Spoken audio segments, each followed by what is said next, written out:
providing a platform for thought, leadership, dialogue, and networking. The project addresses a need for public engagement on key topics, fosters knowledge sharing, and enhances the reputation of the organizing entity. And to know more about Illuminate, we have a video. Can we please play the video?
That is Illuminate 4.0 for you all, brought to you by LTTS and PDEU.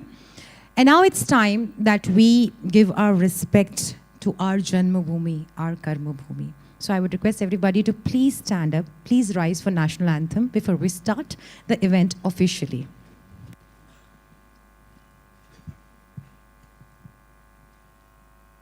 Jana Gana मन अधिनायक जय हे भारत भाग्य विधाता पंजाब सिंध गुजरात मराठा द्राविड उत्कल बंगा विंध्य हिमाचल यमुना गंगा उच्चल जलधि तरंगा तव शुभ नामे जागे तव शुभ आशीष मांगे गाहे तव जय गाथा जन गण मंगलदायक जय हे भारत भाग्य विधाता जय हे जय हे जय हे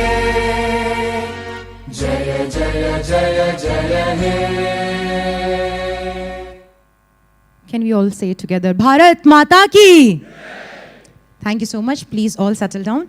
Now, after national anthem, it's time to follow one of the traditions of our Indian culture. हमारी भारतीय संस्कृति के अनुसार हम जब भी घर से निकलते हैं या किसी भी अच्छे काम की शुरुआत करते हैं तो हम हमेशा दिया जलाते हैं, जिससे जितनी पॉजिटिव एनर्जीज़ हमारे पास आ सकें हम उसे इवोक करते हैं, और साथ साथ में नेगेटिव एनर्जीज़ जो हैं वो हमारे से दूर जा सकें हम उसकी भी प्रार्थना करते हैं, स्ट्रेंथ की प्रार्थना करते हैं, प्रेयर्स करते हैं और विनती करते हैं ऊपर वाले से कि आज हम जिस भी काम के लिए घर से बाहर निकल रहे हैं और जहाँ पर भी हैं वहाँ हमेशा सुख, समृद्धि और हमें सक्सेस मिले.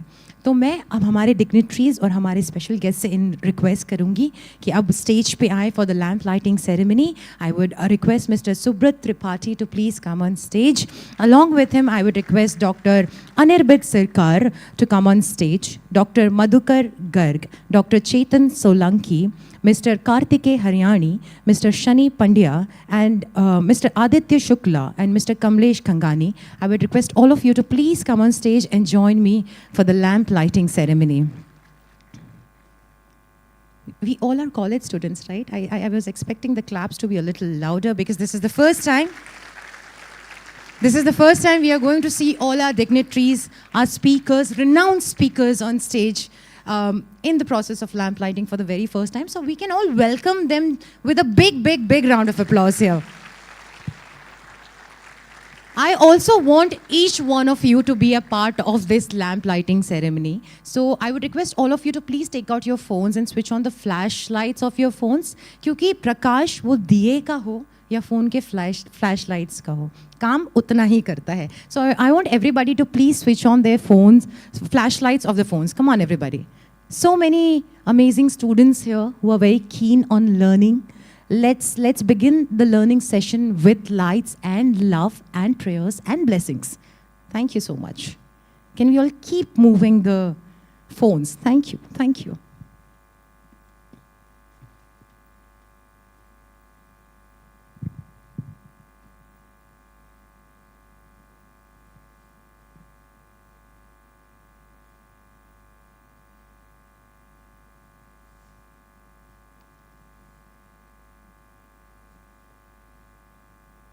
And since we are lighting the lamp, which is one of our Indian tradition, Indian culture, we also want to seek the blessing of the God of the beginnings. नई शुरुआत के हमारे भगवान हैं, हम उनकी भी blessing चाहेंगे. सब लोग एक साथ बोलेंगे Ganpati Bappa, Ganpati Bappa, Ganpati Bappa. Thank you so much.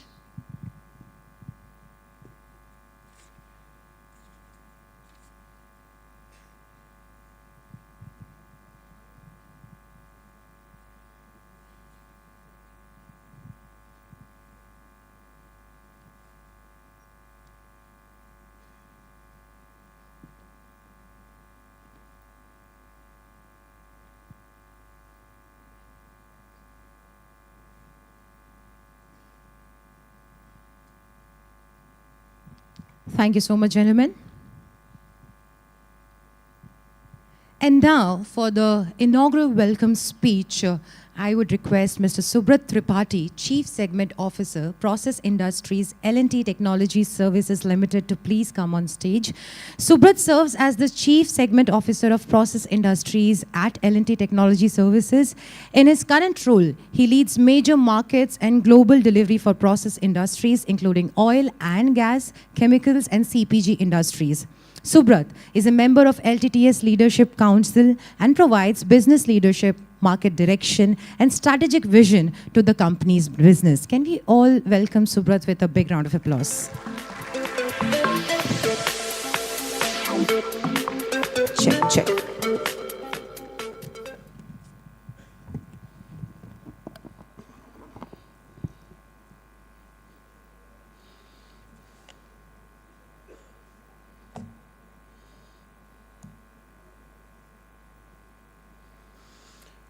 Hello, very good morning to all of you. Kem cho, Baroda? Majama. Well, it's an absolute pleasure and honor to be here with all of you today. It's a very special day today because for the first time we have been able to get Illuminate platform to Baroda. This is our 4th chapter. And this is our flagship platform to the cultural hub of Baroda, right?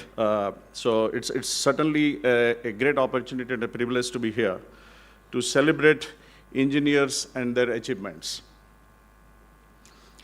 As the great scientist Thomas Edison once said, the value of an idea lies in the using of it. This simply yet profound thought reminds us that engineering is not just about dreaming big, but about turning those dreams into reality. Something every engineer in this room, outside, probably strives to do it every day. Over the years, Illuminate platform has become synonymous to celebration of the incredible work that engineers do and the impact it has on millions of lives in India and around the world. For this 4th chapter of Illuminate, we are honored to have Pandit Deendayal Energy University, PDEU, as our academic partner. It's good to see so many talented engineers, students, dignitaries, and lovers of science in this room under one roof, united by common purpose and passion for engineering. I extend a warm welcome to each and every one of you in this room to this special event. I have been associated with Vadodara for a little more than 15 years since the time I joined L&T Technology Services. At L&T Technology Services, we believe in empowering people. Headquartered in Vadodara and with over 23,000 engineers worldwide, we are driving technological innovation across segments like sustainability, tech, and mobility. Our contribution in the ER&D space is helping transform lives across the globe. LTTS commitment to technology is evident from the contribution to more than 1,500 plus patents filed by our engineers across emerging areas like AI, 5G, medtech, digital manufacturing, asset healthcare, and on and on. Our deep commitment is also rooted in our vision, engineering a sustainable tomorrow through technology and innovation. This vision forms the foundation of our cultural manifest and drives LTTS mission to be the technology partner of choice as we continue engineering the future with our brand mantra of being purposeful, agile, and innovation. We also recognize achieving this vision requires great talent. With that in mind, LTTS is expanding its presence in Vadodara, and we have recently launched a new tower in the Knowledge City campus to meet the growing demand for our global customers. Vadodara, and indeed the entire state of Gujarat, is emerging as a hub for technology and innovation, attracting top engineering talent from across the country and also overseas. Our partner, PDEU, is at the forefront of this transformation, nurturing local talent and equipping them with skills needed to thrive in this rapidly evolving world. Together, we are confident that this collaboration will help shape India's future as a global superpower in technology and engineering. At this moment, I would like to take the opportunity to thank Dr. Anirudh Sarkar, Director, School of Technology at PDEU, along with the entire team from PDEU for their support and guidance in helping realize this vision of industry-academia collaboration. I would like to also make a special mention of my gratitude to our very own colleagues from LTTS for their efforts in this valuable contribution. We are truly honored to have with us today 3 distinguished speakers for this inaugural session of Illuminate. I would like to welcome Dr. Chetan Solanki, Professor of IIT Bombay and founder of the Energy Swaraj Foundation, also known as the Solar Man of India. He is known for his remarkable work in the field of solar energy and has been instrumental in bringing awareness about climate change to the masses. Through his many initiatives, he has not only championed adoption of renewable energy, but also inspired countless individuals to adopt sustainable practices in their daily lives. We will shortly be joined by Dr. V.K. Saraswat, the former Secretary of DRDO, member NITI Aayog, and Chancellor Jawaharlal Nehru University. His accomplishments are enough to fill a whole book. Dr. Saraswat has had an illustrious career, having played a pivotal role in the development of missiles such as Prithvi, Dhanush, Prahar, and the list goes on and on. And our special guest of honor, we are delighted to have among us Dr. Madhukar Garg. a distinguished leader in the field of petroleum refining and petrochemicals. As the former president of R&D at Reliance Industries, Dr. Garg has been at the forefront of driving innovation and technological advancements in one of India's most critical industrial sector. A unique feature of this year's Illuminate and our special tech talks or tech sessions featuring 3 speakers who represent the exciting engineering minds and spirit of innovation shaping New India. It's my privilege to welcome Kartikeya Haryani, a trailblazer in EV and green energy, and I understand he's an ex-LTTS as well. His groundbreaking work is driving the transition to sustainable mobility and renewable energy solutions. I had a pleasure to interact with him a minute before, and I was so impressed of the work that they are trying to do not only in India and now venturing outside of India. I would also like to extend a warm welcome to Sani Pandya, an urban sustainability champion whose efforts in urban planning and smart city development are redefining how we build and live in our cities. Completing this stellar lineup is Aditya Sukla, a circular economy innovator whose work in waste recycling is helping create sustainable business models for a greener tomorrow. Each of these speakers bring a unique perspective and a wealth of experience, and I'm looking forward to hearing their inspiring journeys and their insight into the evolving engineering landscape in India and influencing around the world. With that, I'd like to officially open the curtains to the 4th chapter of Illuminate and the very first one in Vadodara. Thank you so much.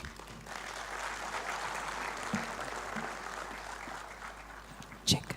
Thank you so much, sir, for warmly welcoming everybody who's present here. Can we all give it up for Mr. Subrat Tripathi, please? Everybody. Now it's time for the commencement address, and for that I would request Dr. Anirbit Sirkar, Director, School of Petroleum Technology, PDEU, CEO, Research Services Private Limited. He's already walking towards the stage, and I think we need to clap for him. Dr. Anirbit Sirkar bridges academia and industry and energy innovation. As director at PDEU and head of Research Services, he focuses on developing sustainable energy systems through data-driven research and industrial collaboration. Ladies and gentlemen, on stage right now with us, Dr. Anirbit Sirkar.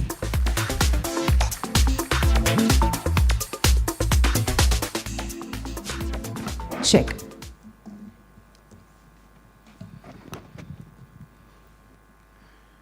Dignitaries of the dais,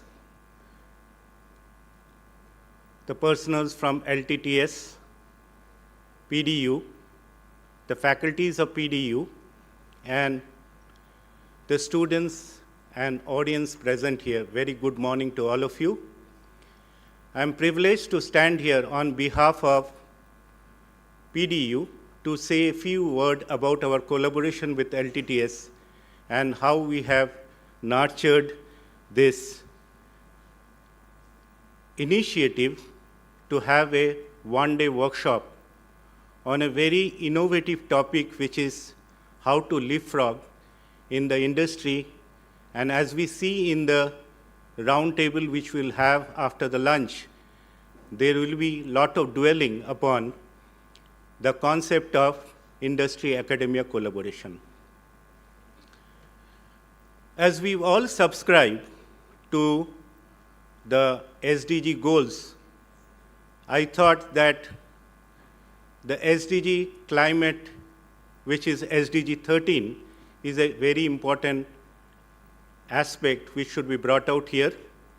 However, I will not be giving any presentation on that, but I thought the future outlook is for sustainable and renewable energy in line with SDG 13. And we would like to talk about the initiatives which PDEU has taken and how LTTS PDEU collaboration can fructify our dream in the climate sector. Can we get the fourth slide? Yeah.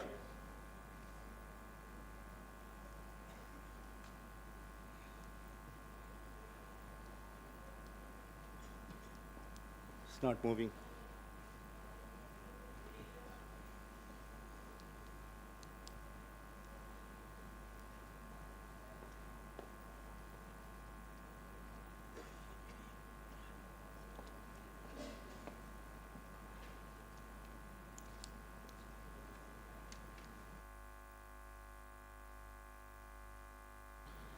I wanted to show this slide is that there are 17 sustainable development goals.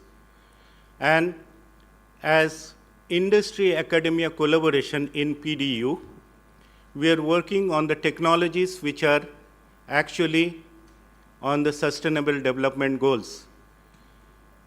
PDEU in 2020 got converted from PDPU, which was a flagship program in PDPU that time, into PDEU by the guidelines which was given by our Honorable Prime Minister. And just 2 years back, we started having talks with LTTS, and we have started in a small way with our programs in converting carbon dioxide into methanol, and we aspire that the center will be opened soon, which will be the Center for Energy. I'll just take a few minutes to talk about some of the goals which we look here, because I'm very happy to be back here.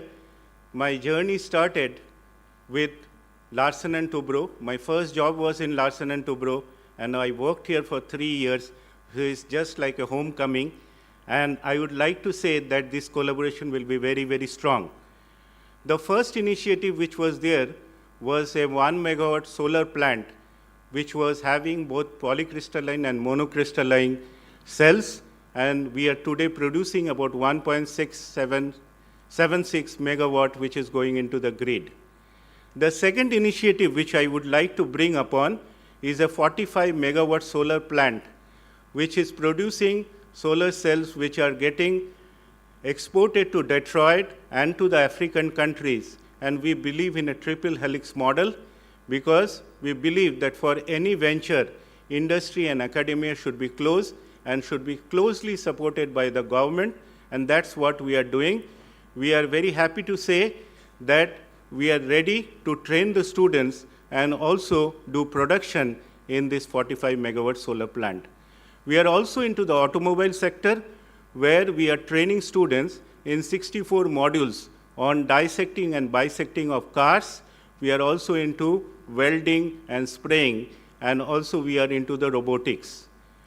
If we see the new venture which we have done, is that we felt that we should have development in the semiconductor sector, because I was in FICCI few days back, and when Mr. Ajay Shud was talking about AI and ML along with semiconductor and biotechnology, we saw that we are rightly placed. We have the downstream packaging sector, and we have trained many people in this skilling center, which has 3 instruments today along with Micron, and the 4th instrument is under the way. We are also into the battery technologies. We believe in renewable hybridization, and we have hybridized solar and wind. We are working very closely on the same. We have hybridized and put it into the battery, which is a redox flow battery, which has both cathode and anode based on vanadium. And this battery is helpful in charging the 2-wheelers and 4-wheelers. We are also into the biofuel. We have used cooked waste oil, which we have transistorified to make into a biofuel, and we have blended with diesel. We are trying to see the calorific value, and we are also understanding the kinetics of this fluid. We are also working into the geothermal sector. We are the first in India to generate electricity. We have drilled 6 wells in 2 places in Gujarat, Dholera and Unai, and we are producing about 90 kilowatt today, which may be a very small production, but it is first of its kind in India, and we are recognized by the Ministry of New and Renewable Energy. We are also into the Apple technologies, and we have computers which are given by Apple. We are trying to set up a cyber security space within PDU. We are discussing on the same, and we will have a cyber security system in our campus very soon. We are also very strong in the solar, where we are working on monocrystalline and polycrystalline solar, and very shortly we will be coming up with a solar academy along with Australia and MNRE and also green solar works. And we are also trying to work in other renewable sector. Two sectors which I would like to talk about, where we would like to work upon, are the wind energy, where we are trying to innovate the turbines which are new in ventures, and we are working on Venturi type turbines which are there. And we are also working on vertical and horizontal wind setup. As we know that there is about 12 gigawatt of potential of wind which is there up to 120 meter water bath. So we are working on the same. The second initiative which is new in nature is the tidal energy. We know that there is a tidal energy of about 10 to 12 gigawatt which is available, and we are working on the barrages on the tidal energy.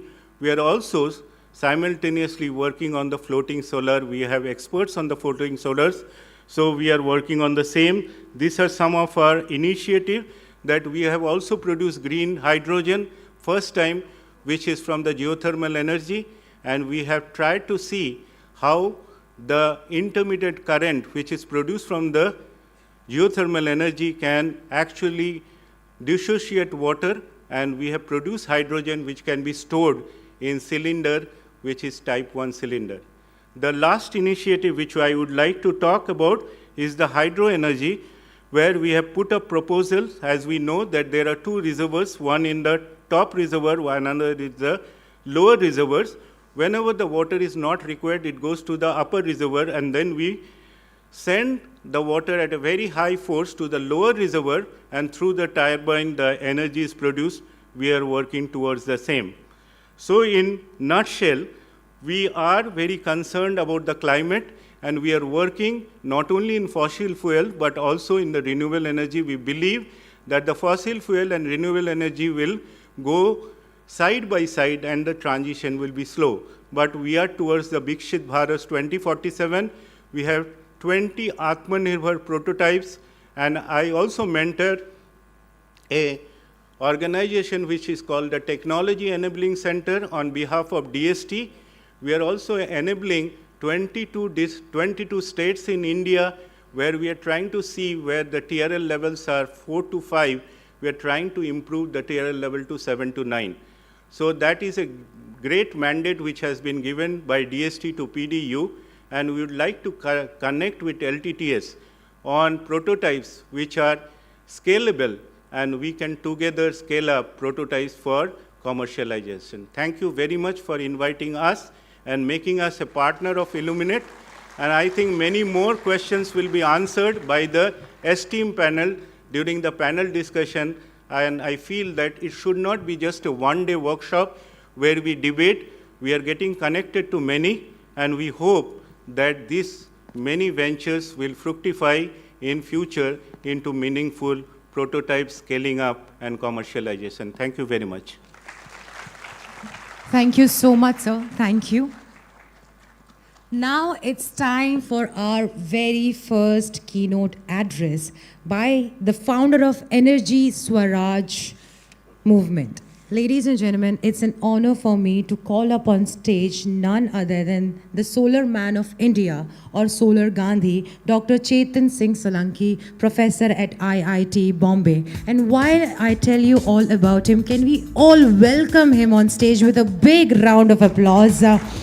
Dr. Chetan Solanki, IIT Bombay Professor and founder of the Energy Swaraj Foundation, is globally recognized as the Solar Man of India for his pioneering work in solar energy and climate action. His 11-year Energy Swaraj Yatra promotes decentralized, sustainable energy solutions, empowering millions and driving India's leap towards a solar-powered future. I give you on stage Dr. Chetan Solanki. Check.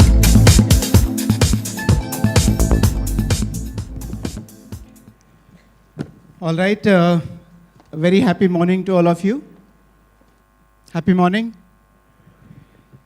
Well, thank you so much to, first of all, L&T Technology Services and PDEU for inviting me here to be with all of you this morning and discuss what I'm doing. Thanks to also my other speakers, Dr. Subrat, Dr. Anirbid, Dr. Saraswat, who is not here, Kartike, Dr. Madhukar, Aditya and Sonny, and everybody else from the L&T and my colleagues from Energy Swaraj Foundation. Well, I'm a professor and I will do what professors are supposed to do. What I'll do? I'll ask many questions, and I'm going to give you the perspective about energy and how do we use energy and how should we not use energy. And it's very important that you understand this perspective. And before I do that, let me ask all of you, how are you all? All fine? That's a disaster, That's a disaster of modern life. That with so much of science and technology, economic growth, we have mobile, TV, fridge, refrigerator, washing machine, AC, everything. And when I ask people, how are you? They say, fine. ठेले वाले से पूछो भैया कैसे हो तो बोलते fine. किसी कॉलेज में यूनिवर्सिटी में बड़े बच्चों से प्रोफेसर लोगों से पूछो how are you? They are also fine. You go and ask big officer, principal secretary, how are you? They are also fine. So I feel that there's something wrong in this world, Gita में लिखा है जितने कर्म हम जीवन में करते हैं, चाहे हम आइसक्रीम खाना चाहते हैं, सुंदर दिखना चाहते हैं, we want to study well, get a good job, good money, good respect. There's so many things that we want, but behind every single thing there is only and only one purpose, that is to be happy. Therefore, I made a rule that wherever I'll go and speak, I will only speak to happy people. So if you really want to listen to me, you have only two choices, either you're happy by choice or you're happy by force. So with this note, let me ask once again, how are you all? Happy. Very nice. What is the proof that you're happy now? Smile on your face, right? So जब तक मैं आपसे बात करूं तब तक चेहरे पर स्माइल रखना, नकली होगी तो भी चलेगी. But it is important to smile. Do you agree with me? Great. अच्छा, मुझे कुछ ट्रिक्स पता है जिससे मैं स्माइल ला सकता हूं चेहरे पे. You want to learn a trick? Okay. हम क्या करेंगे, एक छोटा सा प्राणायाम करेंगे जिससे स्माइल आती है, और वो प्राणायाम का नाम है आश्चर्यचकित प्राणायाम. देखो उसके नाम से स्माइल आती है. क्या करना है प्राणायाम में? आश्चर्यचकित फील करना है. आश्चर्यचकित क्या होते हैं तो क्या होता है, आंखें खुल जाती, मुंह खुल जाता, गले से थोड़ी आवाज़ आएगी. मैं एक बार आपको डिमॉन्स्ट्रेट करके दिखाऊंगा, then all of you can do it. Okay, so look at me carefully. Okay, this is how we feel आश्चर्यचकित. It is something like this. Got it? अब जिन लोगों को जीवन में खुश रहना है वो आश्चर्यचकित प्राणायाम के लिए तैयार हो जाए. हैंड्स बाय द साइड, हाथ साइड में कर लें, और 3 के काउंट पर हम एक साथ आश्चर्यचकित प्राणायाम करेंगे पूरी एनर्जी के साथ. रेडी सब लोग? आप करते के खुश नहीं होना चाहते? होना चाहते? Very good. जिनको खुश होना सब लोग करेंगे. अच्छा, जितना एनर्जी लगाएंगे उतना अच्छा लगेगा. Ready? With the full energy at the count of 3. 1, 2, 3. Awesome. This was a trial, by the way. Now we are going to do the real one. Real में हम 5 बार लगातार करेंगे. Okay, get ready for the आश्चर्यचकित pranayama. Smile on your face and with full energy 5 times continuously. 1, 2, 3. 1, 2, 3. 1, 2, 3. 1, 2, 3. 1, 2, 3. Very nice. How are you all? Pranayama अच्छा लगा? अच्छा लगा तो मुझे लगा कोई मेरे लिए ताली वाली बजाएगा. And that is the problem with the modern world. हम लोग बिगड़ते बिगड़ते इतना बिगड़ गए कि ताली बजाने के लिए भी स्पीकर को ही बोलना पड़ता है. Anyway, with this happy note, let me bring your attention to our home. we all have home and we all feel comfortable. Home, sweet home. Itna anand aata hai, itna comfort hota hai. And we all take care of that home. We clean it, we protect it, we paint it, everything we do. But what I want to remind you that we have another home called planet Earth. It is our bigger home. This also gives us life. This also nurtures us. This also gives us protection. But somehow, as we are becoming modern, as we are becoming more advanced, we are forgetting this bigger Earth. And what I'm going to do you today is trying to bring you sense about, as my previous speaker mentioned, about what is climate change and what is the solution to climate change. And why we need to do that? Because as the time is passing, climate change is worsening. Things are going from bad to worse, and I believe 99% people do not understand what it is and how to approach the solution. So I hope before you go home, you are going to understand what is the problem and how we are going to solve it. By the way, मेरा नाम चेतन सिंह सोलंकी है. मैं IIT Bombay का professor हूँ और शादीशुदा हूँ. मेरे शादीशुदा होने से तुम क्यों खुश हो रहे पता नहीं, बट मैं शादीशुदा हूँ. मेरी 2 बेटियाँ हैं, बट मैंने 11 साल के लिए घर छोड़ा है. You know, last time when I was at my home, it was 2020, and next time when I will go my home, it is going to be 2031. I keep asking people, you know, why would a professor of IIT Bombay married with 2 daughters will leave home for 11 years? 2 ही कारण हो सकते हैं. एक तो professor का दिमाग खराब हो गया, स्क्रू ढीला हो गया, या तो सच में कोई जेन्युइन रीजन है. मुझे देख के आप लोगों को मेरा स्क्रू ढीला लगता है? अरे किसी ने कहा लगता है. वेल कभी कभी थोड़ा स्क्रू ढीला होना भी अच्छी बात है ना, होना चाहिए, तब जाके काम होते हैं. सो मैंने क्या किया, I left my home and I started traveling all over the country. I have made a bus, and this is my home. You know, this is not a normal bus. There is a bed inside, there is a kitchen inside, there is a washroom inside, there is an office inside, there is a library inside, there is a temple inside, and also there is a small garden inside. And there are solar panels on the top that powers everything. Last 5 years, I have been traveling all over the country. I have given some 1700 talks so far, and I met lakhs of people and understood what is climate change, what is the approach we should all take. All right, before I go further, I want to give you warning also that if you are going to listen to me in the next 30-35 minutes, I am sure you will change. But if you don't want to change, or if you have any allergy to change, don't listen to me carefully. Do you want to change? Okay, great. Then wonderful. Let's have one of the best lecture of your life, and I will try to do my best. Let me start, discussing this. If I have a certain technology today with me, certain capacity to take a picture of the planet in one shot, how does it look like? How the planet is going to look like? Well, there are 2 things that will look like. One is things that are growing and things that are degrading. What are the things that are growing? Well, computer technology, AI, mobile technology, these are all growing. What is degrading? Air quality, water quality, soil quality, that is degrading. What is the differentiation between the 2 categories? Differentiation is that one is non-essential for survival of human life. If there is no AI in your life, you will survive. There is no advanced technology in your life, you will survive. So non-essentials are growing, but everything else which are essential for survival of human life is all degrading.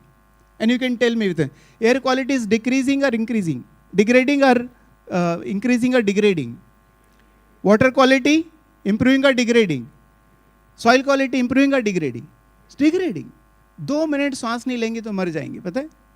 10 दिन पानी नहीं पिएंगे तो जिंदा नहीं रहेंगे. 10-12 दिन खाना नहीं खाएंगे तो जिंदा नहीं रहेंगे. जिसके बिना जी नहीं सकते, वो सब degrade हो रहा है. The base of our life, the very foundation of our life is degrading, and that's why the question that I keep asking to all of you, and I want to remind you, and I want you to think about it, all engineers, is there something wrong in this world? And I see there is something terribly wrong. And that wrong is called climate change. Climate is not same anymore. Everything is changing. The weather system is not same anymore. Summers are not same anymore. Winters are not same anymore. Monsoon is changing. There are heat waves, forest fires, ice melting, sea level rise. Everything that you can imagine go wrong is going wrong. For example, this picture here in this. I have taken this picture personally when I was in Odisha. Somebody told me, sir, you should go there in Mayatra. When I went there, this is the place called Sadhvaya village. You can all Google search. It used to be there. It is not there anymore. The villagers told me that the seashore that you see next to the temple and the hand pump used to be about 2 kilometers away from this. But the village disappeared. You know why? Sea level is rising. Can you believe it? 4.5 millimeter per year. This is the amount of sea level that is rising every single year. In Bangladesh, almost several lakh people have to leave their homes every single year. Why? The seawater is coming to their fields and farms. This is climate change. What we see as a pollution in Delhi is not climate change. The deforestation is not climate change. The change in weather system is climate change, and it is happening everywhere. This year, I don't think I have to remind you the number of floods that have taken place in Punjab, and in Uttarakhand, in Himachal Pradesh, in Jammu, and everywhere. And it's not only India, by the way. Los Angeles got burned. Nobody could do anything. There is floods in Dubai, in snowfall in Saudi Arabia. This is climate change for all of us. Why is this happening is very important to understand. And as I told you, it is not happening because of the deforestation or because of the pollution that we see and we all correct. It's all happening because of the one single reason. That is use of energy. Ever since human got hold of energy, and particularly carbon-based energy, problems started.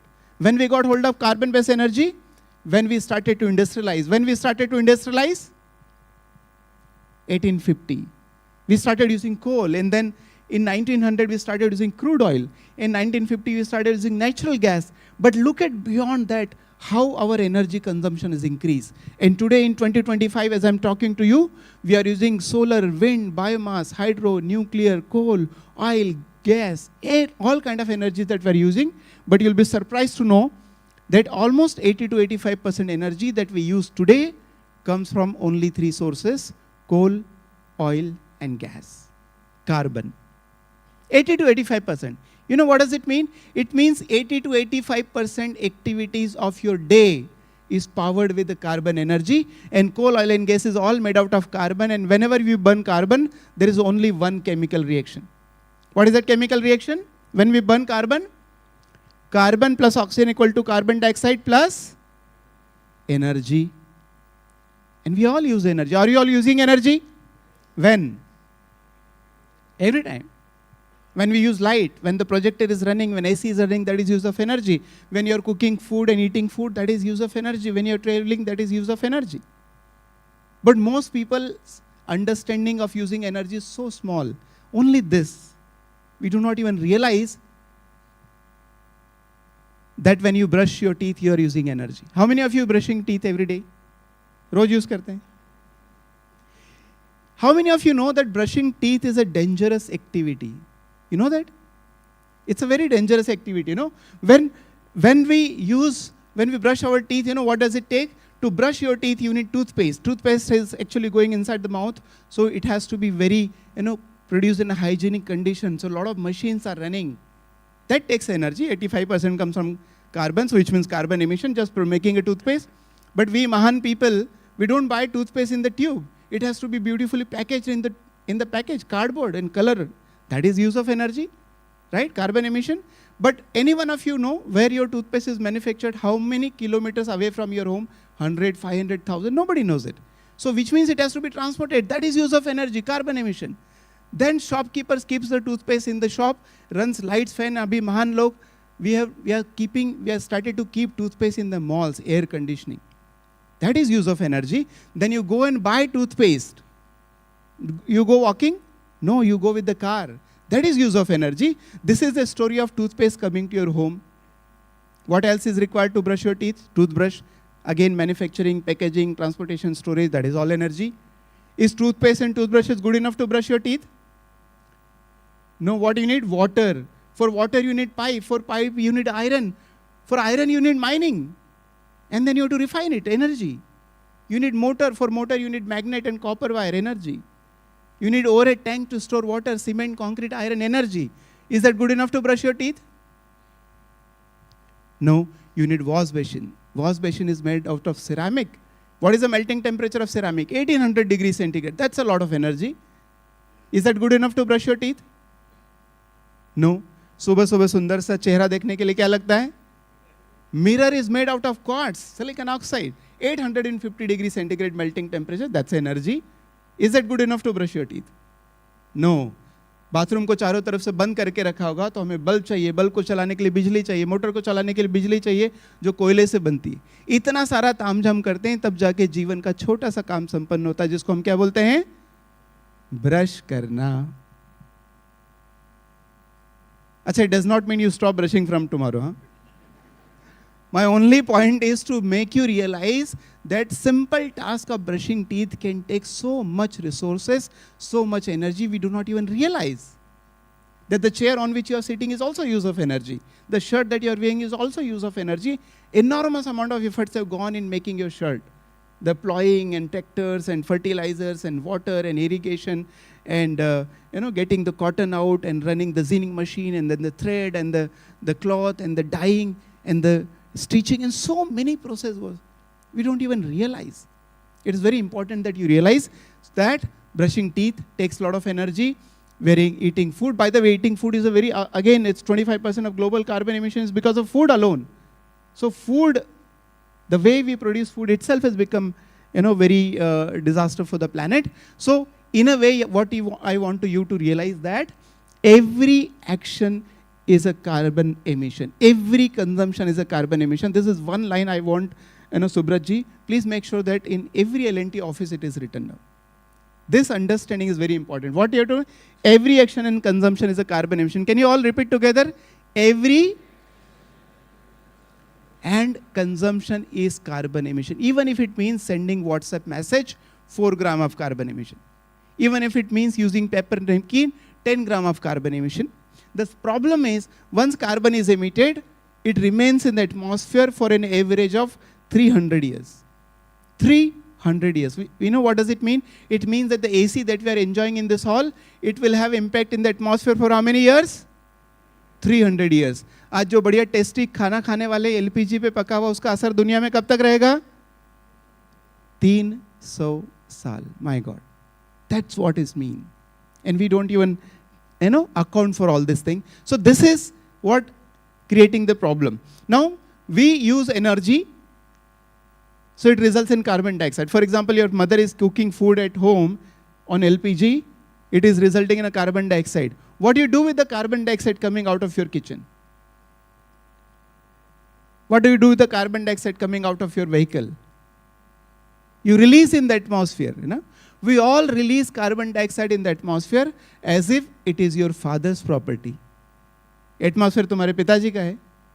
Hello, दादा का है, मामा का है, चाचा का है, काका का नहीं. सबको लगता है उसके पिताजी की प्रॉपर्टी है. Nobody has ever told us you can't do that. You know why? Because this is atmosphere. यदि आप लोगों ने नहीं देखा होगा. This is atmosphere, the thin blue layer. Our science can grow, our technology can grow, our economy can grow. Can the size of the atmosphere grow? Can atmosphere grow? No, it is not growing. It is fixed. It is finite volume. But your rate of carbon emission is growing. So what we have done is, we have made atmosphere as our big garbage bin. ये कचरे का डब्बा बना के रखा है. एक कचरे का डब्बा जो घर में होता है जिसको खाली कर सकते हैं. This carbon dioxide which is getting filled in the atmosphere, once it is gone, you cannot collect it.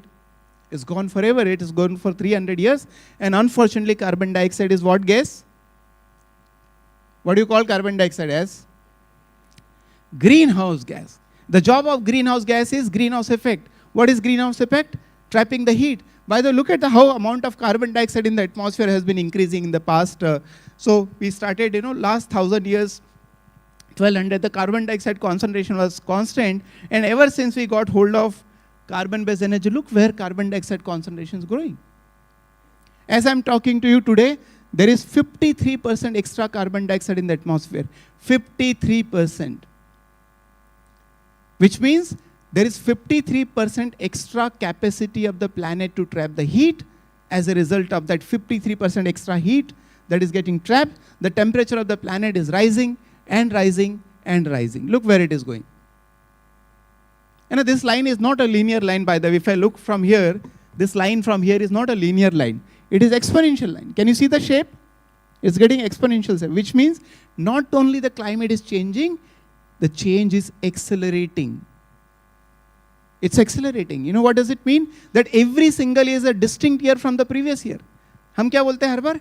ऐसी गर्मी तो पहले नहीं थी. बोलते हैं? ऐसी बारिश तो पहले नहीं थी. ऐसी ठंड तो पहले नहीं थी. क्यों? क्योंकि rate of change is so high that every single year is a distinct year that we are all able to recognize. As a result of that, planet is becoming warmer and warmer and warmer. 2024 was declared officially as the warmest year in human life. Modern humans, Homo sapiens. You know how many years we have been here? 300,000 years. 3 lakh साल से मनुष्य का जीवन है. 3 लाख साल में कभी ऐसा नहीं हुआ जब इतना टेम्परेचर जो 2024 में था. And like what? It's a physical system, and every physical system has a threshold values and limits. For example, rubber band. If you pull the rubber band and leave it, it goes back to the original state. But if you pull the rubber band beyond a capacity, it breaks down. Right? Similar to that, our planet, our atmosphere is also, the climate also has a threshold limit, and that threshold limit is measured in terms of the temperature. And there are two threshold boundaries. One is 1.5 degrees centigrade when climate change starts to become irreversible. And there is another ultimate threshold is 2 degrees centigrade when climate change will become completely irreversible. You know what does it mean? Beyond 2 degrees centigrade, if all humans on this planet decides to do nothing, हम सब decide करें 8 billion लोग कि आप आज के बाद धरती पर सिर्फ लंगोट पहन के जिएंगे, कुछ नहीं करेंगे. Will we be able to reverse the climate change? No, you cannot. It's a one-way process. It is, I call it a Lakshman Rekha, you know. Lakshman Rekha एक बार कूद जाए तो वापस नहीं आ सकते. ये जो threshold है 2 डिग्री सेंटीग्रेड का एक बार क्रॉस हो जाएगा, you will not be able to reverse it. Doesn't matter how advanced your science and technology is. Now the question is, how much time is left before we cross these two boundary conditions? Anybody has any idea? कितना समय बाकी? Well, it is very scientific, by the way. How much is our carbon budget and how much time, what is the rate of our carbon emission? For 1.5 degrees centigrade, our carbon budget is about 150-160 billion tons of carbon dioxide. For 2 degrees centigrade, our budget is almost 900-950 billion ton of carbon dioxide. That's a great, it's a big number. But how fast we are emitting? You have any idea? Let me give the number. We are emitting 14 lakh kg of carbon dioxide. How much? 14 lakh kg. In how much time? 1 year? No. 1 month? No. 1 day? No. 1 hour? No. 1 minute? No. 1 second? Yes. Can you believe it? 14 lakh kg of carbon is emitted in the atmosphere in just 1 second. Just like this. 1 second. Every time. Every 1 second, 14 lakh. Every 1 second, 14 lakh. Every 1 second, 14 lakh. That is the rate at which we are throwing carbon in the atmosphere, which is getting accumulated. It's going to be there for 300 years. Every time when we do that. So when we divide the first number that I have given, the carbon budget, with the carbon rate of emission, you get the time left and available to you. And that is for 1.5 degrees centigrade, just 3-4 years. And for 2 degrees centigrade, only 20-25 years. Only 20-25 years. You know what is the net zero target of India? 2070. What do I do with 2070? When I cross the 2 degrees centigrade in just 2025. क्या करेंगे? 2070 के target का क्या मतलब है? It has no meaning. It has no meaning. But nobody is discussing, counter-arguing, cross-arguing. No, it is not. It has no meaning to do that. And by the end of century, the global temperature will rise to at least 3 degrees centigrade and up to 6 degrees centigrade. That was the earlier estimate. I was shocked. Subratji, last week there is a report that came from German Physical Society. It says there is a likelihood that we may cross 3 degrees centigrade mark by 2050 itself. The rate at which things are changing. In fact, I have written a book on it, which is going to be published by Penguin, Climate Change 2100. What is going to happen to the humanity itself by the end of this century is a big question, worry. So that is what we have to. Now the $1 million question, this is all problem. The $1 million question is, how do we solve it? You want to know how do we all to solve it? सिर्फ 4 ही लोग जानना चाहते हैं. Do you want to know how to solve it? Okay. Well, first, as we teach in India, किसी को बताना है सत्य क्या है तो उसको पहले समझाते असत्य क्या है, तब जाके समझ में आता। तो क्या करना है तो सबसे पहले ज्यादा समझाना क्या जरूरी है, क्या नहीं करना चाहिए. It's very important to understand because it becomes easy that my job is what to do it. Well, सबसे पहले first of all tell me who has caused the climate change. Who has caused the climate change? Humans, right? Whenever I ask this question, all intelligent, smart people, whenever I ask this question, who has caused the climate change, all intelligent people, what they say? Humans have done it, I have not done it. Then I ask them, are you not humans? Are you all humans? So who has caused the climate change? We have done it. Wrong answer. Not we. मतलब we बोले भगवान भरोसे किसने किया किसी को पता नहीं, right? हाँ, who has done it? I have done it. I am using energy. I am wearing shirt. I am enjoying AC. I am eating food. So who has caused the climate change? I have done it. Who is going to correct it? हाँ, वरना go and ask outside this hall who is going to correct it? वो सरकार को करना चाहिए, वो industry को करना चाहिए. अरे you are the one who is eating food. You are the one who is traveling. You are the one who is enjoying. You are the one who is sitting on a chair. It is I who is responsible directly and indirectly. Therefore, I have to solve the problem of climate change. I can tell you with the guarantee and 100% assurance, no government in the world and no corporate in the world can solve the problem of climate change on their own. I can write it down. Well, however powerful the governments are in the world, they cannot do. They are elected for 4 or 5 years. Climate change is a long-term problem. They cannot think beyond 5 years. Corporates cannot think beyond quarter, right? Which is fair, no? सरकार को चुनाव जितना धर्म है, चुनाव नहीं जीतेंगे तो काम कैसे चलेगा? Corporate profit नहीं बनाएंगे तो काम कैसे चलेगा? It is their dharma to do and they should do that. But you are an individual dharma because I am the user. It is mine. Your dharma is to be healthy and happy on this planet, and therefore I have to take care of it. All right. Let us observe what is not working as a solution to the climate change. Very important to understand. What is not working? Well, number one, planting trees is not working, and it cannot work. And I can show you the maths. In today's world, plantation cannot solve the problem of climate change. You know why? The rate of change of problem should be equal to or less than the rate of change of solution. If the problem rate is very high and solution rate is tiny, is it going to work? No. The tree cannot grow faster because you are throwing carbon faster, right? And there is no space left. The amount of space is going down. As per my calculation, a tree, when it is fully grown, 25 to 30 years, it absorbs about 800 to 1000 kilograms of carbon dioxide. As per that calculation, we need to plant every year about 6 to 8 trillion trees. But right now, all the forests in the world included, there are only 3 trillion trees exist. Therefore, plantation is good idea. We should do that. But thinking that plantation can solve the problem is not correct. Is that point clear? Number 2.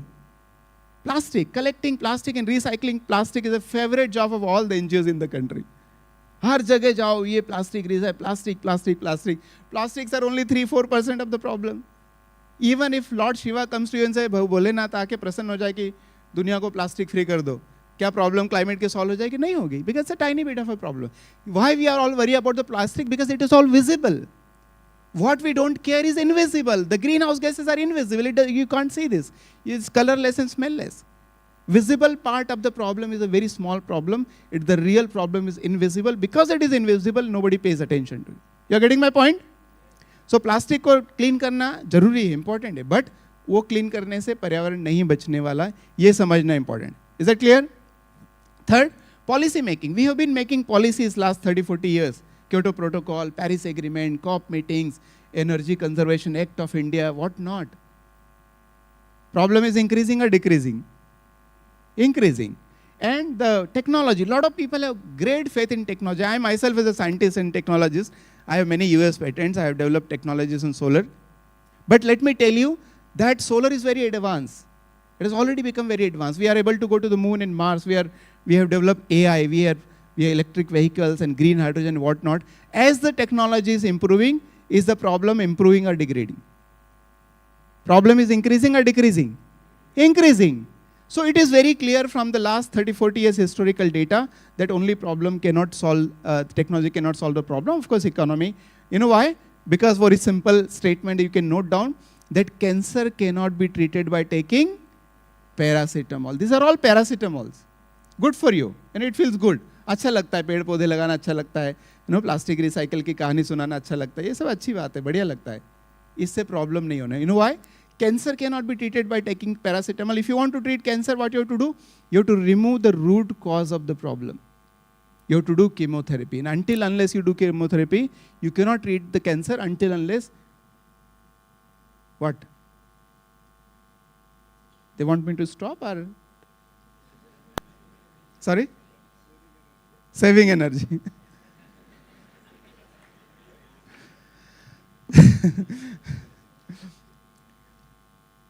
So until unless we stop the root cause, and root cause is carbon emission, which are all of us are emitter, and 80-85% energy still comes from carbon. Until unless we solve that, no amount of science and technology can help us. Therefore, what I have done is, I have been traveling all over the country in last 5-6 years and learning myself what is the solution. So initially when I started my yatra, it was called Energy Swaraj Yatra. So I felt it is a wrong energy, the carbon energy that has created the problem. The clean energy will solve it, as simple as this. So with this idea, I came to Gujarat, early in my yatra, the first year, and I saw everywhere solar panels, and I was so happy. Wow, for a solar person, what can be better scenario that you see every third, fourth roof solar? But 10-15 दिन के बाद मैं दुखी हो गया. After one of my lecture, some professor came to me and said, "Sir, thank you so much, आपने आंखें खोल दी." मैंने कहा क्या हुआ? He said, "Sir, मेरे सिस्टर का फोन आया था, बोल रही थी भैया मैंने घर पे 6 किलोवाट का सोलर सिस्टम लगा लिया है, और बोल रही थी पहले एक कमरे में एसी था, अभी तीनों कमरों में लगा लिया है." No, not like this. Solar का उपयोग पैसे बचाने के लिए करना और सोलर का उपयोग पर्यावरण बचाने के लिए करना, they are two different things. They are very different. If you want to save money, you have to maximize your generation as much as you can. But if you want to save environment, you have to minimize your consumption. Your objective functions are different. And we get confused. And a lot of people who put solar and put ACs, they feel they have done a great job. No, solar भगवान के यहाँ से नहीं आता. I have done PhD in solar. I have written books on solar. To even make silicon, you need, silicon is a melting temperature of 1480 degrees centigrade. To even make silicon crystal, you need 3 times melting. And then you make solar cell, you need very poisonous gases, phosphine, diborane, silane. And then you need to make module for that, you need glass, you need aluminum frame. To erect the module, you need iron structure. To take the power out, you need copper cable. To process the power, you need inverter. And to store the energy, you need battery. All this product comes from the mining. You need to dig. You need to refine. You need to put chemical. You need to put energy. And the end of the life, you need to recycle. And recycling itself is a problem. Because it takes energy. It takes chemical.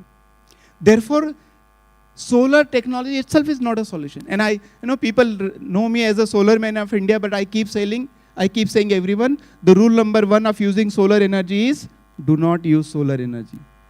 ये पहला नियम है. Because ये भगवान के यहाँ से नहीं आता. इसका भी साइड इफेक्ट तो होता है. कम होगा कोयले की तुलना में, पर 0 तो नहीं होगा. Shall I continue to talk like this? Okay, great. Which means I should get some extra time there.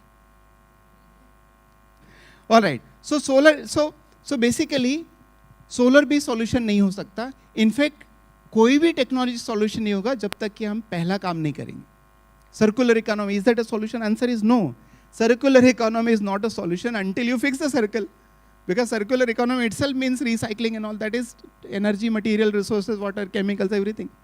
So therefore, what is the solution then? And I'm sure all of you know the solution. Are you really excited to know the solution? Are you excited? Well, you know the answer. And I'm going to ask you a question and you give me answer in yes or no, and then you know the answer. Ready? Is the science improving? Technology improving? Economy growing? Size of the planet growing?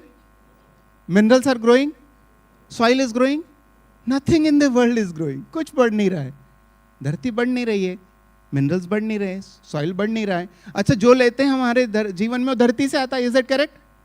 तो धरती बढ़ नहीं रही तो अलमारियों में कपड़े कैसे बढ़ते हैं? तो गाड़ियों का साइज कैसे बढ़ता है? तो बिल्डिंगों की संख्या कैसे बढ़ती है? Is that possible? No, it is not. It is impossible. मनुष्य के, यदि रफ भाषा में कहें, मनुष्य की इतनी औकात नहीं है कि धरती पर एक एक्स्ट्रा एटम पैदा कर सके. यस और नो? फिक्स है. Everything is fix. जब हमारी सैलरी फिक्स होती है तो खर्चे कैसे होते हैं? फिक्स होते हैं. और जब धरती फिक्स है तो कंजम्पशन कैसा होना चाहिए? हाँ, जोर से बोलो. हाँ.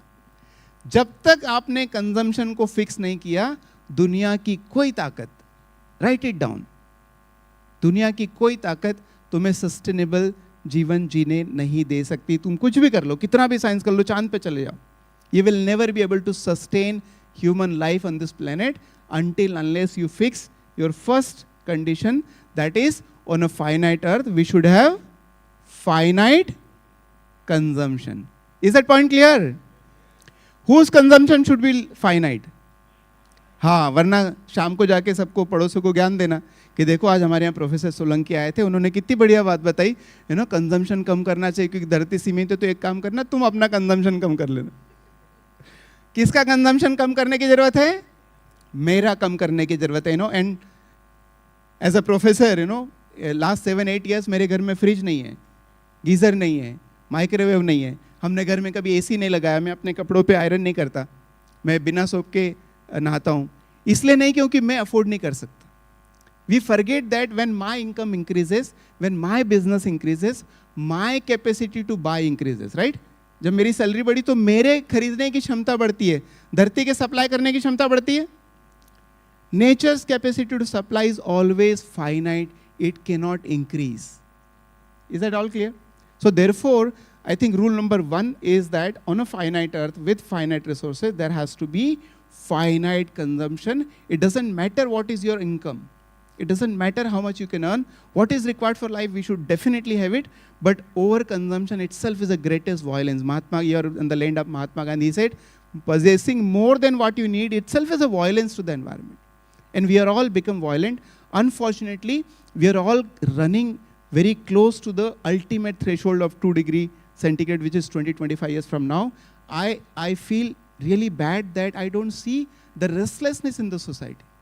बेचैनी नहीं है, पेरेंट्स बेचैन नहीं है, प्रोफेसर्स भी नहीं है, पॉलिसी मेकर्स भी नहीं है, पॉलिटिशियंस भी नहीं है, प्रेस वाले भी नहीं, कोई बेचैन नहीं, सब अपनी धुन में मस्त है. And that is where the disaster is. We are not even realizing how big danger we are in. And I think solution is very simple. I keep saying 8 billion people can take part in climate action because we are consuming resources equivalent to 1.8 Earth. There is a concept called Earth overshoot day. We are consuming resources equivalent to 1.8 Earth, but there is only one Earth. So first and foremost thing what you have to do, cut down your consumption from 1.8 and bring down to 1 Earth. आधा कम करना है. We need half only. और आधा कम करने के लिए energy नहीं चाहिए, पैसा नहीं चाहिए, टाइम चाहिए नहीं चाहिए, टेक्नोलॉजी कुछ नहीं चाहिए, right? And that's why I से inaction is the action for climate correction. What? Repeat. Inaction is the action for climate correction. Climate correction को, climate change को ठीक करना है तो क्या करना है? कुछ नहीं करना है.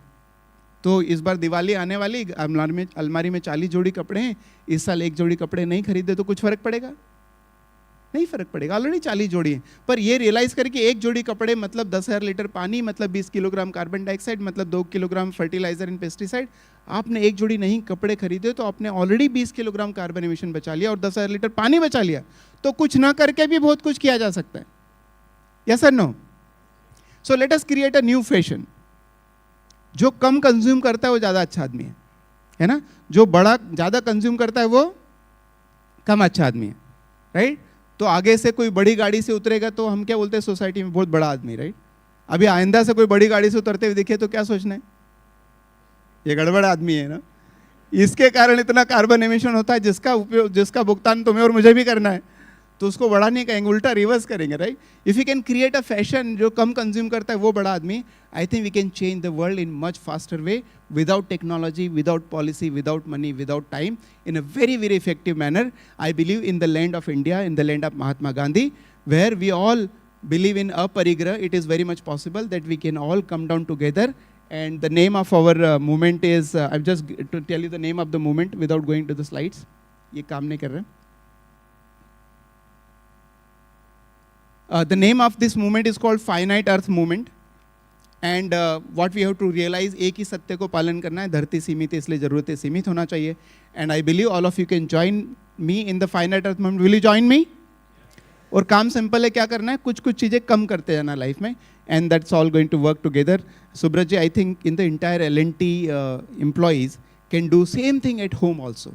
And when lakhs of people do it, lakhs of people save 10 units of electricity. We are talking about 10 lakh units of electricity, 10 lakh kilograms of carbon sink. It can be huge, huge impact.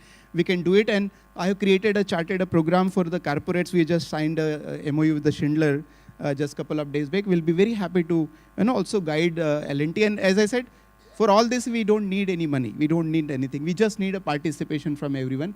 I'm not going to, so all these terms are not going to be very effective. I just want to bring you the sense that this is the name of the moment, the finite earth moment. With this note, let us join it together for a simple reason, because what does my shirt say? I can afford but nature cannot. मैं तो खरीद सकता हूँ पर nature नहीं supply कर सकती. Nature fixed and finite है. I think with simple note, every time when you do something, think I can afford but nature cannot. With this, we can really bring a big change, and Vadodara can be that city that brings a change. So with that, thank you so much for your attention. Thanks to L&T, and thank you so much. Thank you so much, sir. I would request you to stay back on stage. And now I would request Mr. Pawan Jetli to join me on stage. It is an honor for us to have you here at Illuminate 4.0. We would like to give you a token of appreciation and love. Sir, if we can come in the center so we can take great pictures and keep it as a core memory for us about this event.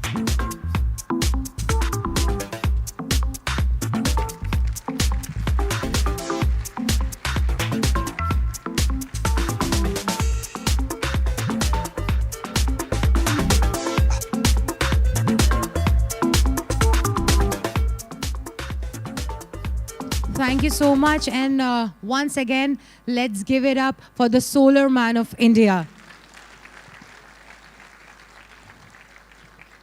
કેવું લાગ્યું session? સરસ? Energy કેવી છે? मेरी गुजराती बहुत NRI है, तो थोड़ा सा चलाना पड़ेगा आप लोगों को यहाँ पे. But I really want to hear the loudest cheers and applause here to understand that you all are enjoying today's event, and you all are getting and the knowledge that you all have come here for. एक बार जोरदार तालियां हो जाएं आप सब लोगों की तरफ से. Wonderful. Thank you so much. And now we are moving towards our very first tech talk by EV and green energy pioneer who's present here amongst us. It's an honor once again to call Mr. Kartikeya Haryani on stage, Charge Zone, India's largest EV charging network company with pan-India network. So can we have you on stage, please? Mr. Kartikeya Haryani, founder and CEO of Charge Zone, is leading India's clean mobility revolution by building the country's largest EV charging network with over 13,500 stations across 25 states. Through his high-speed solar integrated charging corridors and a tech-driven platform, he is powering India's transition to smart, sustainable transportation at scale. Ladies and gentlemen, we have our pioneer of EV and green energy on stage with us at Illuminate 4.0. Let's welcome once again Mr. Kartikeya Haryani with a big round of applause. Thank you. Working well? Yeah, all right. Thank you. Yes, I need this. Thank you. Thanks, Monica. How's the Josh? Hi, sir. How's the Josh? It's always when Dr. Solanki speaks, he sets the bar so high. Then probably I have to rediscover myself and rediscover the pace to talk about the next topic. In fact, I had an opportunity to hear Dr. Solanki last year in one of the sustainability summit, and what I noticed was his shirt, which was not ironed. And then I came back and I told my wife, who is also a co-founder, let's design a T-shirt which doesn't require an ironing. And then I also said, can I wear jeans for a month? Then she was very angry on me. Yeah, but then yeah, that was the first step of taking an inclusive step of sustainability within the organization, within the employees. So thank you so much, Team LTTS. Thank you, Kamlesh, for the invite. Thank you, Subrat Tripathi ji and your team for hosting a wonderful event over here. Thank you to dignitaries from PDEU. And of course, it was really interesting to hear Professor Sarkar about his initiative on the climate technology, right, within the university. Of course, it will be a great follow-through to have at least our organization to work with universities like PDEU. But today I'm here as an engineer, an entrepreneur. I am an ex-L&Tite. LTTS came little later in our journey. I won't say that I was a founding member of LTTS. I was a trainee when L&T Engineering Solution, which was erstwhile called, was formed in the year 2000. And this was an accident because I discovered, doing a photocopy for my boss files, that I discovered a circular that he's becoming the new chief executive. And I said, sir, I would like to tag along with you. And that's how my journey with L&T started as a trainee. And of course, LTTS, which formed probably later in 2007, 2008. But yeah, I am also from a background of what we call as e-mobility or electric mobility. We are building India's what we call as energy transition platform. So since 2010, we've been into green energy, solar, EPC, renewables. For almost a period of 7 to 8 years, we continue to build something like 700, 800 megawatt. Now, those numbers look very, very small. In the year, or rather, first half of the last decade, these numbers were too big when we talk about even 5 megawatt of plant or even 50. Today, even 1 gigawatt really looks very small. But while the renewable energy shaped up the country and the landscape of electricity or power sector globally, there was something else which was brewing up. While most of us know Tesla, most of us, or some of us may know even Nissan Leaf, some of these electric cars that started running on the road somewhere in 2012, 2013. And today, electric mobility or EV charging infrastructure aren't buzzwords anymore. They are slowly becoming the part of our journey, becoming part of our life as well. But before I come to a very hard-hitting question about mobility, and Dr. Solanki did mention about energy, but we are at an amazing intersection of energy and mobility. And I'm going to speak about this in about a minute or so. But let me just share about our background. There is another ex-L&Tite on the screen. It's Ravindra Mohan. He retired from L&T some 7 years ago. And then I met him in 2018, and I said, RM, we need to really do something about mobility, and why don't you join us? So he was kind enough to give his consent. He's a member of a board as well. And also there are, out of this 5 faces, 4 of them are engineers. The lady there is also my wife. And we thought that since we are always under the pressure of inclusivity as well, let's have a female face who is also a non-engineer. So at least she can keep us sane, and she's also our chief happiness officer within the group. Amongst the 3 verticals, ChargeZone is one of India's leading EV charging company. Now, before I start further, or we continue further, how many of you own an EV or have driven an electric vehicle? Just raise your hand. 2-wheelers, 3-wheelers, 4-wheelers. All right. So we are less than probably 5% in this audience, which is also, by the way, the population of electric vehicles on the road as on date. So I'm not surprised with the number of hands which has shown up in terms of having an experience of driving an EV or owning an EV. But our journey, which started in 2018, 2019, it started with a very simple idea. Since we are already building energy infrastructure, and out of 350 engineers, we have 90% of them are electrical engineers. And we come from the background of power sector as well. And in 2018, we thought that let's create an EV charging company, means it becomes a petrol pump for the future. It will be unlike any other petrol pump. A petrol pump is having an attendant. There is always a person to help you to refuel your car. But we'll create an EV charging network which will be unmanned, which will be driven by IoT. Because EV chargers are nothing but the set of IoT devices connected to the network. And I was trying to scout some partners from Europe and US to join hands with us.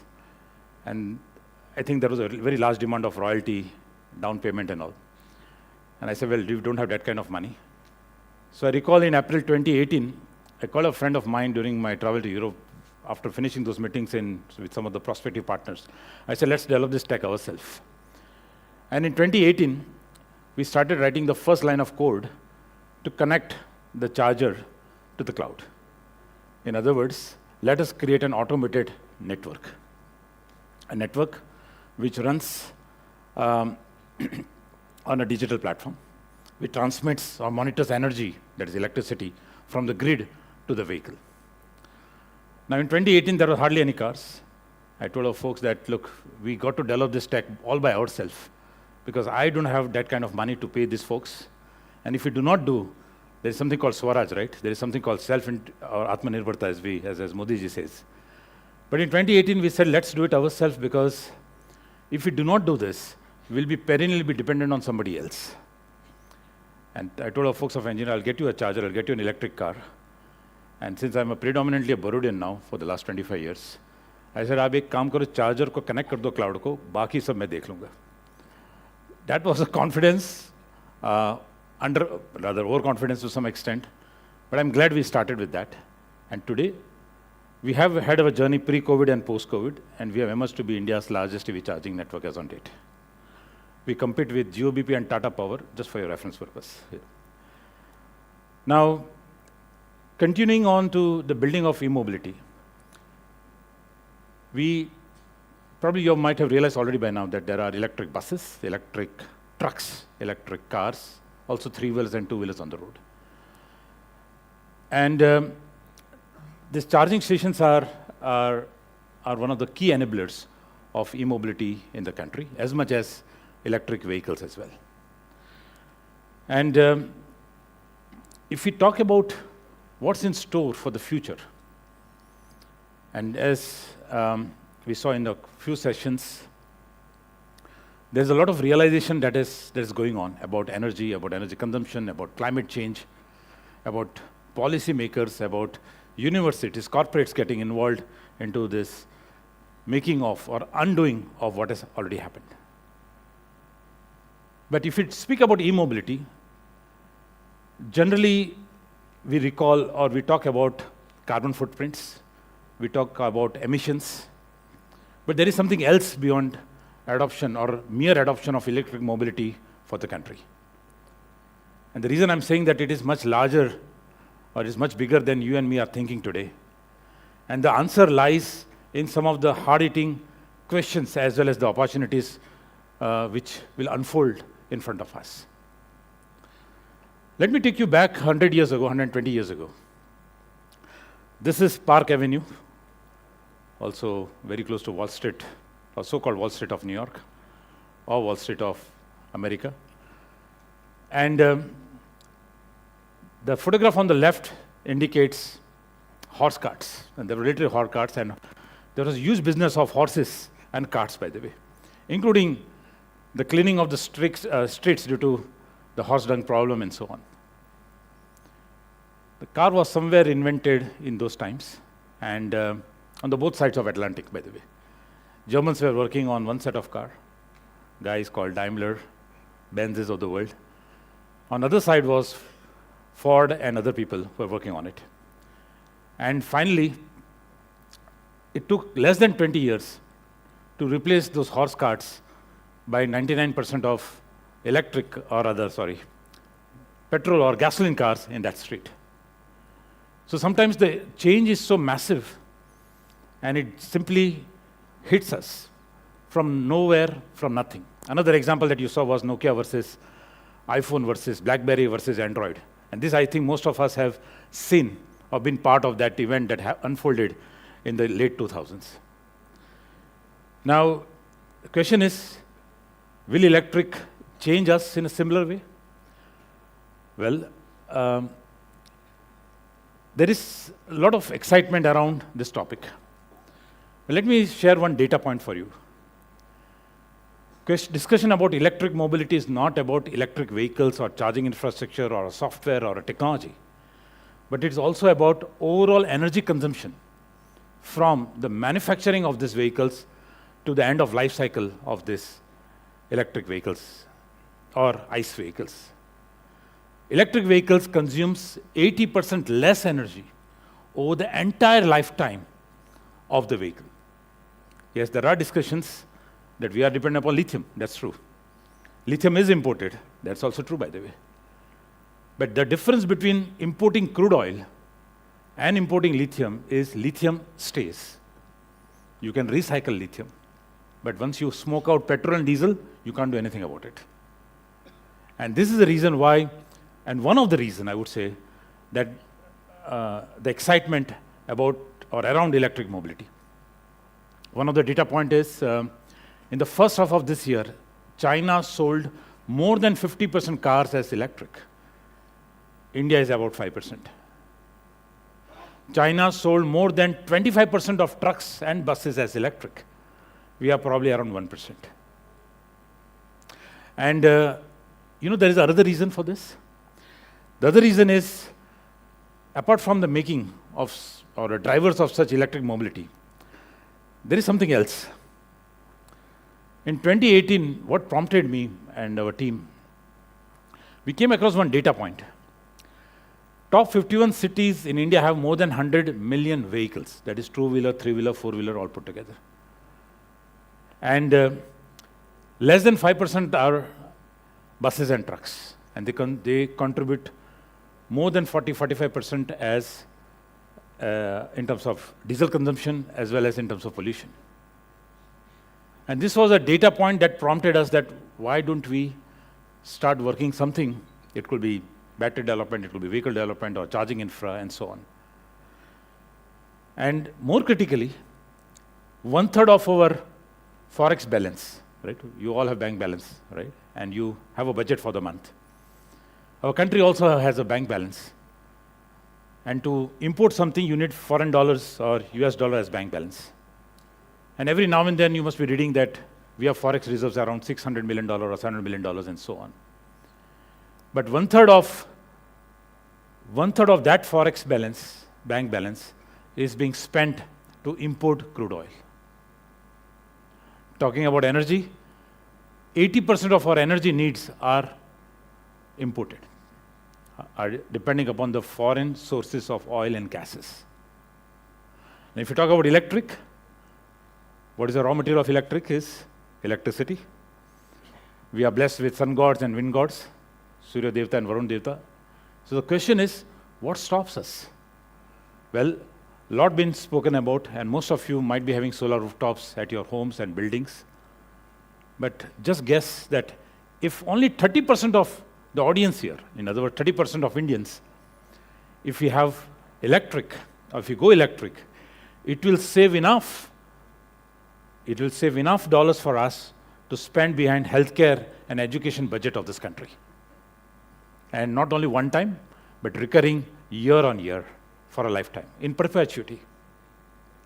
Now, if such data does not wake us up, what else can? Now, I'm glad that since we have seen the journey as a team, as a company, we have seen the journey since 2018 from almost zero footprint of an electric vehicle to a penetration which is now growing by hundreds and thousands of two-wheelers or three-wheelers or four-wheelers. I think the time has come to take e-mobility or mobility as a business extremely seriously. And this is actually an opportunity for all of us. And I'm not referring to companies like LTTS alone or companies like ourselves, but it goes beyond the threshold of adoption of e-mobility in all walks of life. And I must say that you name any OEM in the country and they have an electric vehicle. You name Suzuki or you name Honda or Mahindra and Mahindra or anybody else, they have an electric vehicle, either a two-wheeler or a three-wheeler or four-wheeler in their kitty. And talking about electric vehicles, there is also infrastructure which enables EV charging for all of you. And just before I close this discussion, there is something else which I like to share. We are a mid-corporate. Yeah, we are not as big as other sponsor companies or the universities in this room. But there is something else we live every day.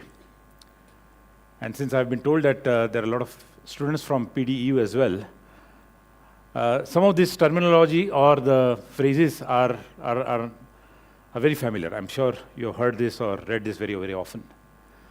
But for a team of 350 plus engineers, it is this thing which helps us or motivates us every day. When I speak about our EV charging infrastructure or our new venture of electric trucks, by the way, yeah, these are nothing but they are driven by IoT innovation or cloud telematics or different set of technologies that we implement. I'm even happy or even excited to welcome any one of you who have a brighter idea or a next big idea to join hands with us in terms of implementing or commercializing those technologies and ideas for business purpose or let's say for mobility purpose. And there are things which are unfolding in our country. So just to give a reference point, 100 years ago when the cars got invented, yeah, we were a poor country. We were ruled by somebody else. And today, when we speak about electric mobility, there is at least 80% of the things that we are able to do ourselves. We make our own steel, for example. We can make our own motors. Battery, well, cells or raw material will still come from China or South Korea or somewhere else. But there is still less than 10% of the contribution in the value chain. Of course, it's the most important one, but still less than 10%. However, if you talk about technology or software-defined vehicles, as most of you call it, this is something that can be done within our country. So the message is very clear that we were importing the technology for mobility from being a net import nation, we are becoming a net export nation as well when it comes to electric. And therefore, mobility, because humans are mobile, means mobility is an inherent part of our lives. It also throws upon a massive commercial opportunity and a business opportunity to all of us. And just to sum up, this is something that we have developed, evolved, tried and tested, and commercialized over the last 4 years. That is applicable to both large format electric vehicles such as trucks, as well as we are talking about the other form of vehicles as well as the charging infrastructure. I don't know if you have realized by now, but an electric vehicle is maybe not almost zero or almost getting to a point where it is zero or a low carbon footprint, let's put it that way. On the other side, when you bring in renewable energy, you are even contributing more toward the cleaner path of mobility and the consumption of energy within the ecosystem. And some of the other, these are all dashboards which I've just showed you, but these are nothing but these are enablers or the tech enablers within our platform. So once again, I thank you for your attention and your time. If you are an innovator, do write to me personally. But if you want to contribute on our journey, yeah, do drop an email as well. Thank you so much. Thank you so much, sir. Thank you very much. I would request you to give me 1 more minute of yours. You have come here and you have check. And shared so many wonderful insights about green energy. I would request Dr. Ashish Unarkar to please come and join me on stage in giving a token of love and appreciation from our behalf to Mr. Karthikeya Haryani. Sir, I would request you both to please come in the center, please. Thank you.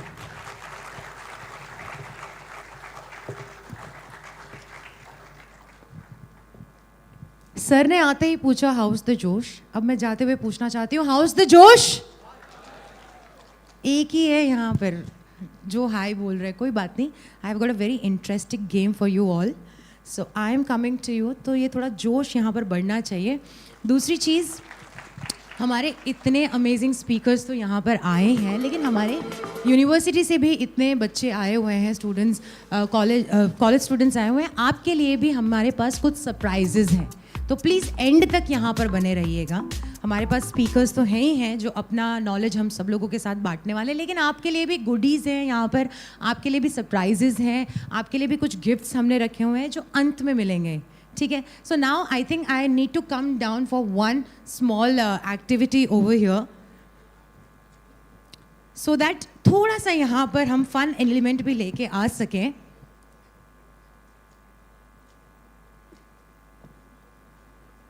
Okay. कितने लोग sports में हैं यहाँ पे? College students जो हमारे हैं sports, सब सिर्फ लैपटॉप एंड फोन्स में ही है. स्पोर्ट्स पे अब कोई भी नहीं है, मुझे ऐसा लग रहा है. Sports anybody who is into sports, so you both come here please. और आप भी आ जाइए, तीनों आ जाइए, तीनों आ जाइए. स्कूल जैसा लग रहा है ना, कॉलेज जैसा लग रहा है ना कि एक हाथ ऊपर कर दिया और टीचर ने बुला लिया.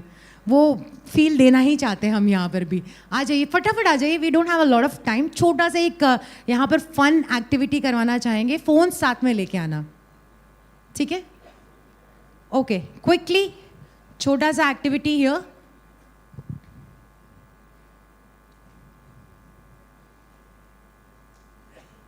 ये तो इतना टेंशन में आ रहा है, ऐसे टेंशन में, बाप रे. What's your name? Myself, Heath. नाम में आवाज में बिल्कुल टेंशन नहीं है हीथ के. ग्रेट. यू? Falak. फलक. Soham Trivedi. सोहम त्रिवेदी. क्या स्पोर्ट्स खेलते हैं आप? I'm an all-rounder. I play tennis, cricket, football. Even I'm a basketball player. Great. You? Cricket and basketball. Cricket and basketball. Football. Football. So यानी कि mostly ये तीनों भागने में थोड़े चैंपियन ही होंगे, राइट? तो एक छोटी सी एक्टिविटी यहाँ पर करनी है. अभी यहाँ पर हमारे साथ में जितने भी कॉलेज स्टूडेंट्स मौजूद हैं, मैं आपको 1 मिनट का समय देने वाली हूँ. So Prathamesh, I think Prathamesh can help me. आप अपने फ़ोन में टाइमर ऑन कर लीजिए एक, ठीक है? I am going to give you 1 minute. You have to take out your phones and within 1 minute you have to click maximum number of selfies with people who are wearing white shirts. सब लोग पहले ही ready हो गए. Phone change करना है. क्यों? बहुत slow phone है. जल्दी जल्दी एक जल्दी. मैंने आज तक वो टूथपेस्ट स्लो सुना था, वो फोन स्लो ठीक है. गुड. सो वाइट सब नहीं पहना हुआ है. कोई और सर, कोई कलर प्रेफरेंस आप मुझे बताइए. आप मुझे एक कोई कलर बोलिए. रेड तो है ही नहीं. रेड तो बिल्कुल. Ma'am, why don't you choose a colour? I say white is good. White is good. So let's go with whites, ठीक है? सो जब मैं आपको बोलूँगी ना 3, 2, 1, उसमें आपको टाइमर ऑन करना है. एंड आपको 1 ही मिनट देंगे और सबसे ज़्यादा सेल्फीज, और अच्छी सेल्फीज होनी चाहिए. ओके, स्माइल होना चाहिए. अगर स्माइल नहीं होगी तो we will not count the selfies. So the student, the athlete who clicks the most number of selfies is going to win the game. Ready? सांस, लंबी सांस, ठीक है? Prathamesh, we ready? Let's start the game in 3, 2, 1, go. Quickly just 1 minute. You अभी भी ढूंढ रहे हो? इतने सारे हैं वाइट शर्ट्स में. अच्छा camera, he is roping in cameraman also. उसको काम करने दो. हेलो.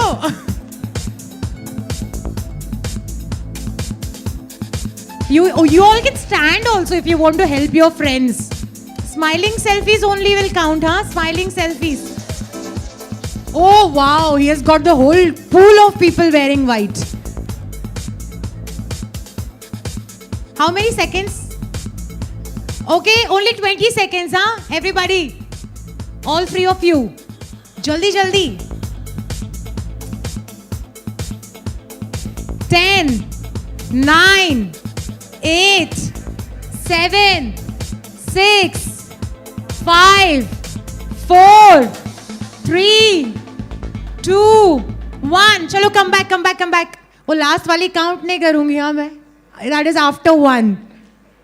चलो ओके, यू हैव कम. आप आ गए और एक कहाँ गया? अच्छा, मुझे लगा बैठ गया शायद कि अब मैं थक गया हूँ.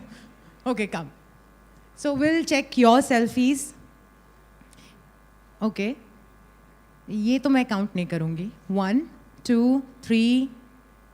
Where is your face? Okay, 4, 5, 6. ये सेम है. 6, 7, 8. 7. Oh, this has to be the picture of the year.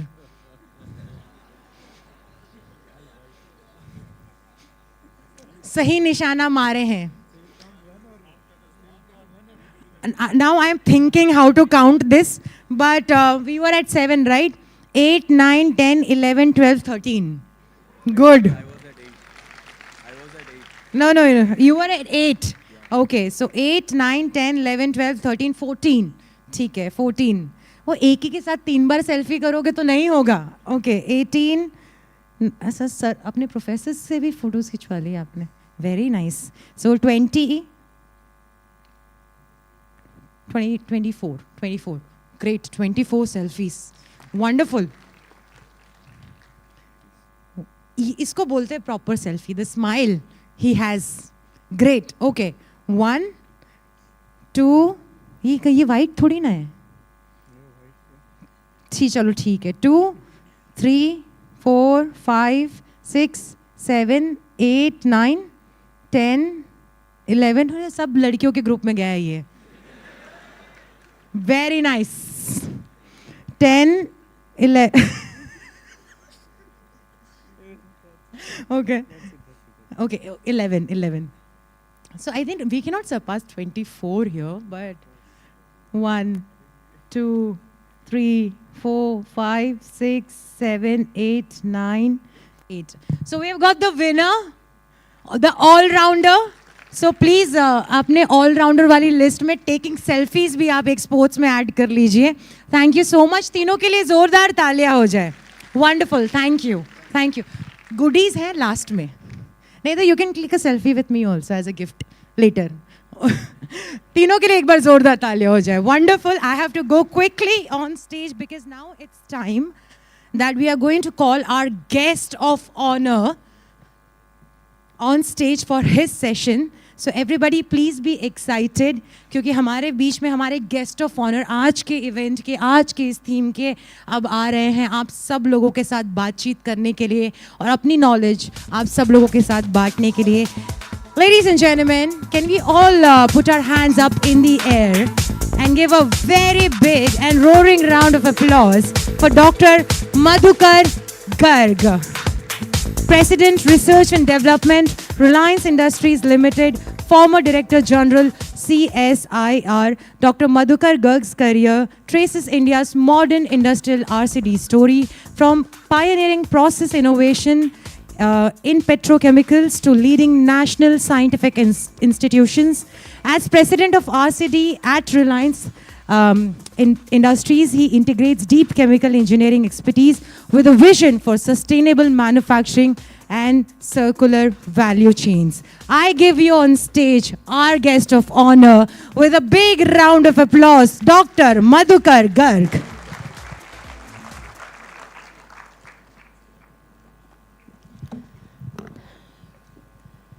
Well, it's just about a minute past 12, so I can greet you with a very good afternoon. Forward ke liye, na? I think my previous speakers created a lot of josh and equally in equal terms made my life a bit difficult in terms of making us in the oil industry the real culprits for global warming.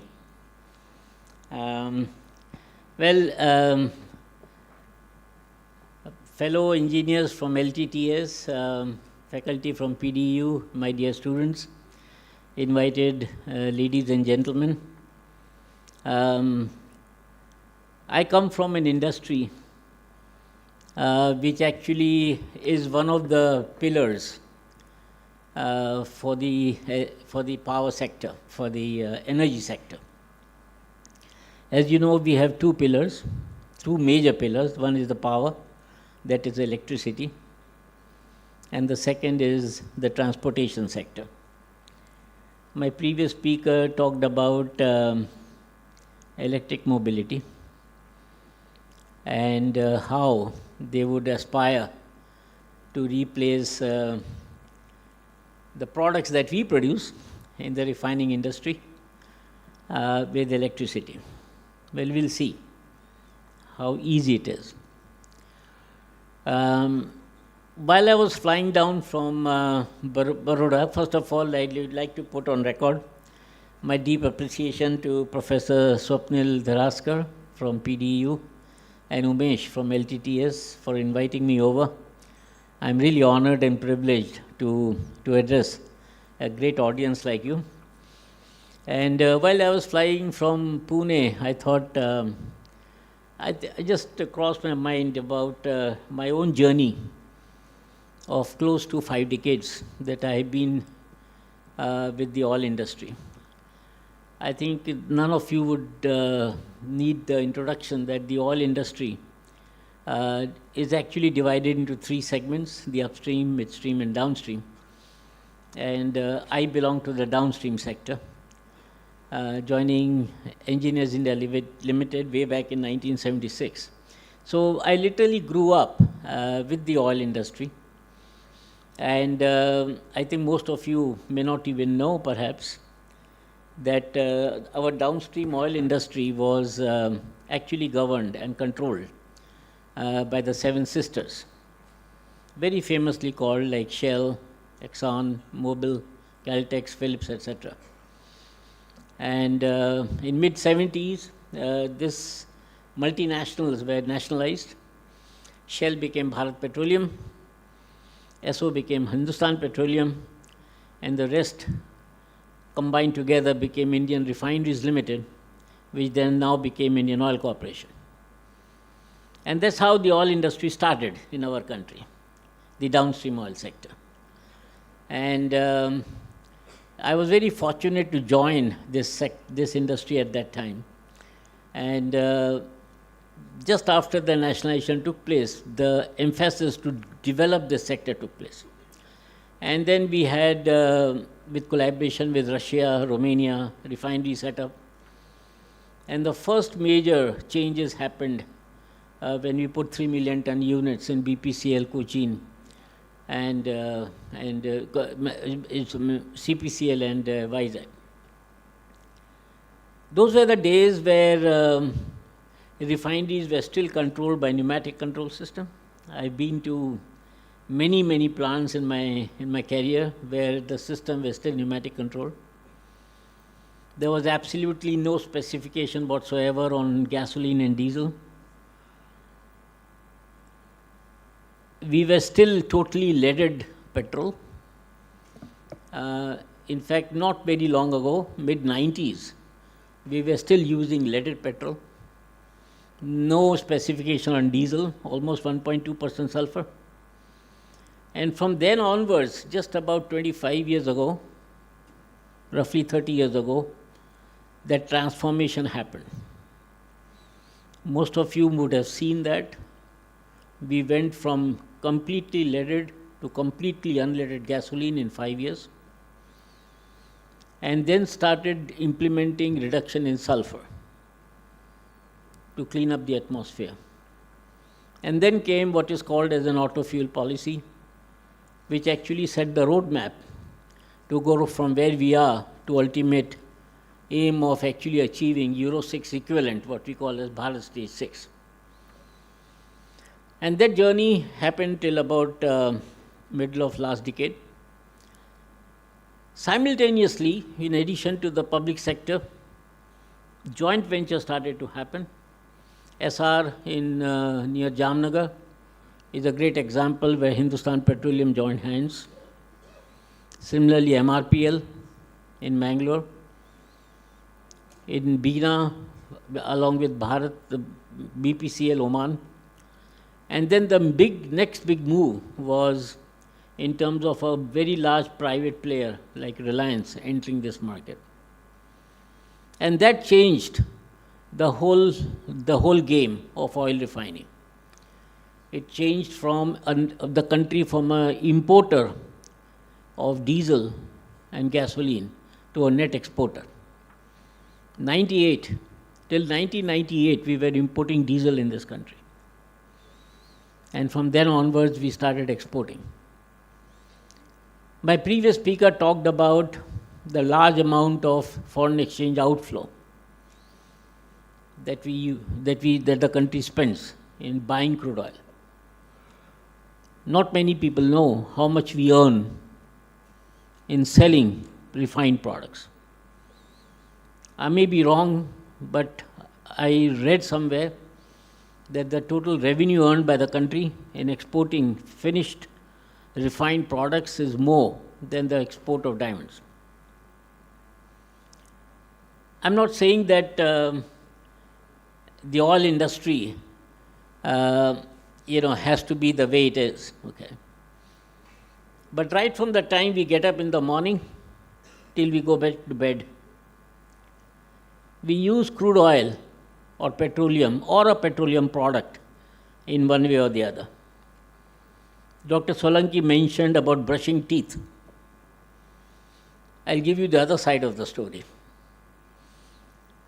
Toothpaste is made of refined calcium carbonate. Essentially, it is calcium carbonate. I mean, you can add flavors, etc., so that it tastes sweet. But that calcium carbonate is also actually refined based on energy coming from crude oil. The paste that is actually put in the tube, that plastic tube, is also made out of polyethylene or polypropylene, which is again coming from crude oil. From there onwards, when you take breakfast, you use LPG. That also comes from crude oil. And then whether you have a two-wheeler or a four-wheeler, whatever, you use gasoline or diesel to come here or to go else anywhere. That also comes out of crude oil.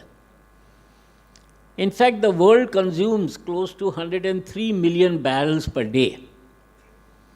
I'll repeat the number, 103 million barrels per day of crude oil. One barrel is about 159 liters. And you can do the maths, and I'll give you a number, that the calorific value of crude oil is roughly about 10,000 kilocalories per kilo. And you can then calculate how many kilocalories of energy the world consumes.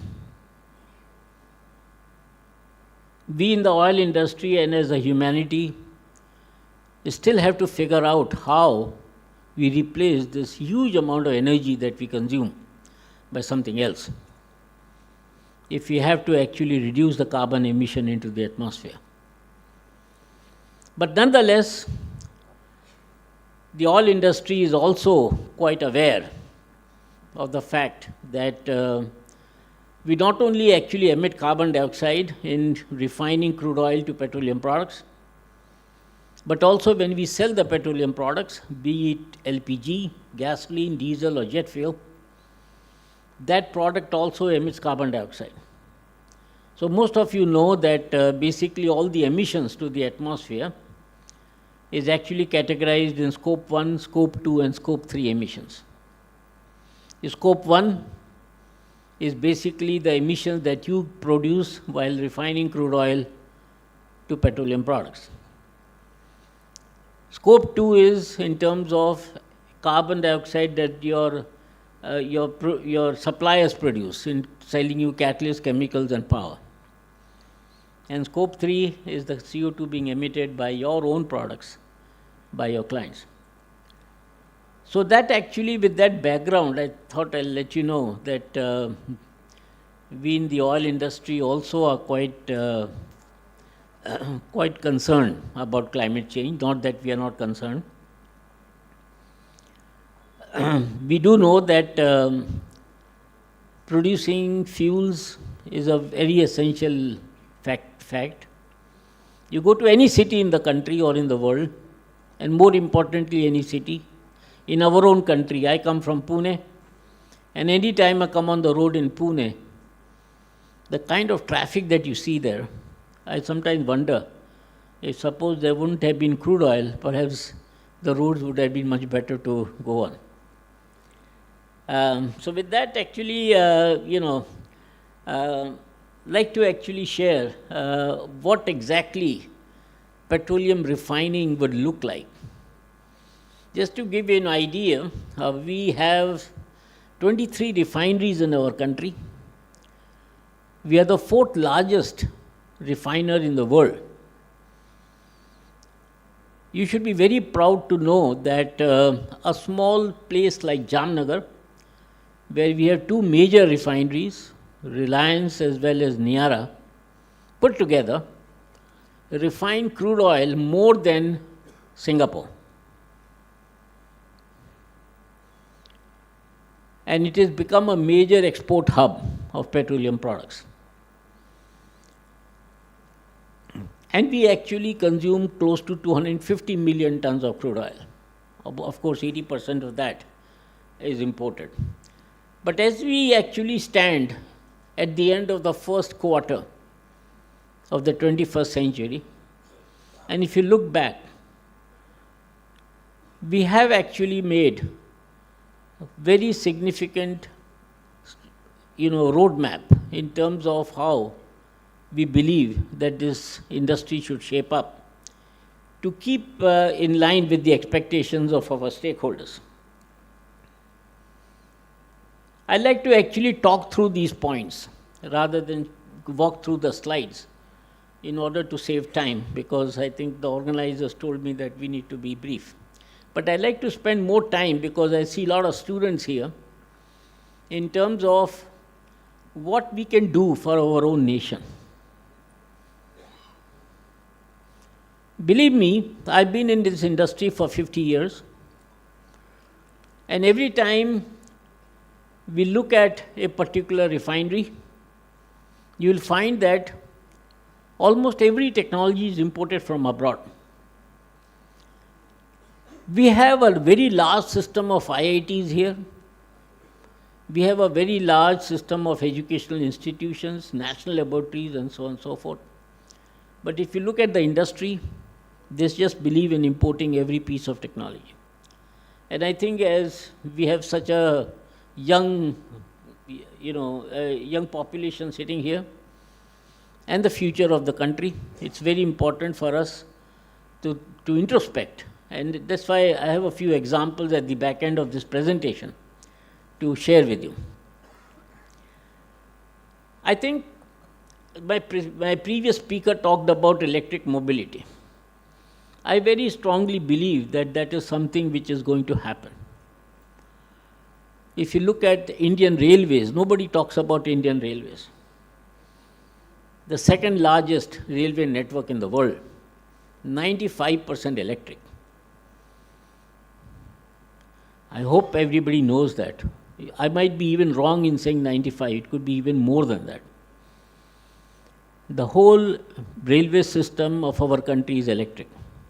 The major mass transportation system.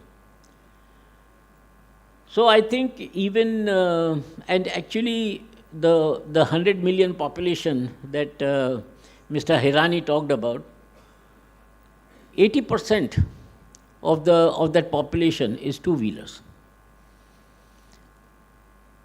80% of actually gasoline which is consumed in our country goes into two-wheelers. Four-wheelers don't consume that much of gasoline in terms of the total. We consume as a nation around 37 million tons of gasoline per year. But we are a diesel-driven economy. We consume almost 80 million tons, 80 million tons of diesel. And therefore, it's not very far that we might actually see a reduction in the gasoline consumption in the very near future. We are at 37 million ton. It might peak somewhere around 2030, gasoline consumption, because of electric mobility, because of mass transportation, because of increased efficiency of vehicles, and so on and so forth. And then in the refining sector, what do we do? So one of the major focus areas of this sector, particularly in our own country, is to see how we can maximize production of petrochemicals in our industry, in our refineries.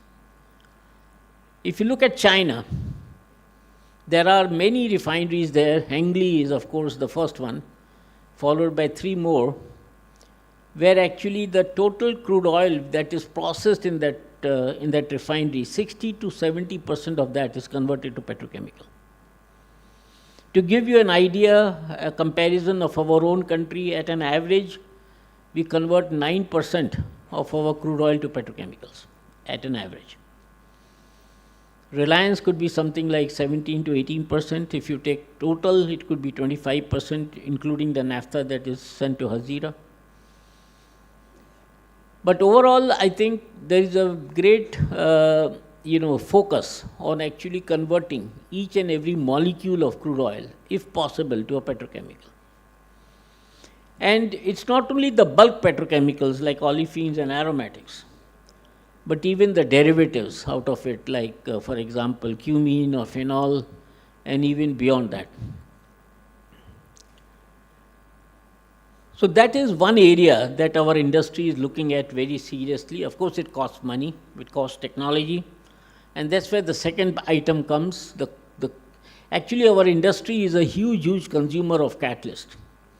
If you talk about any process industry, all the way from pharmaceutical to fine chemicals to anything, the largest consumer of catalyst is the oil industry. And it does transformation of each and every molecule that you can think of. So going forward, it's very important that if we want to actually reduce the scope 1 emission, we have to be more efficient in terms of having a better catalyst, in terms of actually process intensification, and so on and so forth. And not only that, actually, in order to reduce scope 3 emissions, we need to bring in some amount of green carbon. What I mean by green carbon is the biomass that is available aplenty in our country. And this biomass is either in solid, liquid or gas form. So basically, if you can actually include something like a used cooking oil, or in fact pyrolysis oil from pyrolysis of biomass as a drop-in option to substitute hydrocarbon fluid into our conversion units in the refinery, that would be actually putting green carbon into the final products. So that would actually reduce make them carbon neutral. So that actually brings me to the third item, that is circularity. And of course, Dr. Solanki talked about waste plastic very briefly, but this is one area that this industry is looking at very seriously in terms of using the pyrolysis oil from waste plastic as a supplement to the crude oil in some of the process units like delayed coker or FCC, etc. Depending upon the availability of pyrolysis oil, the idea is to maximize the intake of that of the pyrolysis oil from waste plastic into our processes. Our industry has been actually the promoter, I would say, of electronics when we actually moved from pneumatic control system to digital. And today, I am very proud to inform you that you will not find a single refinery or a petrochemical complex in our country which doesn't have the most state-of-the-art sophisticated distributed control system. And from there onwards, we started implementing advanced control and online optimization way back in early 80s. And that is now actually a standard practice in our country. And now beyond that, we are looking at digital twins, that is the process models of the process units, not only based on physical principles like the basic chemical engineering part of the processes, but also actually a hybrid model based on AI.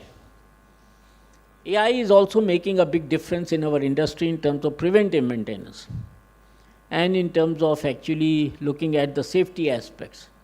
Safe operation is one of the most important requirement of our industry. We are dealing with hydrocarbons. And from that point of view, any hotspots, etc., using infrared detection and so on and so forth. So that is what we actually brings it to what is called as smart manufacturing.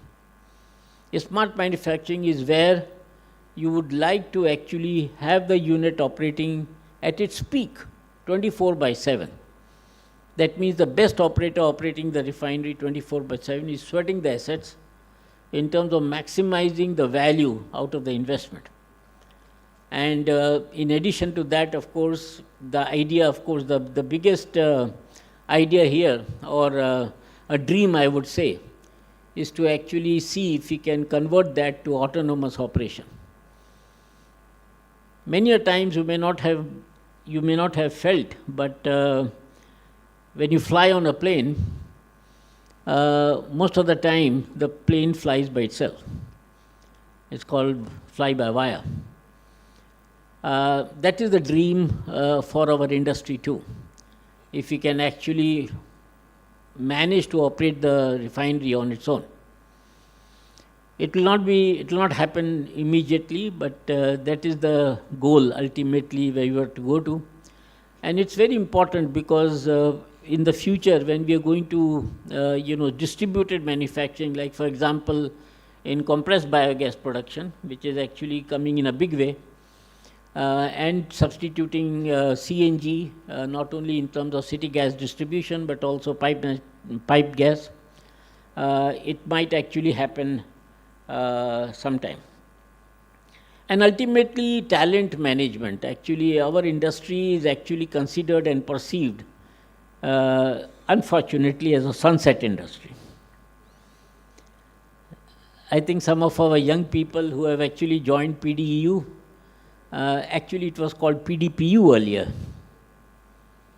And I remember the first time I came, in fact, I was interviewed for Director General position of PDPU, not PDEU, PDPU. For some reason I could not join. And they then changed their name from PDPU to PDEU. Got petroleum replaced by energy. Because it appears like petroleum is a bad name and we were not able to attract some bright students.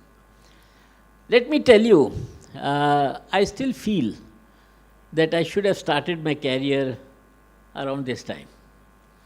Because we are going through some great times. I think there's a huge transformation taking place in our industry. Petrochemicals, 70% is one challenge. The second is to be able to make it happen. Third is to actually achieve net carbon zero targets. Each industry has actually set its own target, some 2035, some 2040, and so on and so forth. What I mean by net carbon zero is to make scope 1, scope 2 emission zero, and so on and so forth. So let me actually, so what I mean by talent management is kind of a mix of two, expertise and knowledge base and, the wisdom of people who have been in this industry for long, married along with the young minds who are digitally more oriented, and to be able to actually make sure that they can wear an IFR, that is the blue collar, while actually simultaneously sit on their laptops to implement AI. I'll actually fast forward this presentation so in order to get to this slide. So as actually if you look at the oil industry, it actually produces two products. It produces fuels, that is energy, and it produces materials. Materials is in terms of petrochemicals. That means either polymer or polymer derivatives or so on and so forth. But what you see on the right-hand side of your chart, on the x-axis is the technology, on the y-axis is the target application. And since we have such a large number of young population, I thought I always get excited to see this chart. You see the 4 boxes. On the technology axis, you have known and unknown. On the y-axis, you have existing and new. If you look at the first box on the left-hand corner, containing known technology and existing target application, any development that we do, any research and development that we do in that space is only incremental. We might be proud of it, but it's only incremental. If you go up, known technology and new application. That is something which we can say is an innovation. Similarly, if you move right, that is unknown technology and a current application. That is still further innovation. But if you take the orange one, unknown technology, unknown application, that is real innovation. And that is actually disruptive. This creates disruption. This actually makes others obsolete. Eastman Kodak is an example where the whole company disappeared just because we had digital. Going from there, actually, I'll just take 2 minutes to actually tell you about some of the innovations that I was very fortunate to be part of in the last few years. What I call as landmark innovations. In fact, when I was in Reliance and during COVID, very deep COVID in mid of 2020, I was looking out of the window and an idea struck me in terms of what we can possibly do to actually improve the Marox units that we had in Jamnagar. And without going into the details, the idea was that in order to convince the people as to what you wanted to do, nobody will allow you to mess around with the commercial units. These are huge, world's largest units, okay? So we came up with an idea to actually take an 18-inch pipe, convert it into a column, and install that column next to the main unit, as you can see here, and convince, more importantly, the workshop of the refinery to construct it. So here we go. So you can see the column being constructed, elevated, and the whole ceremony taking place. And this was sometime around 2022. And by 23, we did something like 20 different experiments. And based on that, we came up with a configuration which was implemented in the commercial unit just during the turnaround. And it worked. So this was actually something that I'm very proud of. The second is that, as I told you, we consume huge amount of catalyst. One of them is actually to reduce the mercaptans level in LPG.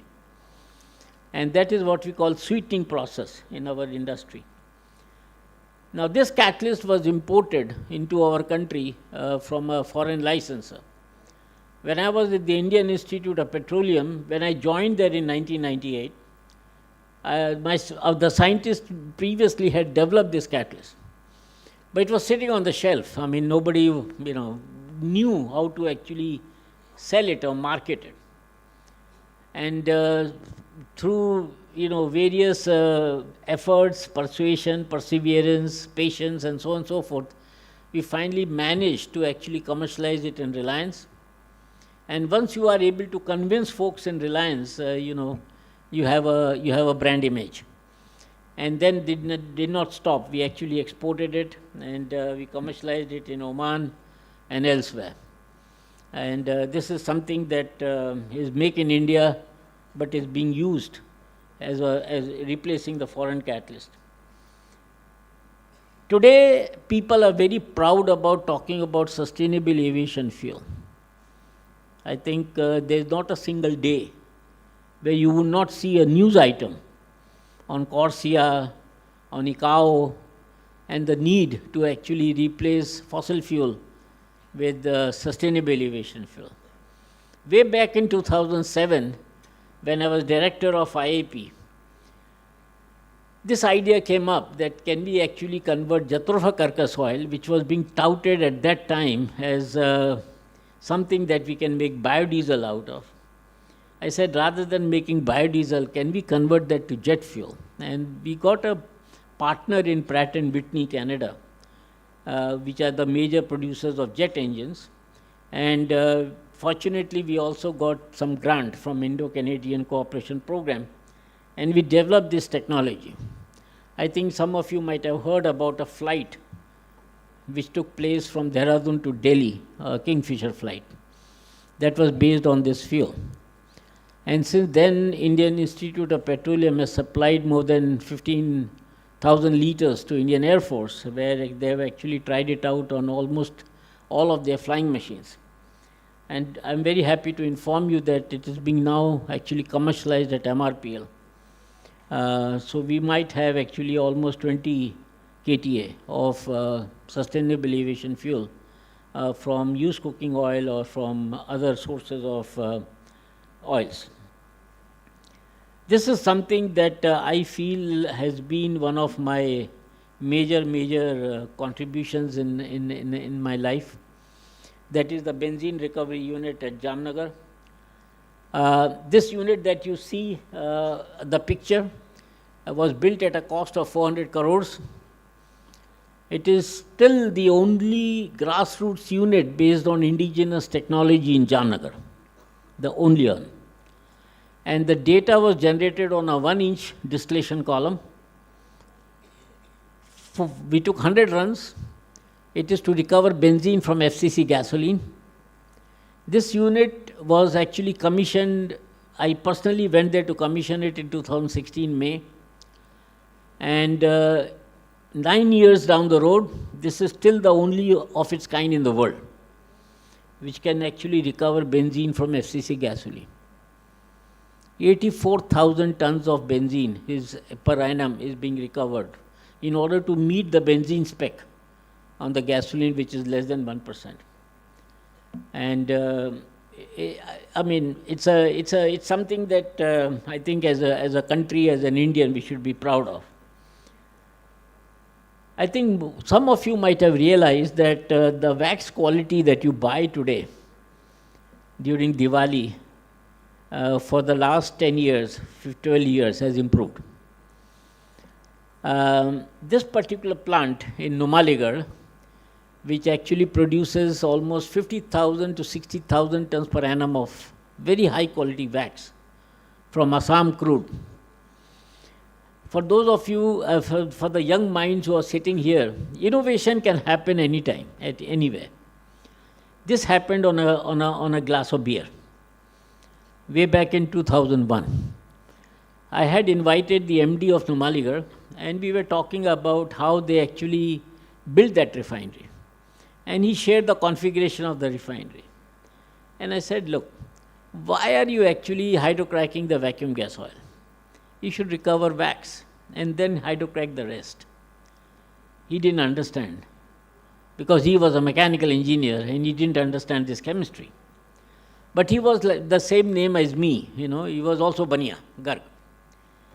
So I told him in his own language, मैं कहा देखो ऐसा है, if you buy a full cream milk and you boil it, आप उसका सीधा दही नहीं जमाते, right?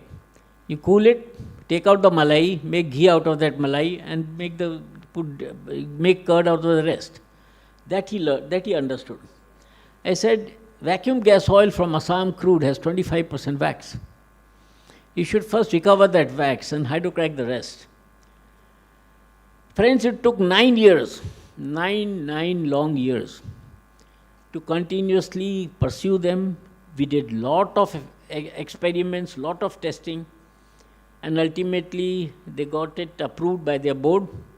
Bharat Petroleum actually came in because they bought out Numaligarh, and that's what brought the financial muscle. So this plant was built at a cost of 680 crores.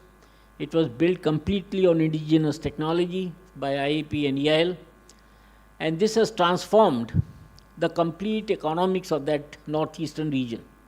In fact, a lot of wax artifacts, etc. There was a lot of cottage industries which have grown up there. This refinery exports wax to 32 countries, including US. And as you know, you would have seen how the wax quality improved. It increased the GRM of that refinery tremendously. So with that, actually, in fact, the Prime Minister himself actually inaugurated this plant, which is quite rare. The Prime Minister always inaugurates the whole complex rather than one single unit of a complex. And this is, of course, a waste plastic. We don't have much time to talk about. So basically, on the closing side, I think be patient. Just believe in us that we in the oil industry are also aware of the fact that there is global warming happening. I think Solanki Sahab mentioned it in he didn't mince his words. I do agree with him that we need to reduce consumption. That is the only way. If you look at the demand-supply equation, we should have less demand, more supply, and that's why we can actually make a big difference in not only reducing global warming, but also actually improving the economics of our country.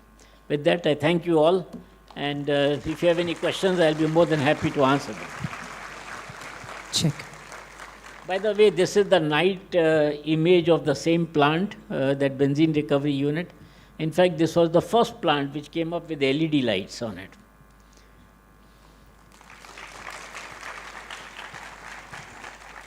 And this column that you see is a 4.5 meter diameter extractive distillation column, 55 meter tall, scaled up from a 1 inch diameter distillation column.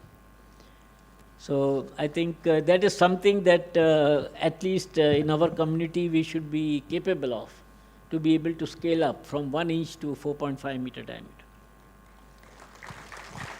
Thank you so much, Dr. Garg. And I am sure, I mean मैं पीछे से देख रही थी, मुझे वैसे तो बहुत सारी चीज़ें पता नहीं है, बट बहुत इंटरेस्टिंग लगा. आप सब लोगों को भी यहाँ पर बहुत ही ज़्यादा अच्छा लगा होगा ये सेशन, तो ज़ोरदार तालियां डॉक्टर गर्ग के लिए. Now I would request Dr. Anirbit Sirkar to please come on stage and join me. And sir, I will take this for you.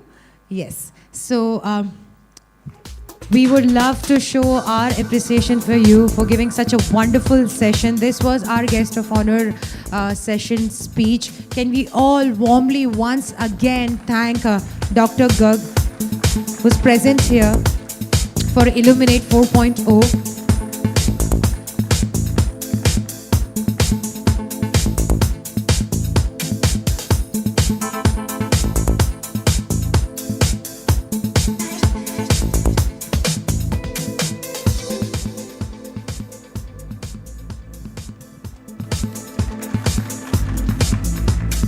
Thank you so much.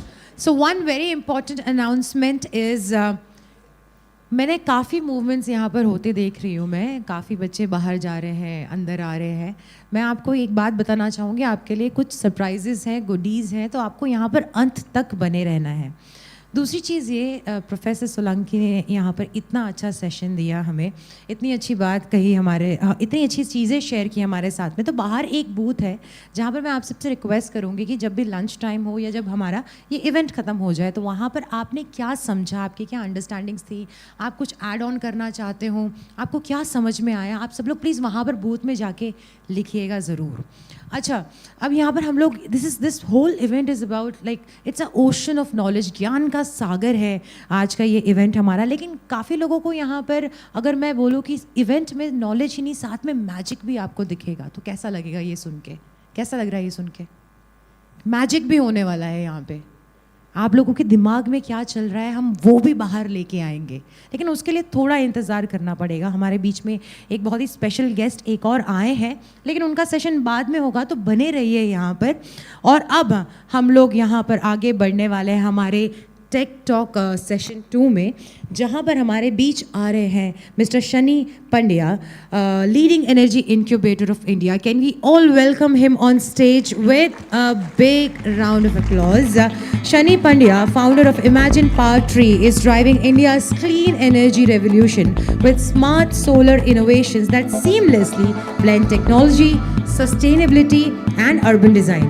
As a leading energy incubator, his visionary work in solar engineering embodies the spirit of a smart, sustainable future, perfectly aligned with India's next leap in industrial innovation. I give you on stage Mr. Shani Pandya.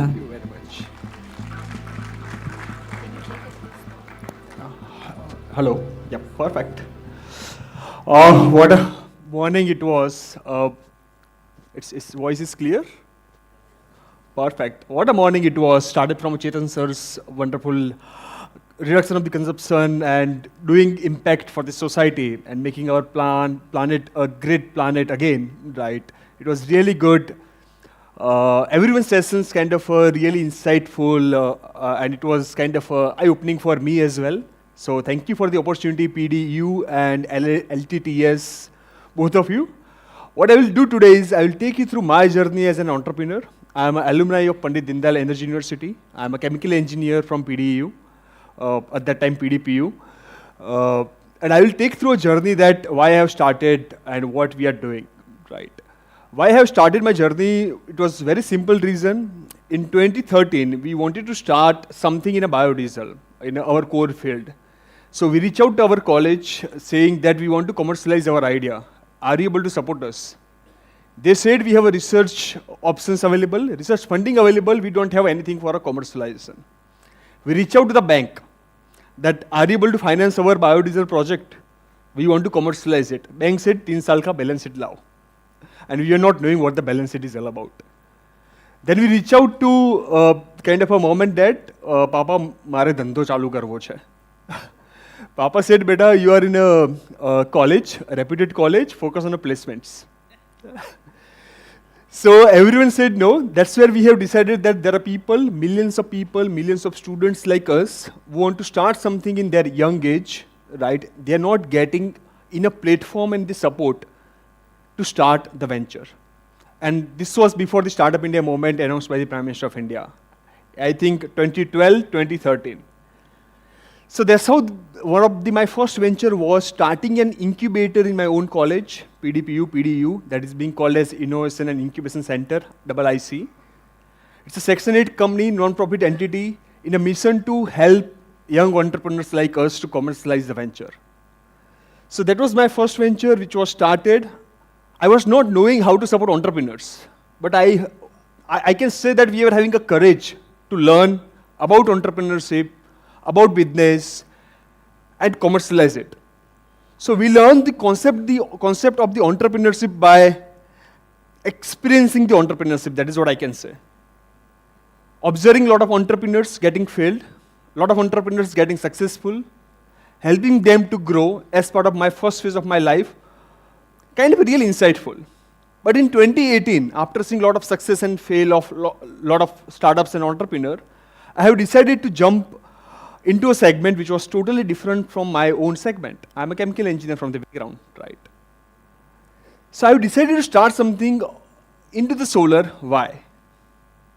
As many of you are aware, many of our PDPU students here, in PDU we have 1 megawatt solar plant, which is, I think, India's one of the first 1 megawatt solar plant, consuming 6 acres of a dedicated land, which is just nowadays just near to a GIFT city. Based on my understanding, as per the market value, the market rate of that 6-acre land are going to be more than 100 crores. Now, that land is reserved for next, I think, more than 20 years now.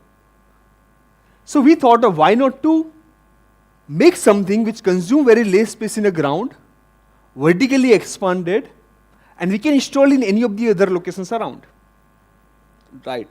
So we started with one of the first innovation, we'll come to that point as well. Similarly, how many of you are staying in a flat in the high-rise building? A flat mein kitla loko rahe chhe amati? Good amount of audience. As per the recent data, 70% of world's total population stays in the high-rise building and the flats. They also want to go for a solar, right? अपन पण इच्छा था, we also think, हमें भी होता है कि भाई बाजू वाले घर में बंगलों में सोलर लगा हुआ है, तो हमारे घर पे क्यों नहीं? We'll take you through a journey of what we are able to achieve. The problem I already explained to you, the cities is not having a space to install big solar power plants, so they are not able to achieve their own solar targets. Similarly, people staying in a flat are not able to go for a solar because they don't have a terrace. So what we have did, we are designing urban and building integrated photovoltaic products which can consume very less space in the ground and vertically expanded. We'll give a very simple example. If you have been to a Gandhinagar city, a majority of the good gardens of the Gandhinagar are the net zero gardens. Because we installed solar trees with a capacity of 10 kilowatt, 15 kilowatt, 20 kilowatt, mounted on a single pole with a levelized cost of energy of less than 4 rupees a unit, which can help reduce the light bill of the garden plus reduce the carbon emission of that particular area. Similarly, any of the cities, so as per also data, from India's total power demand load, 3% of the demand of the energy is being consumed by the street lights in the electricity. So to make net zero street lights, what are the options for the city council or city corporations? As of now, they don't have any options. They don't have a space available to go for solar. Other options replace all the lights with the solar lights, where in India people are going to take away the batteries.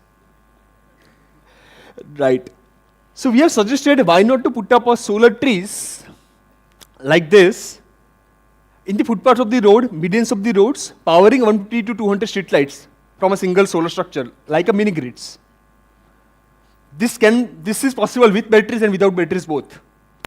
The best part is it consumes very less space in the ground, so you can install actually in the medians of the road. You're able to see there is a 10 kilowatt solar tree installed in a footpath of the highway with all the south tilt angle, no generation compromise on the product, which is powering around 150 street lights of that entire highway in the industrial area.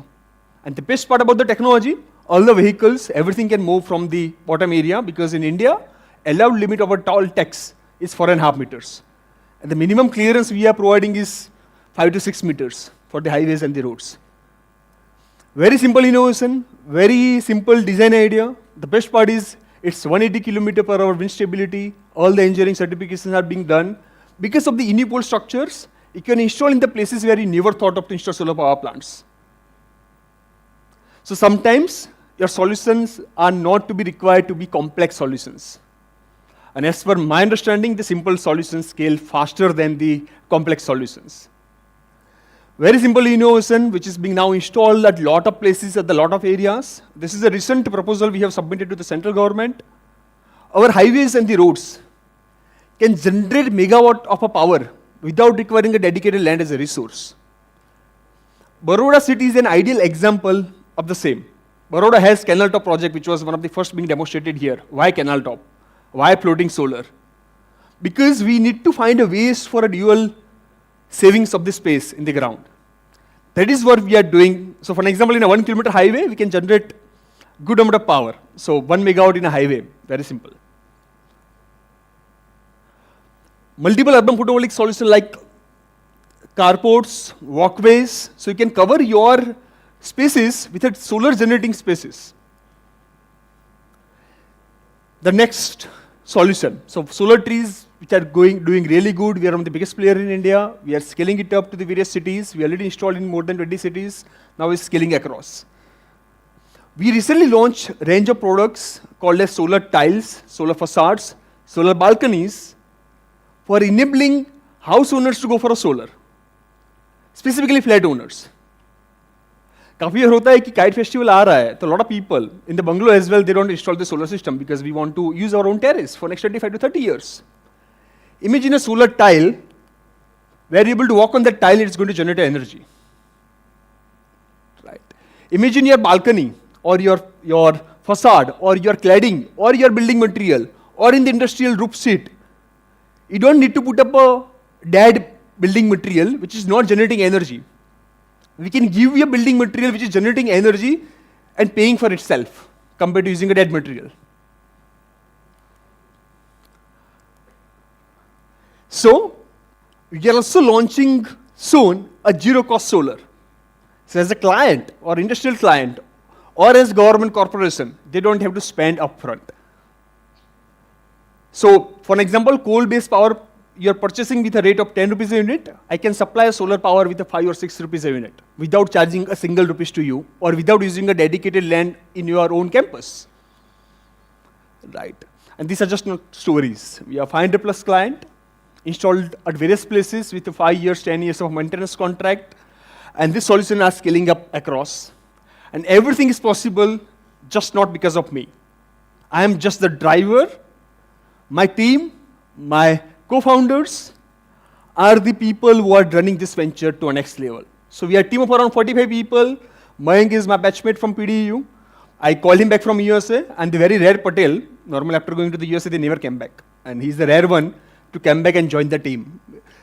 Joel, masters in renewable from the Germany, taking care of my entire tech part. We also got a chance to highlight one of the products, solar tile, to the Prime Minister of India, which went viral pan-India with support of the International Solar Alliance during the IRE Invest 2024. And the best part about the right side photograph is, this was the official memento to the Prime Minister of India by the Energy Minister of India and the Chief Minister of Gujarat, as a memento of a renewable energy during his visit. Because any state or the government give this as a memento to the Prime Minister of India, you feel proud about, and my parents feel the same.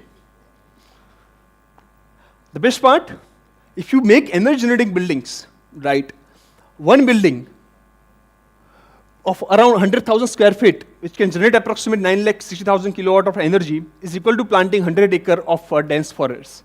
That much of the carbon emission can be reduced just by building integrated photovoltaics to your buildings. Supported, recognized by multiple organizations, multiple departments. And one of the reactions which I like the most from the Chetan sir's session, the C plus O2, CO2, which is the problem. So recently, in another venture of mine called as AirX Innovations Private Limited, we are reversing the reaction. We are using microalgae-based technology, which is a nature-inspired technology, for capturing a carbon dioxide and generating oxygen in indoor and outdoor spaces both. So technological intervention, yes, we might not be able to solve 100% of the problem, but we can at least give a try to reduce the effect of the carbon emission. And technology can play a very important role in doing it. So, thank you very much. Perfect. Check. Thank you so much, Shani. Now I would request Mr. Kamlesh Khangani to please come on stage and join me. Mr. Kamlesh Khangani, sir is coming on stage. So your session was pretty quick. Yeah? Food. Achha, you're right. It's lunchtime almost. So he's thinking about everybody who's present here. Great. For that thought process, can we give him a big round of applause?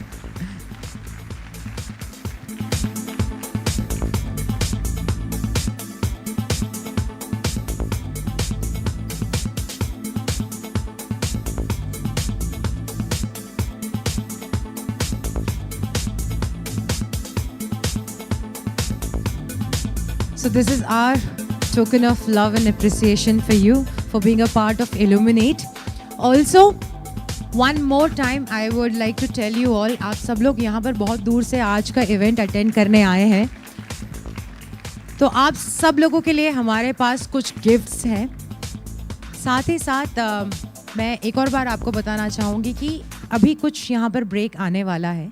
Event ख़त्म होने के बाद भी जो भी हमारा जो first session था, इतना वंडरफुल सेशन था, प्रोफेसर सोलंकी ने सेशन लिया था, आप प्लीज़ अपनी जो अंडरस्टैंडिंग्स हैं ये सेशन की आप ज़रूर वहाँ पर हमें बताइएगा. Thank you so much Shani, thank you. और मेरी फेवरेट अनाउंसमेंट करने से पहले मैं आपको ये बताना चाहती हूँ कि आपका माइंड रीड करने के लिए और आपको कुछ जादुई दुनिया में लेके जाने के लिए, मैजिक मोमेंट्स यहाँ पर क्रिएट करने के लिए हमारे बीच एक बहुत ही स्पेशल आर्टिस्ट आए हुए हैं, जिनके बारे में मैं आपको और बताऊंगी और उनको बुलाऊंगी भी. लेकिन इससे पहले मैं अपनी फेवरेट यहाँ पर अनाउंसमेंट करना चाहती हूँ कि लंच ब्रेक हो गया है. Lunch is ready. This is my favourite part of the event right now. We all are hungry, I am sure. 1:30 1:30 बजे तक अच्छे बच्चों की तरह आप सबको यहाँ पर आ जाना है. For the students, I think पीछे से हम लोगों को क्यू बना के एग्ज़िट करना है, राइट? आप सब लोग जो पीछे वाला एग्ज़िट है वो ले लीजिए. आप नीचे उतरेंगे तो बैक साइड में आप लोगों के लिए लंच यहाँ पर हमने रेडी करके रखा हुआ है. Let's come back by 1:30 and then after that I am going to take you in the land of magics and mind reading. And thank you so much for all the wonderful session. We are going to see each other very soon in an hour. Thank you so much. Thank you.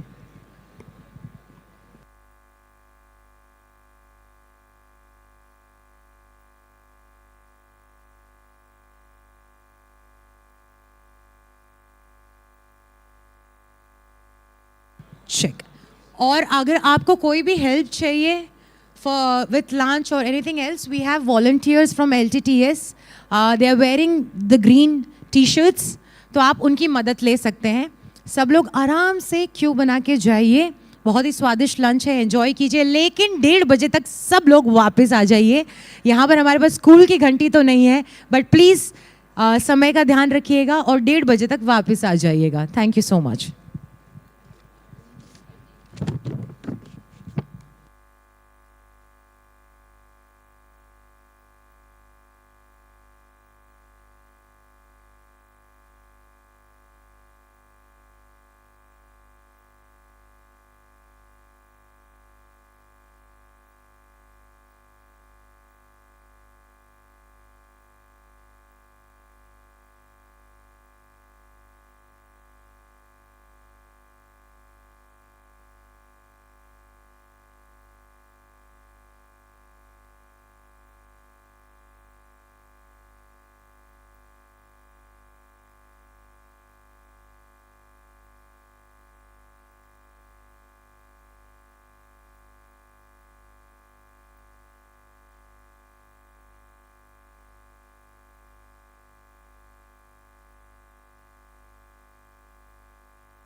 Check, check, check.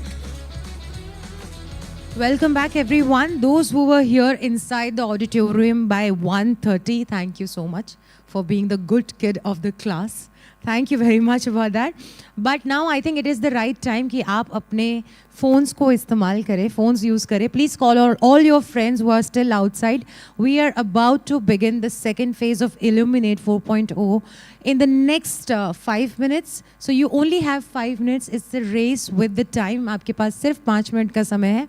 अपने दोस्तों को, अपने colleagues को phone कर लीजिए कि 5 minute में यहाँ पर अंदर आ जाना है, so that we can start the second phase of Illuminate 4.0.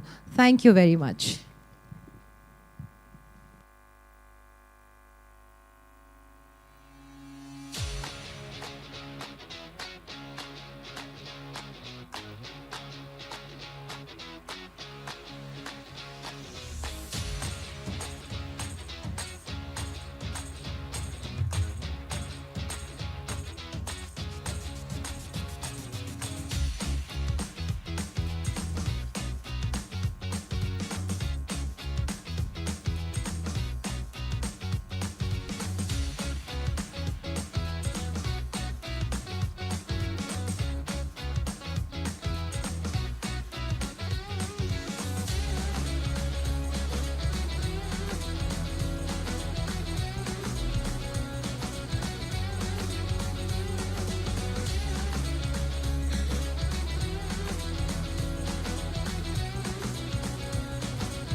check, check. Welcome back, everyone. Once again, I'm requesting all of you, if your friends and colleagues are still outside the auditorium, this would be the right time to use your phone and use the option of phone a friend and call them back inside, because shortly, in the next few minutes, we are about to start the second phase of Illuminate 4.0. So I would request everybody to call your friends inside. We are going to shortly start the second phase, where we have two great sessions and talks by our renowned speakers, and also someone who's going to come and take all your secrets out. We have a very special artist with us for this event, जहाँ पर आपकी कुछ रहस्य और कुछ secrets बाहर आने की पूरी संभावना है. So stay tuned and do not miss even one single second of the second phase of Illuminate. I would request each one of you, if your friends are still outside, this would be the right time to call them, because the next time I'm on stage, we are starting the sessions. Thank you.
Welcome back to Illuminate 4.0 by L&T Technology Services and PDEU. I would request everybody, before we start the next phase of Illuminate 4.0, जितने भी पीछे बैठे हुए हैं, today is not the day to be backbenchers. So I would request you all to please come in the front. सब लोग जो पीछे हैं, because trust me, the next few sessions which are going to happen now, you would not want to miss even one single second of it. We have got two amazing renowned speakers who are coming. At the same time, we have a great panel discussion session. उसके साथ साथ जैसे मैंने बोला था कि there are chances कि आपके कुछ secrets, कुछ लोगों के secrets यहाँ पर बाहर आ जाएंगे. कुछ जादुई दुनिया में मैं आपको लेके जाऊँगी. मैं नहीं, किसी को बुलाऊंगी जो आपको जादुई दुनिया में लेके जाएंगे, वो भी आने वाले हैं. तो जो ये back benches वाला गेम है, वो आज हमें नहीं खेलना है. I would request everybody to come in the front. जितने भी पीछे यहाँ बैठे हुए हैं, मुझे कहीं आना ना पड़े वहाँ से आपको उठाने के लिए. So I would request you all to please come in the front and fill up all these seats which are looking very empty in the front. ये आगे आगे जो seats खाली लग रही हैं, आप सब लोग please आ जाइए, इधर आ जाइए. सब लोग आगे आ जाइए, जो पीछे हैं वो आगे शिफ्ट हो जाइए. ये जो रो है जहाँ स्पीकर लगे, हाँ, जो आपने सर उठा के देखा, आप राइट लेफ्ट देख रहे हैं, हाँ, वो वाली row. Yes, the athlete row, the athletic row. Please come in the front. आप सब लोग आ जाओ please. Everybody, I would request you all to move in the front. You would not want to miss the sessions which are coming up. सब लोग please आगे आ जाइए. आगे ये जो खाली सीट्स है वो फिल अप कर दीजिए. Once we are settled, I'm going to call our next speaker on stage. So once again, I would like to welcome each one of you at Illuminate 4.0 by L&T Technology Services, partnered with PDEU. And I'm sure before lunch, we all heard some really great minds. We really had a session, had few sessions where we got to see how we can bring a green revolution or sustainability in the environment, even while working in a smart way in our industries. So अब यहाँ पर समय आ गया है कि हम ऐसे ही एक महाज्ञानी को स्टेज पे बुलाएं, एक ऐसे ही स्पीकर को बुलाएं स्टेज पे. Let me call on stage with A big round of applause. Okay, before calling him on stage, चलिए थोड़ा सा खाना खाने के बाद भी नींद आती है, तो वो नींद भगाते हैं यहाँ पे. ठीक है? Everybody, both hands in the air. Sir दोनों. हाँ. मेरी नज़र सब पे है. अब्दुल नाम नहीं है लेकिन नज़र सब पे है. So, okay.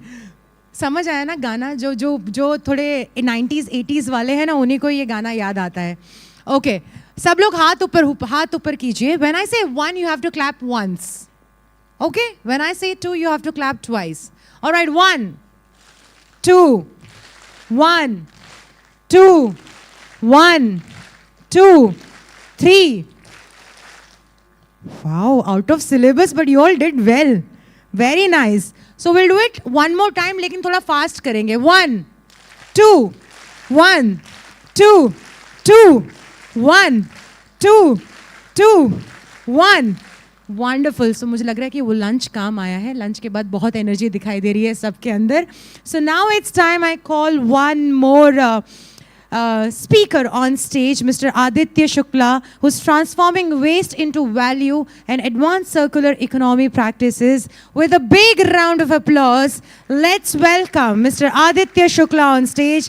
Aditya Shukla, co-founder of Salt Tech Designs Labs, is redefining sustainability by transforming plastic, industrial and construction waste into high-performance building materials using patented zero cement technology.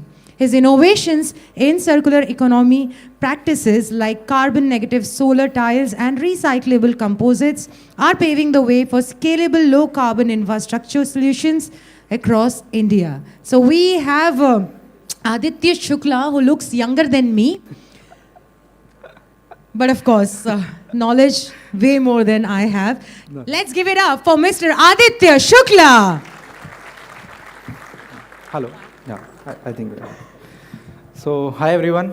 I think, so I was just behind the stage, I was talking to Sir from PDEU and L&T Services that it's a very tough job to present something just after the lunch, because either it can shoot up that everybody is so conscious to take bold questions and everything, or it can go very dull.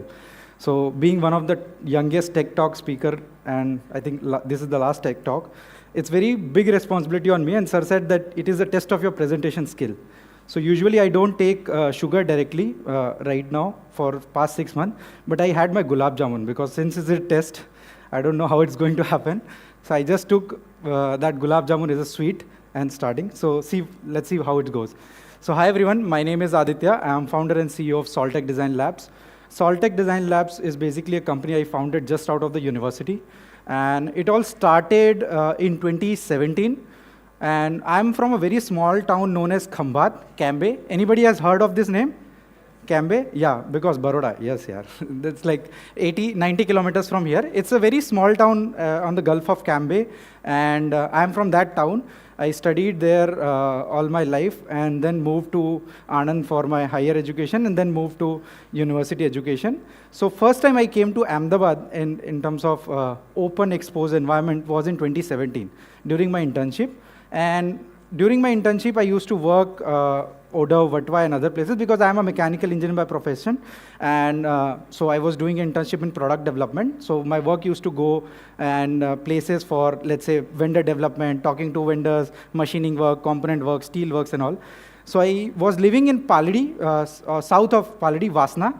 And I used to take from Vasna to Oda. And when you go to that route, you will see on the left side, there is a dump site known as Pirana. Now it has significantly been reduced, but at that time in 2017, it was a heap of mountain, just, I would say, within the periphery of the city, and it was a garbage mountain. So that is how the inspiration started, that I figured out that this is a garbage mountain. I've never seen anything of that sort in my life, because in my town, maybe they were dumping waste in some places, but that was not exposed in a kind of, this kind of structures to us, right? And that is where the overall thought process started. I came back, I started talking to a few of my cousins who used to live together with me. They were working in a bunch of different companies, but then वो small town से आके बड़े शहर में कुछ बड़ा करना है तो सब भाई साथ में रहेंगे, कुछ कर दिखाएंगे, नेहले पे देला, all these kinds of. So that's the mentality we had. And that's how we were living together, 4 of us, all 4 cousins, काका पापा के अलग-अलग लड़के थे. So I bounced off the ideas that this is what something which is very, very fascinating, and there is a good amount of technological innovation happening across the globe, which can actually solve this on scale, but it is still, India is still very far behind in that. So that's where few of them said, yeah, I think so, but job chhod ke ye kya karenge? Like there are reservations, and we come from a very service-oriented background.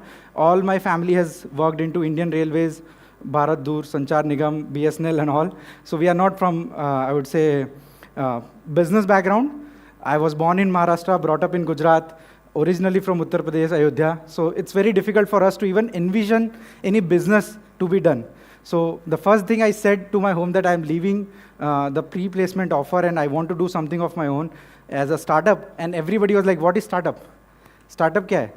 And that thing went on to 3 years till the time I launched this company and commercially went into market to generate revenue and doing different things, because even the family members were very hard on believing that these guys are doing something different. So that's how the Saltech started. Saltech is basically salvation technology. We didn't get the run name in the MCA, so we kind of abbreviated it, innovated into Saltech, and that's how Saltech came. So we upcycle different kinds of waste materials into sustainable construction material applications. Essentially, we solve 2 problems. One is of ever-growing waste, and very, very particularly focused on materials which are hard to recycle. And when I say hard to recycle, like all of you have heard about single-use plastic, right? Single-use plastic. Why it is known as single-use plastic? Any single-line definition? Why it is known as single-use plastic? Non-recyclable, whatever. But why it is known as single-use plastic?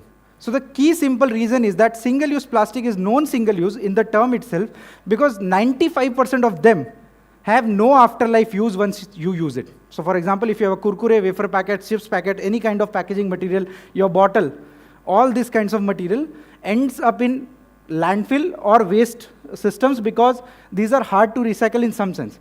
Some material are very good to recycle. So for example, PET containers are recyclable, which is PET bottle. But then a bottle has 3 different kinds of plastics. PET, HDPE, and then PP layer, and then HDPE lid. So if you recycle all this together, it is very hard because each one of has a different melting temperature, different processing characteristics. So you cannot get a single homogeneous material from a commingled waste, right? So that's the biggest problem, and that's why it's known as single-use plastic, because 95% of those materials ends up in landfill, have no afterlife use. So that is the kind of material we target. So we use that kind of material as a binding material. There is a second amount of material which is coming out right now is a construction and demolition waste. As urbanization increases, we produce huge amount of C&D waste. And then industrial waste. Although industrial waste is not visible directly to your, let's say, homes and cities, it does have a huge amount which is having an impact on our environment. And that also is a problem because if they do not have afterlife use, they will basically end up in low-lying areas, industries, or let's say landfill or scientific landfill disposal sites, which essentially are carbon residues. So what do we do about it? So that is where we started solving one side of the problem and realized that recycling fails because the material which is recovered and material which is recycled, these have a different, I would say, scale. So for example, 100 grams of material which is recovered from waste as a resource, if only 9 grams is recycled, 91 grams is landing up elsewhere, that's where the recycling value chain breaks. So that's the percentage of recycling right now, which is 9% of plastics ever produced is getting recycled. 91% end up in either landfill, incineration, marine environment, littered into oceans, whatnot. So that is where we started working on to what is the offtake, which is where we can value proposition the supply and demand. Like making the material, recovered material, making into a product which has equally amount of off-taking value. So that was construction. And that's how we landed up on the technology. So we develop a technology where we take different kinds of plastic waste, all mixed form, no need of segregation, sorting, on their type, chemical property, physical property, nothing. Because we don't use plastic to plastic conversion, we use plastic just as a binder base. It's a thermofusion process. So plastic is the binder, recovered aggregate coming from construction and demolition waste streams goes as a reinforcing material, and any kind of industrial waste, whether it is an activated material, inert material, or pure carbon residue, no need of any characterization, it can directly go as a filler material, as a just filler material to increase the density, to increase the dead load of the material. And we manufacture different kinds of construction materials out of it, like block, tiles, brick, different other kinds of forms of material. For different multiple construction applications, these are more of a kind of material which replaces concrete, low carbon green building materials. We have multiple patents on this.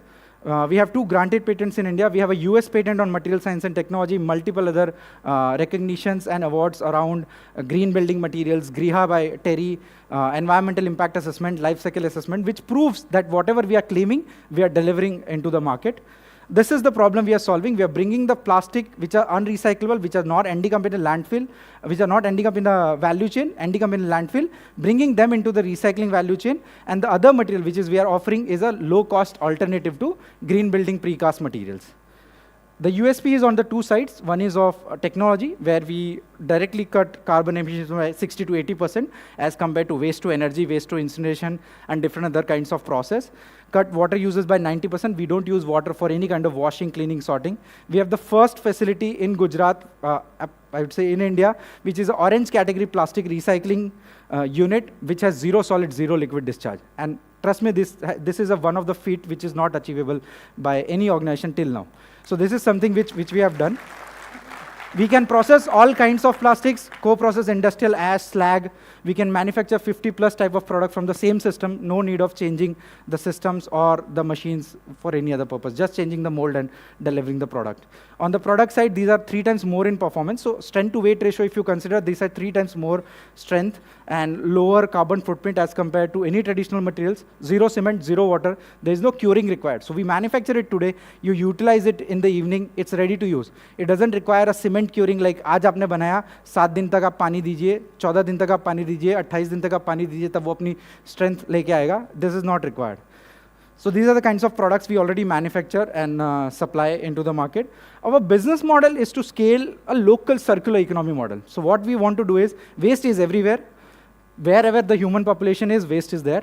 We want to enable, with the technology, to build local circular economy model across the value chain. So whether the waste is from Vadodara, the establishment should be happening here, the local recycling should happen here, the material which goes into the market should go here. So it becomes a local circular economy model. Decarbonization will go in transportation, decarbonization will go in terms of reduction of overall carbon footprint of new infrastructure being built, and then recycling also. We have 2 approaches. One is of containerized approach, another one is of fixed station approach. Containerized approach is very similar to, let's say, modular plant, which is small scale plant to be established, which can go to multiple places and recycle. And then stationed plant, which is basically for a fixed hub, which is 5, 10, 50 TPD scales of different kinds. This is the progress so far. We have our own installed capacity of 10 TPD and almost recycle 530 metric tons of material, which is in our category highest in India. The kind of material we recycle, 2.3 lakh square feet of product we have installed into different market. PDU is one of the university which has gone to use our product to a scale, I would say. We are coming up with 3 new plants into different periphery. In fact, there is one, you can see Somnath logo here. How many of you have visited Somnath as a temple? So next time you go to Somnath and you deposit your plastic waste in any of the dustbin, you will know where that plastic waste is going to end up. That plastic waste is going to end up in a recycling facility built by us in Somnath, run by self-help group, women self-help group, which will recycle and make pavers and tiles out of it, which will again be used by Somnath Temple Trust to do different kinds of infrastructure development. That's a first of a kind model a temple economy is building across its value chain. There are new models coming up in BMC, where we are going to establish a modular scale unit, and then different other corporates are also working with us for developing different other applications. Yeah, this is how the installed product looks like. this is interesting. This is a new product applications which we have come up. So we usually collaborate with partners to kind of see. हमने material science की technology बनाई है, हमें partners चाहिए जो अलग-अलग product को offtake करें या product applications बनाएं. So that is where we started doing it. So this is on the left-hand side. You see solar tile. I think one of the speakers, Sunny, forgot to mention. I think he didn't wanted to do the spoiler. That was the solar tile which was presented to PM as a memento, was made by us, because the circular part, which is the recycled material, is developed in our facility, and it's 100% patented technology by us. And it's a very small story, just that how that got into the memento. That there is another boy, just like you, left out of the college, started doing in entrepreneurship, worked with me and Shani both. So he started doing this, that he presented it to different people when there was a discussion going on that there needs to be a memento to be given to Prime Minister. He said that there needs to be something which has to be made locally and to be presented so that this summit is also a reflection of what we are doing in India. So that is how this world's first recycled solar tile made in Gujarat, made by Gujarat startups, were presented to Prime Minister, which is again from a Gujarat CM. Yeah. So that was done. We can do different kinds of industrial applications, different kinds of waste material applications, furnitures, all other kinds. This is our impact till now. In next 5 years, our goal is to divert almost 1.5 million metric tons of plastic waste from wherever we go, deploy our technology or enable different local players with our technology. 3,000 plus green jobs to be created within the sector, directly employed by the plants and systems and distribution channel we own. And then 4.73 million tons of GHG emission to be offset in the overall value chain in next 5 years. That's our goal. And it's a very ambitious goal, but then definitely we are on it. This is our awards and recognition. So we have won national award in all the 3 categories we work. Swachh Bharat Mission Urban, National Award winner. Swachh Bharat Mission Gramin, National Award winner. Pradhan Mantri Awas Yojana for any construction material technology to be used in affordable housing, National Award winner. So this has been a rewarding journey, definitely. There are ups and downs, but yeah, this is something which is different. This is how the installed product looks like. And this is one of the quote which I read in Singapore, but it stuck with me, that the greatest threat to our planet is the belief that someone else will save it. And it echoes the same vision, which I think Chetan sir said, that we have to do our bit, forget about what other people are doing. They have to do their bit, but I am doing my bit. And if you are willing to do your bit, we are happy to collaborate and see where we can do what kind of applications, products, or innovations which can help to go deliver more impact and reverse climate change in some manner. Thank you. I hope I did in time, I think. Yeah. Because the instruction was that instead of 20 minutes, if you can do it in 15 minutes. And when entrepreneurs are given with opportunities, we try to take whatever we can best of. Thank you so much. Firstly, thank you so much for finishing up quickly also, because we have many other sessions, interesting sessions coming up. But इसका मतलब ये नहीं है कि आप इनसे बात नहीं कर सकते, आप इनसे सवाल नहीं पूछ सकते या इनसे मिल नहीं सकते. शायद अगर कुछ बाकी रह भी गया हो तो हम इवेंट खत्म होने के बाद भी डिस्कशन कर सकते हैं उस चीज़ के बारे में.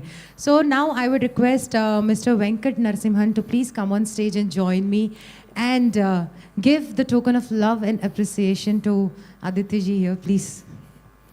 जोरदार तालियां हो जाएं.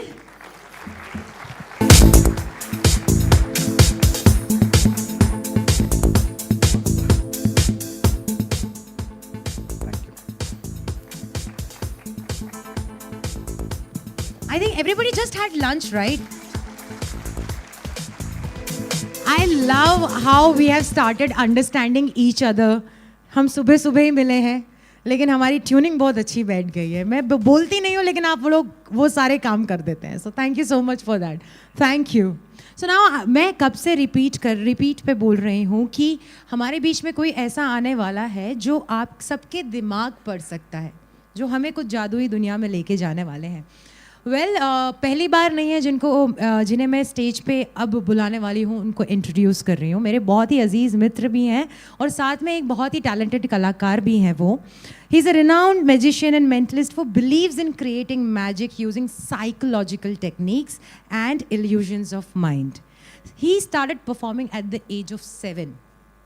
7 साल की उम्र से उन्होंने परफॉर्म करना स्टार्ट किया है और इनकी कैरिस्मेटिक पर्सनालिटी एंड ह्यूमर्स तरीके से, जिस तरीके से आप सब लोगों को यहाँ पर संजो के रखेंगे, और आपको एक सेकंड भी ऐसा नहीं लगेगा कि आप इनसे अपनी नज़रें हटा सकें। इनका एक बहुत ही एक्लेम्ड मैजिक शो है जिसका नाम है द मैजिक शो। एंड एक टिप, इनको बुलाने से पहले मैं आप सब लोगों को बताना चाहूँगी कि अभी के लिए, अभी जब तक यहाँ पर हमारे वो मेंटलिस्ट और मैजिशियन आ रहे हैं, अपने जीवन के जो एकदम सीक्रेट्स हैं ना, या फॉर्मूलाज हैं, ये सब बिल्कुल सोचना बंद कर दीजिए, बिकॉज देर आर चांसेस कि वो आपके दिमाग में जो भी चल रहा है वो बता देंगे।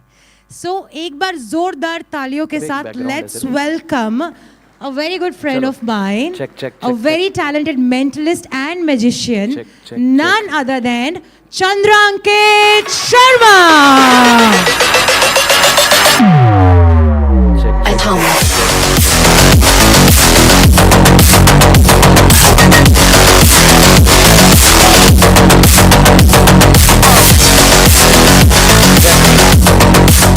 Yes. Hello everyone.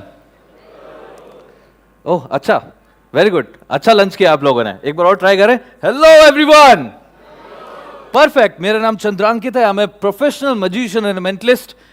You guys know who a magician is? Yes, जिसके पास आप जाते हो मेरा पैसा डबल कर दो, right? Anyone here knows who a mentalist is? Mentalist? Yes? मेरे फ्रेंड का फोन अनलॉक कर दो। Yes? Okay. So, I sort of create illusions of reading minds and predict things. ठीक है, तो आज हम कुछ एक्साइटिंग ट्राई करेंगे।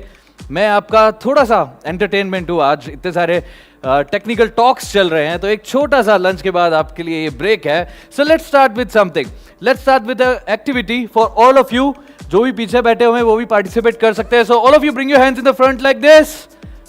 Everyone, come on, wiggle your fingers, thumbs down, thumbs down, thumbs down. Put your one hand over the other and interlock. All of you, पीछे भी जितने भी लोग बैठे हैं पार्टिसिपेट कर सकते हैं, right? It's very important that you are able to move your thumb. Everyone, now if you are following me, you all should be able to do 1, 2, 3.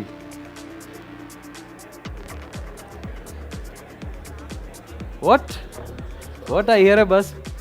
You know, that some of you are still trying. I love that. Thank you so much. Thank you so much. You know, oh, thank you so much for that one clap, sir. Come on. Okay. That's great. That's great. That means you have to pay more attention.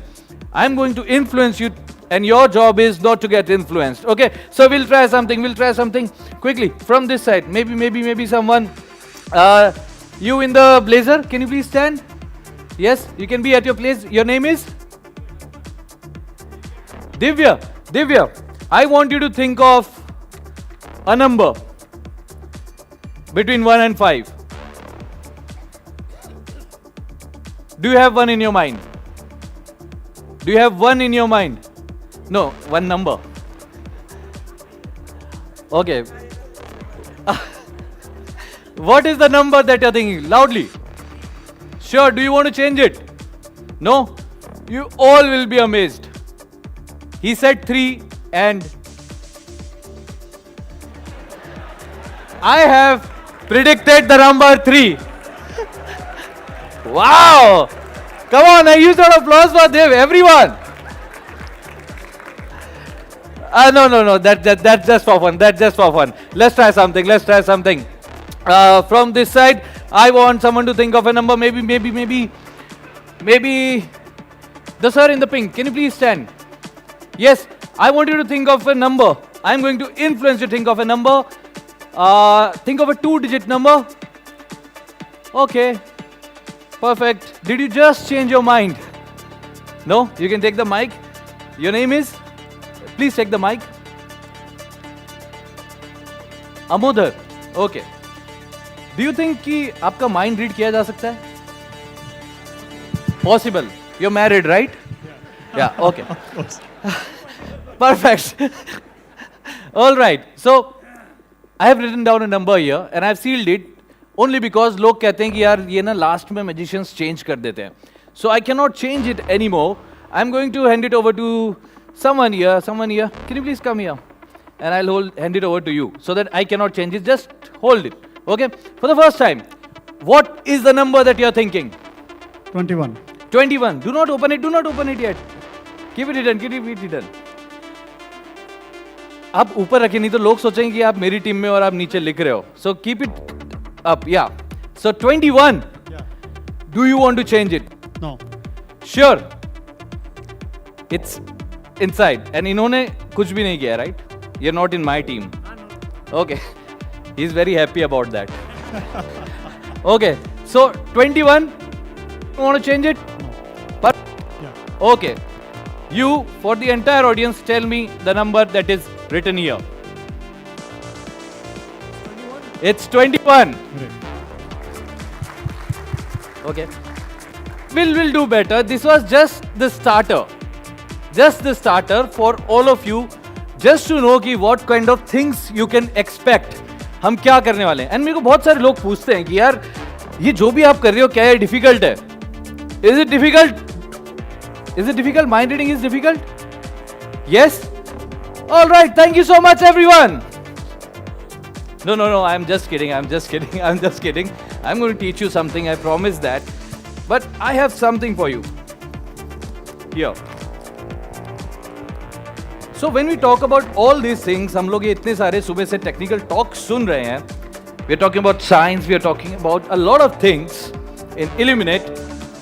Everything is an idea. Yes? Yes, जो भी हम बातें कर रहे हैं, जितनी technology की बात कर रहे हैं, everything is an idea, right? And I have something inside here.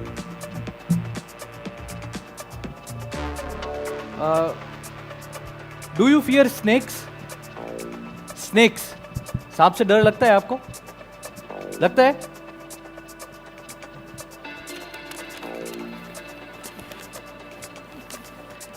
नहीं, इसमें snakes नहीं है. No, there are no snakes. You know what this is? Rubik's Cube, right? Information. There are 43 quintillion ways to solve a Rubik's Cube. How big that number is? 18 zeros after the number 43. 430000 18 times. Anyone in the audience can solve this? Yes? How much time does it take? 1 minute? You? 50 seconds. Oh, can we have a round of applause for these young gentlemen here? Wow. Pretty amazing. You know the world record to solve this is 4.3 seconds. I'm going to solve it in a different way. Without looking. Unsolved cube, I'm going to keep it inside the box like this and shake it. Solved. You know the difficult part? To make it unsolved again. Unsolved. No, actually, if I take this out, this is actually solved from all the sides.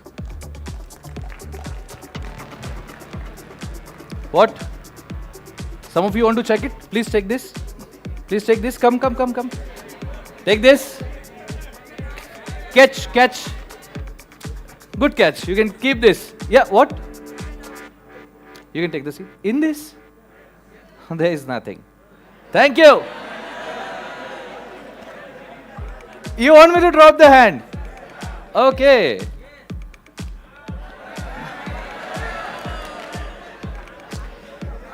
You know, you guys don't trust magicians, do you?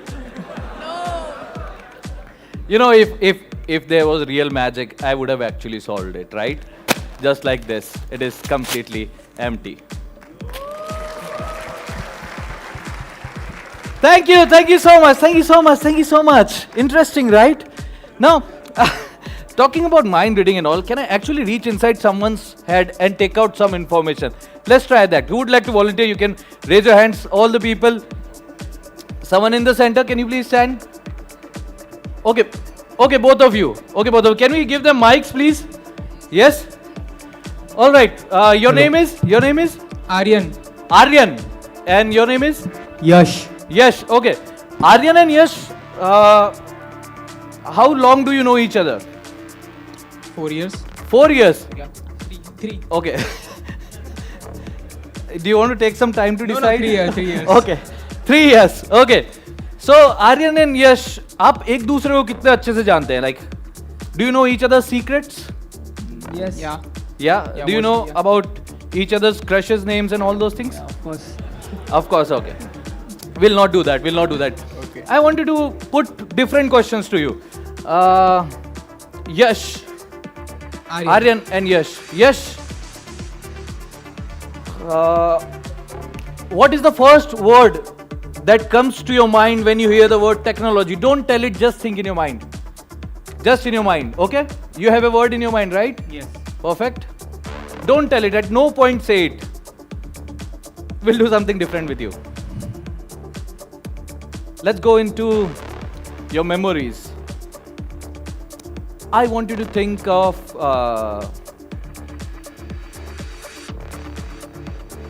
your first teacher that you liked. Okay?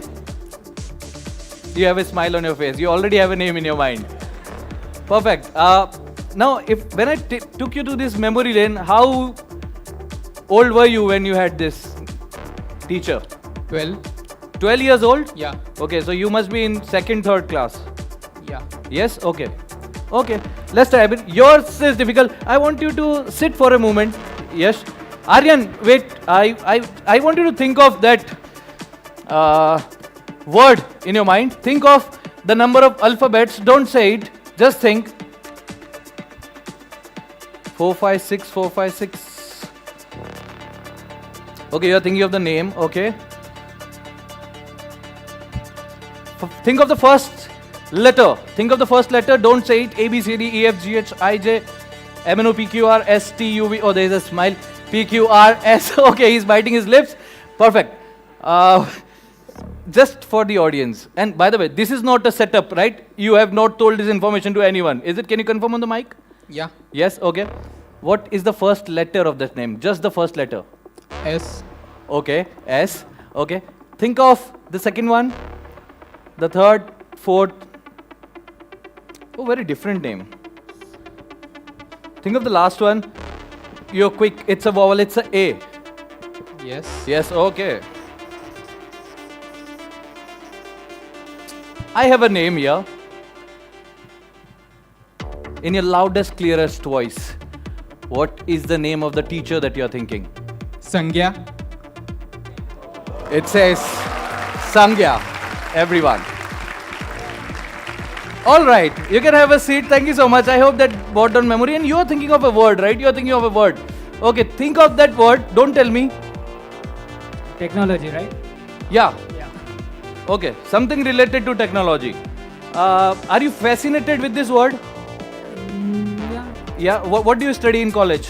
Chemical engineering. Chemical engineering. Okay. Something related to technology and chemicals. What does that mean? Okay. Imagine that. Imagine that in your mind.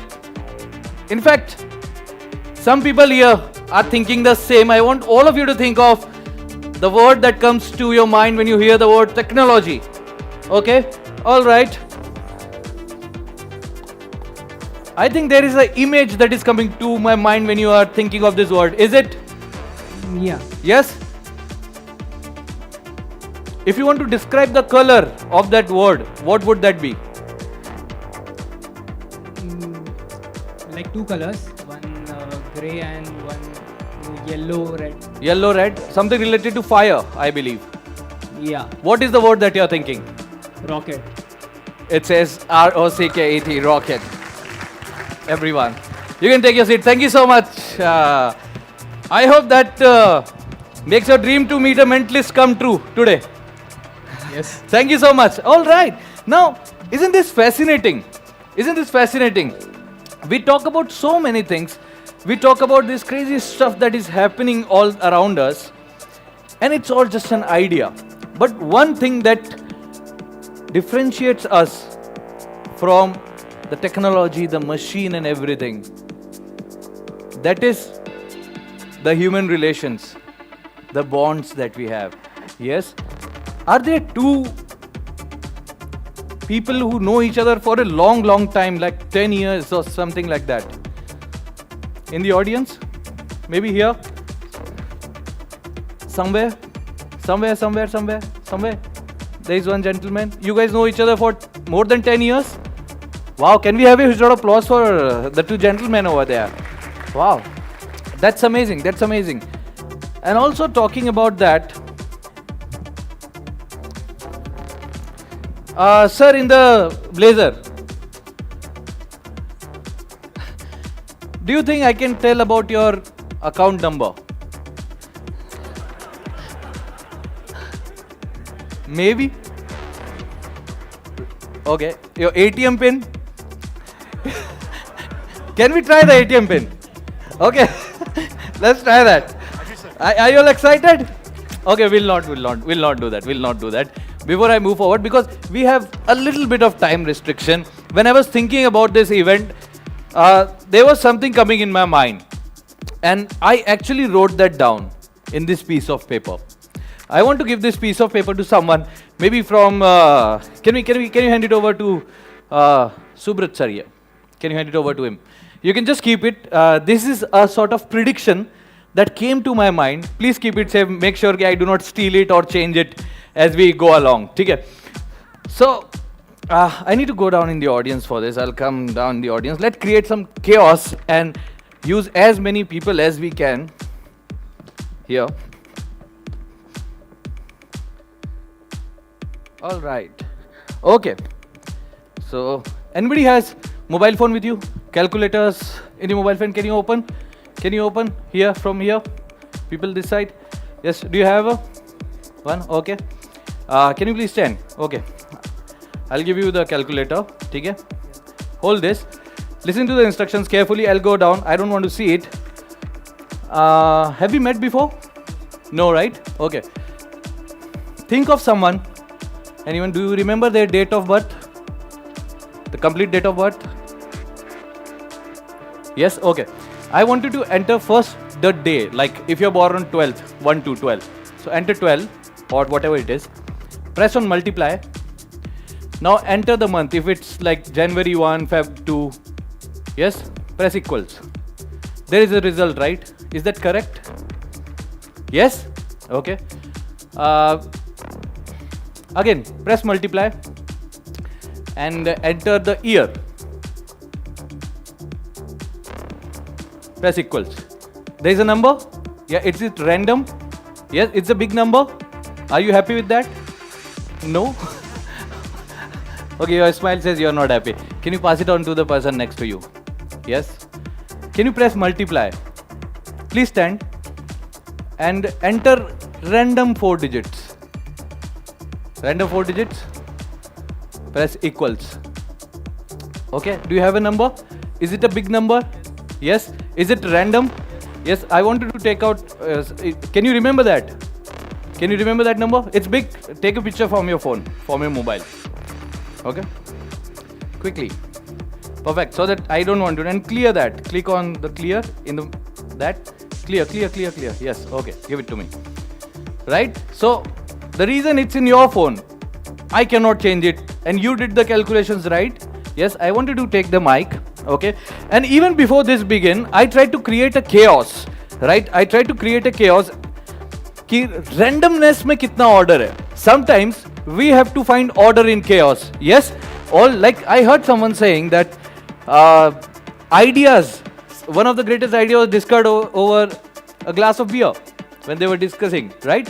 So that's how we figure out things. And I gave a prediction to you even before this began. Right. Can you please stand for me?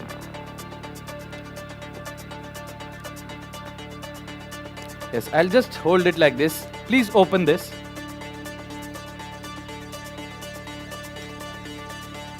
And you can hold it like this. And I want you to one by one say the number. 3.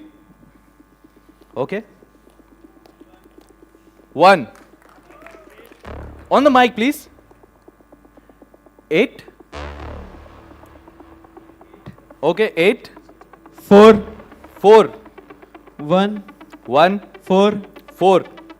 1. 1. 0. 0. 7. 7. 7. 7. 1. 1. Now I want to ask you, is this your account number? No, right? No. Something related? I want all of you to go crazy if this works out. So please hold it like this. Now this was the number. If we just flip it, it says ILLUMINATE. Illuminate, everyone!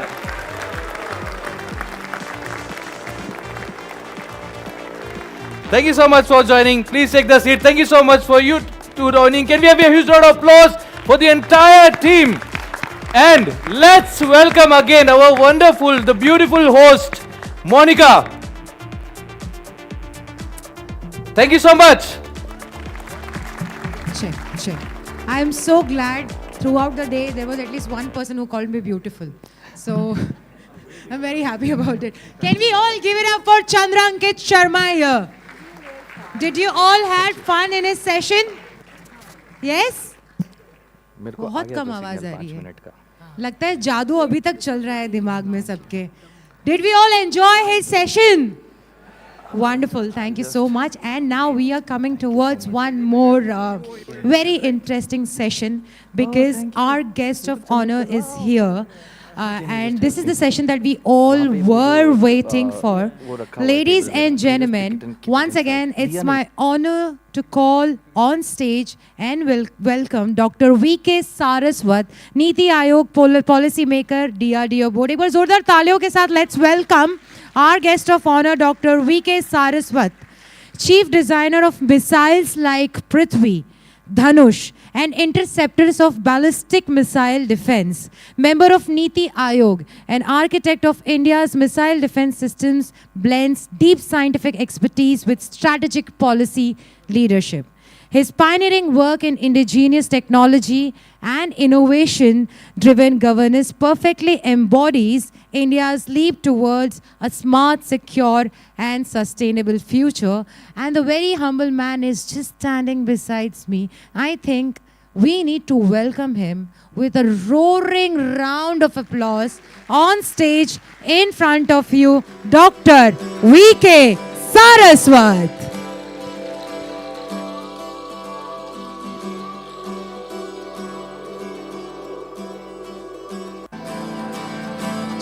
Check.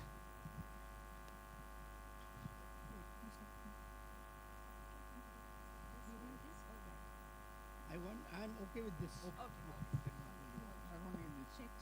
Podium mic, please. Podium mic. Check.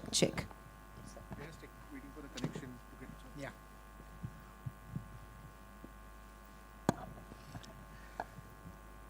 So there is a small technical break. No problem. Friends, I want to congratulate the organizers for having a break like this after the lunch. I am sure you had some very serious sessions in the morning where you had gone through a lot of technology, science, and issues with respect to sustainability, recycling.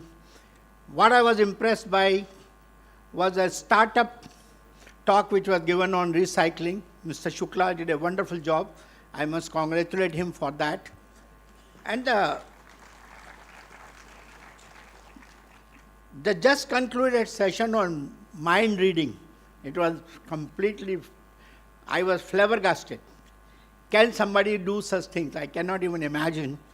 So I must congratulate the young man who has developed these skills for doing that. But I'm not going to be part of this kind of an entertainment because I'm not an entertainer. I can only talk science, I can talk technology, I can talk something what I have done throughout my life is, I think you heard the hostess who was talking about me, that what I have done in my life. I have only built missiles. And that has been my one and only achievement throughout till I joined NITI Aayog. And the missile development was done under none other than our former president and beloved scientist cum president, Dr. Kalam. क्या हुआ?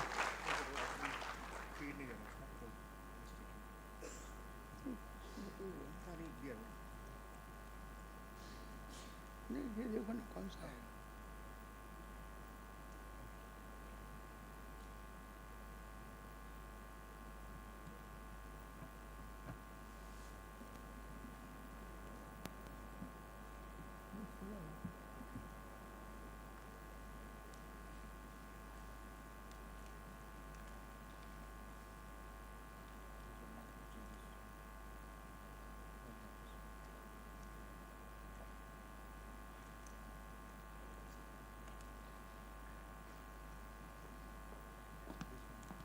इससे ज़्यादा तो होता ही नहीं है connection. बड़े बड़े इवेंट्स में छोटे मोटे टेक्निकल ग्लिचेस होते रहते हैं. मेरे पास पेन ड्राइव है. So I think we can by that time get into some activities. वो पहले ही डर गया है मेरी शक्ल देख के कि अब मैम नीचे आ रही हैं और 2-3 लोगों को बुलाएंगी. वो पहले ही अपना फेस छुपा रहा है उधर पे. ठीक है, आप आओगे एक बार? इसमें ये फाइल है ऊपर वाला. नहीं ये हाँ,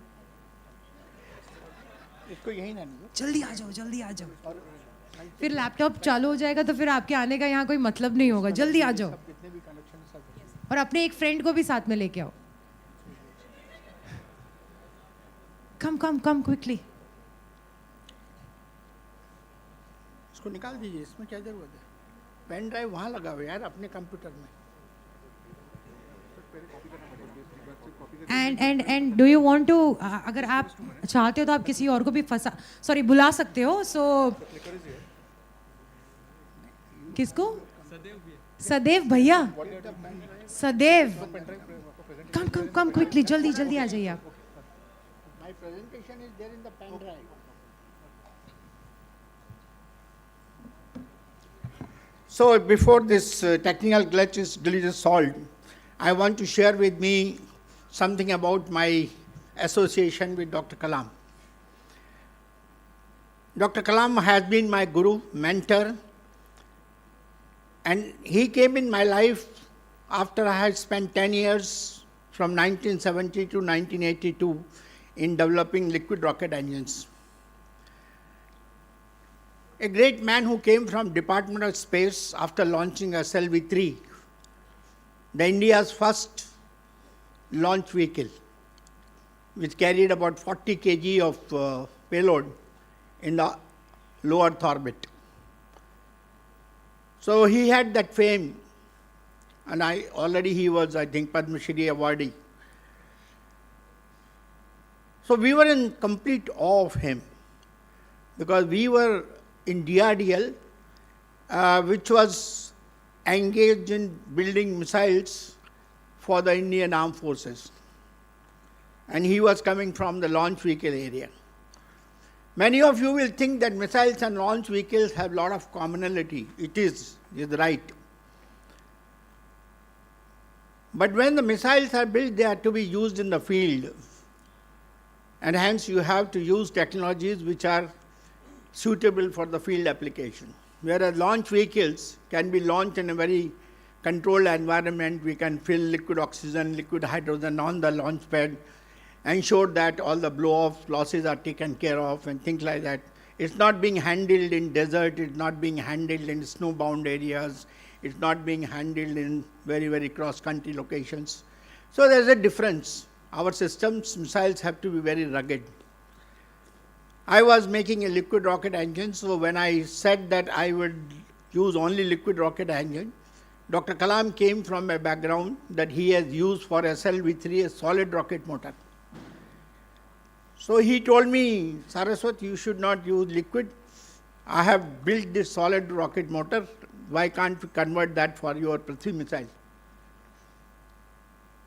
I was little taken aback because I had spent 7 years developing that rocket engine, which was working very well. And here there is a man with so much of repute who wants me to change it. So that was the point of, I would say, in a mild tone, confrontation between myself and Dr. Kalam. We stuck to each other. He stuck to his point of view. I stuck to my point of view. And that contest continued for 3 years.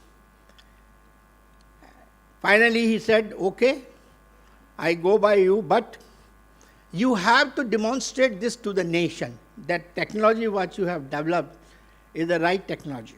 And this is going to make the project successful.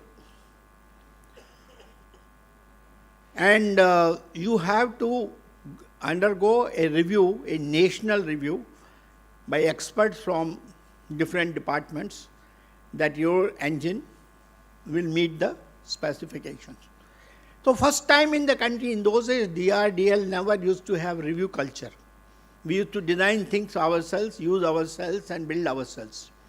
First time, a national review was organized by him, in which scientists from space, scientists from CSIR, scientists from DST, scientists from various departments all came who were conversant with the science of rocket propulsion. And a 3 days rigorous review of that, my work was done. I was subjected to that. Finally, they found some weaknesses, they found some good points, and said that unless Saraswat demonstrates 5 consecutive successful tests of this engine, it cannot go in the missile. That was a challenge for me, and this is a challenge which is related to the topic of today's discussion.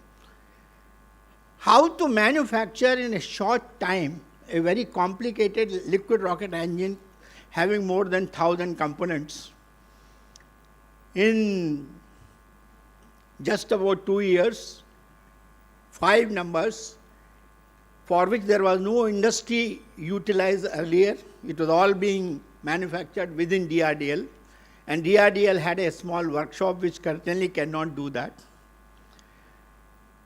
And that was a mammoth task for me to build in the industry manufacturing capability for components of a liquid rocket engine, the kind of precision which is needed. Many of you will appreciate that. And that was 1982. 1982 and 2025, there's a lot of difference in terms of the industry maturity of the country.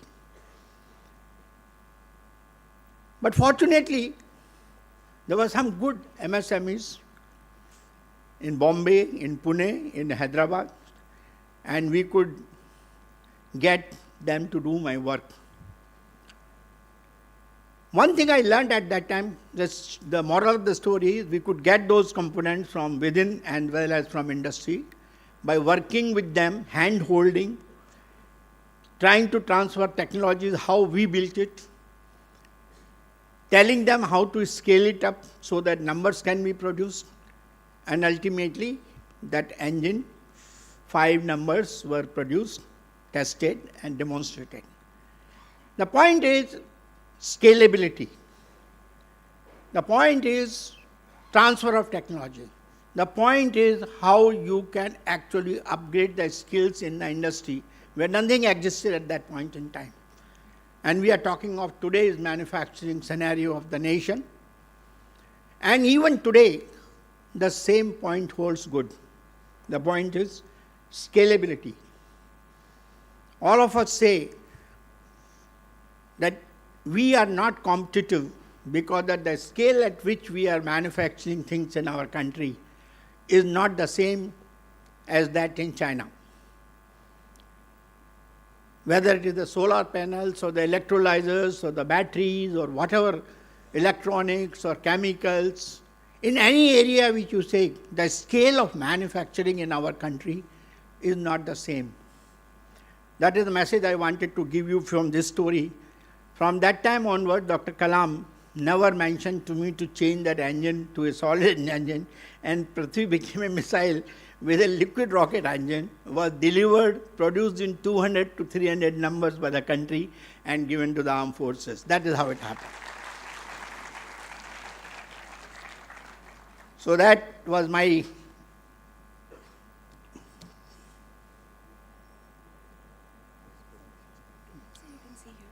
No, no, no, I want this.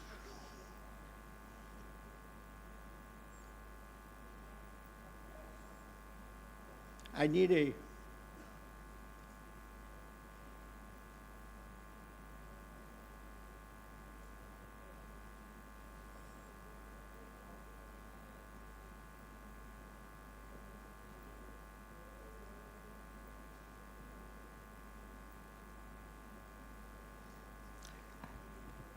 So now formally I would like to say, I'm sorry for the technical glitch, but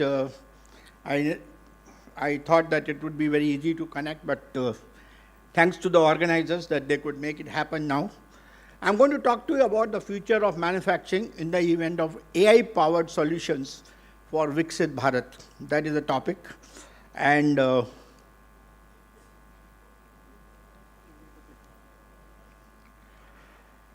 we are talking about current manufacturing landscape in the country.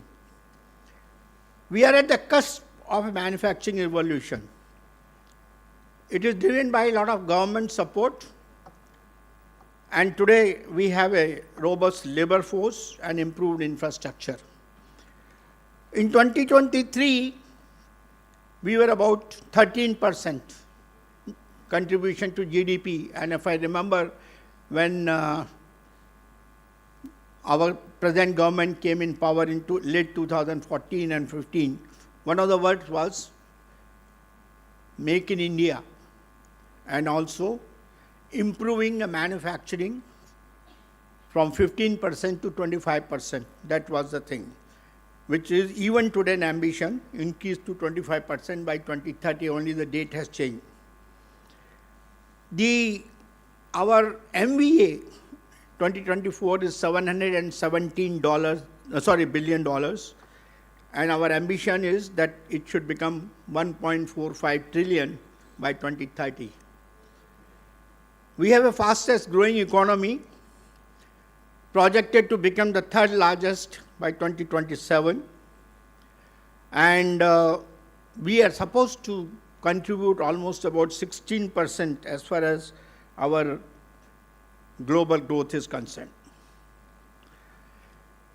Now, in this whole game, the key growth drivers in the manufacturing sectors are that we are now adopting technology, increased adoption of the new technologies which are emerging like automation, robotics, and digital technologies. I'm sure you have been discussing these since morning. All of this will ensure that we have better productivity, we will be able to have optimized operations in this, we will be able to have competitiveness. In addition to that, we are also going for domestic market growth and export potential, mainly because the middle class have second largest share in the global consumption, what we are having today. Our exports reached about $252 billion in October 2024. There will be some impact of that because of the tariffs which have now come up. Our infrastructure development has the potential to reach about 1 trillion through enhanced industrial infrastructure like roads, ports, and power grids by 25-26. And we have a major policy support, which is Make in India, and promoting investment in all sectors. And the biggest support is the people like you who are sitting here, the demographic dividend. They are young people, skilled, semi-skilled labor, which are available for making our country a manufacturing hub.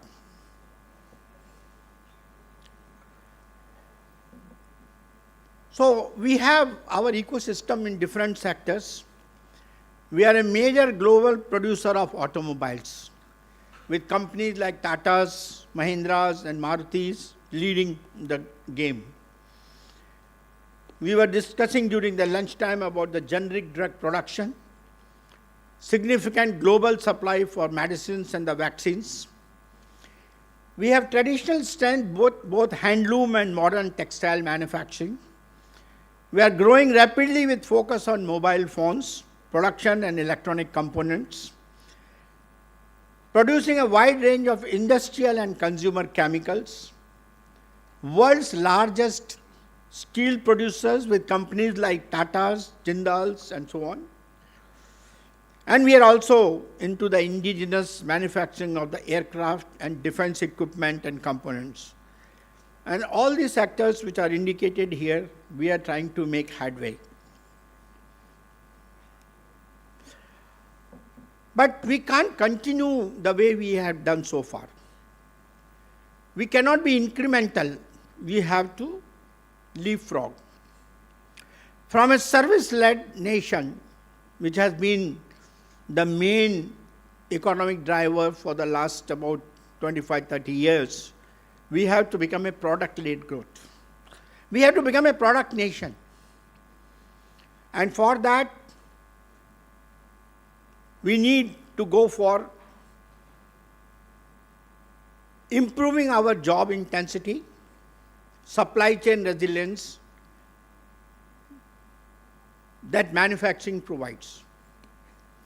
Our main problem is over-dependence on imports in core technologies. The numbers are given here. Electronics, 65% import. Semiconductors, 90% import. Specialty alloys and composites critical for aerospace, largely imported. My definition of Atmanirbharta, I'm not against import, but it cannot be only import.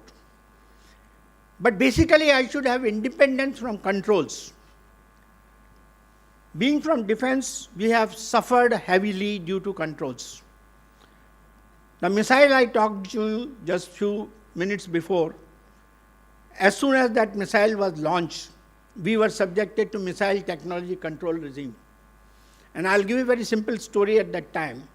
India was not manufacturing servo valves for the hydraulics. Servo valves were manufactured by Moog company of USA and Doughty of UK. Moog USA never wanted to shake hands with us, but Doughty UK agreed to do some kind of a license production. And hence we signed a contract with them. As soon as Prithvi was launched and Agni was launched, they immediately cancelled the contract, license production, withdrew all the drawing documentation which was given, and we were put to the kind of difficulty you can have. Only thing is we were smart. So we kept the copies of the drawings and we re-engineered and we redeveloped and we set up our own factory to make servo valves. And that factory is today supporting not only defense, but space and many other areas. And not one type of servo valve, but others. So while the controls sometimes can help you, but the intangible effect is very high. It causes delays and it also requires investment because we had to set up a factory for manufacturing servo valves, and that was not very cost effective because the quantity of servo valves needed was so small, where the capital investment needed was very high. So these are the things that happens. So independence from controls in advanced technologies, high-end manufacturing equipment, semiconductors, critical materials, rare earth materials. You know the story of rare earth magnets for what the automobile industry is facing today. And also the new areas like artificial intelligence, quantum computing, aviation and space technology. You must have heard the story of how our Tejas program is getting delayed. The LCA Mark 1 or Mark 2, with the G414 engine has to be supplied by America. And it is not coming for the last 1.5 years. So they are controlled. And we don't know whether it will come at all or not. Same thing is going to happen in medical and pharmaceutical. All the APIs, intermediates, what are needed for production of drugs, all come from outside. So incremental growth will lock India into the import dependence. India must leapfrog indigenous design, AI-led processes, sustainable manufacturing. There was a fantastic talk on sustainability, recycling, and I think that's the message which the young man has given. So So the answer is, the topic today is also smart manufacturing. That with the manufacturing, while it has improved a lot since 1982, what I have seen and what we have today, the example of the growth I can only say that MBT Arjun took us almost 20 years to manufacture, develop and manufacture. MBT Arjun was our first main battle tank. With the help of Larsen and Toubro and DRDO together, the light combat tank weighing less than 25 tons has been manufactured, designed, developed and manufactured in 3 years. So that is the kind of capability this country has developed now. This is called collaboration. This is called the way technology has developed, the way we are able to use present day features of smart manufacturing, which are connectivity, seamless communication among the machines, systems and humans, intelligence, which is AI-driven decision support system, flexibility in quick adaptation to changes in demand. I can tell you, in that light tank, I took the review. Mr. Ramchandani and others called me and we had a discussion. I suggested 27 changes. Those 27 changes, L&T and DRDO were able to do in less than 6 months' time. That is the kind of adaptation to change in demand and design processes. Transparency, end-to-end visibility across supply chains and operations, efficiency, reduced downtime, energy consumption and waste, and customization. These are some of the features of the smart manufacturing process. Many of you are still following the traditional process, so there is a comparison given here, both in terms of productivity, maintenance, quality control, energy efficiency, flexibility, and downtime.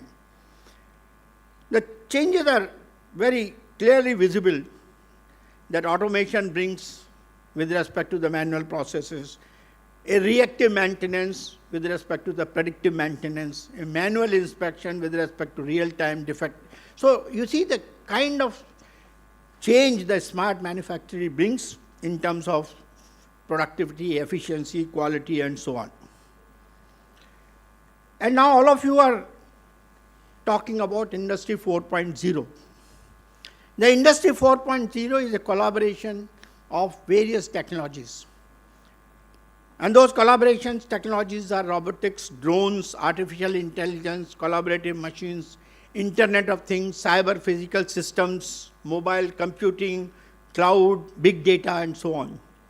And new processes of manufacturing like additive manufacturing, sensing in real time, and the new thing which is emerging in your manufacturing, the industrial biology, the nanotechnologies, and the neuro-nanotechnologies. So these are all happening as part of that. That is creating collaborative machines and also new stakeholders in the whole system. That is how Industry 4.0. And from the remote, you can see the mobile technologies which are going to make a difference. And the projection, the imaging, the virtual reality and the augmented reality, which are becoming part of the entire Industry 4.0 scenario. So in that scenario, how we are actually using the digital now, that is what you can see. Digital is making all the difference, and that is Internet of Things, in which real-time monitoring and predictive maintenance can be done, condition-based monitoring can be done, big data analytics for data aggregation and analysis, and optimization of the asset performance, the augmented reality and virtual reality for remote assistance and simulated training, and drones and robotics for logistics as well as for the inspection, etc., etc.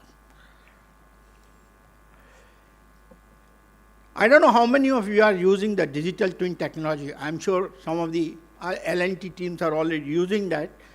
This digital twin in aerospace has become the order of the day. The complete manufacturing process, design to manufacturing process, is created through the digital twin, where you can experience every aspect of it and identify whether it is producible or not producible, what are the processor changes needed. The entire thing can be done in the digital mode today.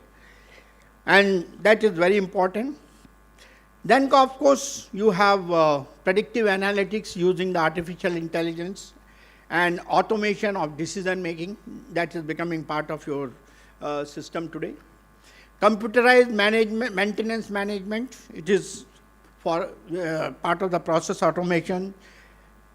Cloud computing for scalable data storage and remote access and collaboration. One thing that is emerging today is that because of this digital and becoming part of the industry 4.0, the kind of data centers that you would be needing will be very, very large. And those data centers will also require huge power, because today's supercomputers need megawatts of power. And hence, clean energy becomes a major requirement. And that's why Government of India came up with a proposal that for supporting the future data centers, which are going to be more than few lakhs by 2030, you will need not only the renewable power, but you need base power in terms of nuclear energy. So small modular reactors are being thought of. Now, these are advantages for the AI-led manufacturing: cost reduction, supply chain optimization, enhanced quality, customization and personalization, improved efficiencies, safety and compliance to regulatory features, and of course, it gives you competitive advantage also, and data-driven decision making. These are some of the features of the AI-driven manufacturing. AI-led manufacturing also helps you to reduce the task time, increase accuracy, handles the administrative tasks better, optimizes the processes and improves quality. In terms of financial services and banking, which is part of your manufacturing process, automates transactions and detects fraud, enhances security, improves credit scoring, and generates insights for investors. In the case of commerce, it provides chatbots and voice assistants, offers personalized recommendations, boosts customer. Somebody was reading the mind. So if that kind of a technology is available, then probably you don't need that. Prevents counterfeiting and so on. Similarly, the transports and logistics, there are major advantages in this area also, because you can tomorrow have enhanced delivery services and streamlined supply chains and so on.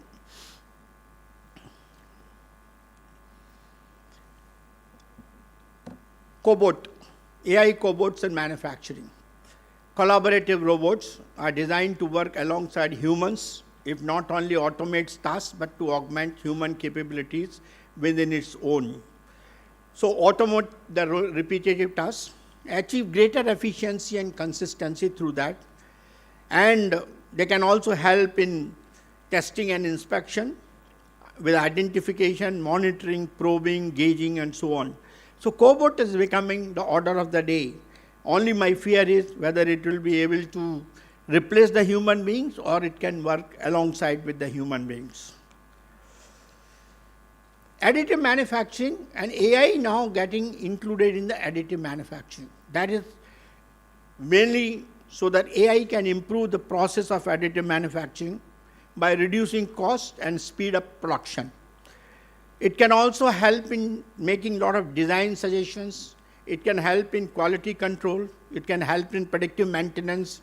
And it also can help you in additive manufacturing for the process optimization, so that all the product designs with finished products can help identify the gaps, if there are any, during this process. So there's a major advantage of the AI in the additive manufacturing. Same thing it can do in the predictive maintenance. Proactive data-driven approach, that is what it can have.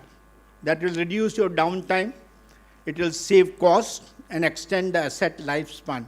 That is what the predictive maintenance can do. In the supply chain, from demand forecasting to procurement and inventory management to process optimization, there are only many benefits AI in supply chain management. It can do very good demand forecasting. It can help you in better inventory management.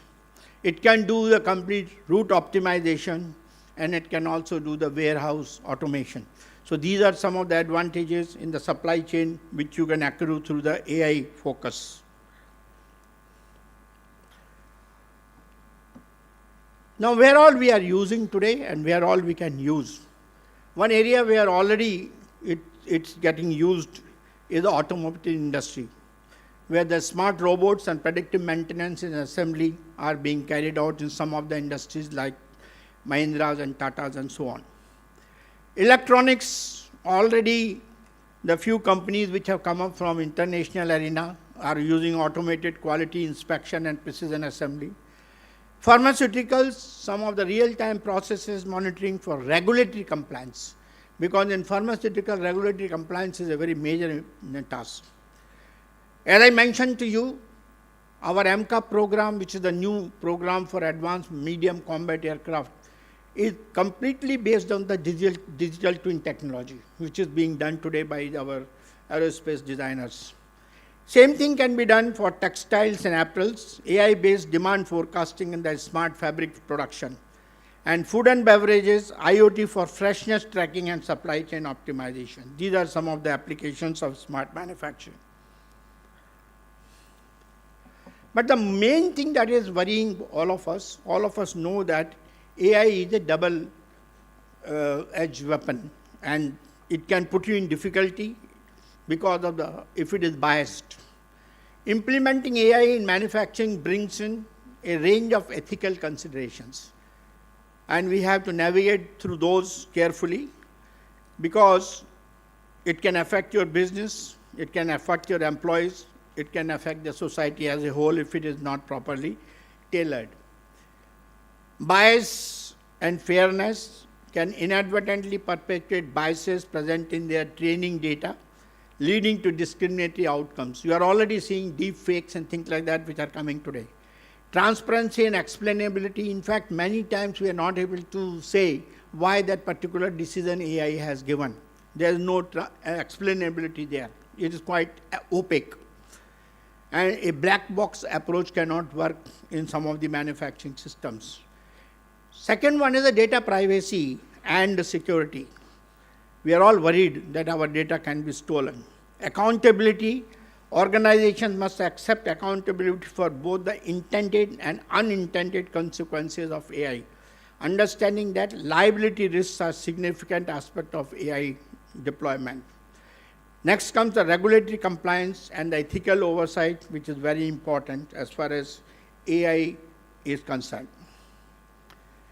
Now, for doing this kind of industry, we have to skill our people. And what is the kind of skilling that is needed is also very important. We need digital knowledge and ability to work with data. How many of our MSMEs, how many of our other industries are used to manage the data? They should be able to automate the system, knowledge of new age technologies like IoT, AR, VR, and so on, knowledge of cyber security, because data privacy is very important, data protection is important, and statistical knowledge and ability to analyze data generated from machines. All that has to be taught.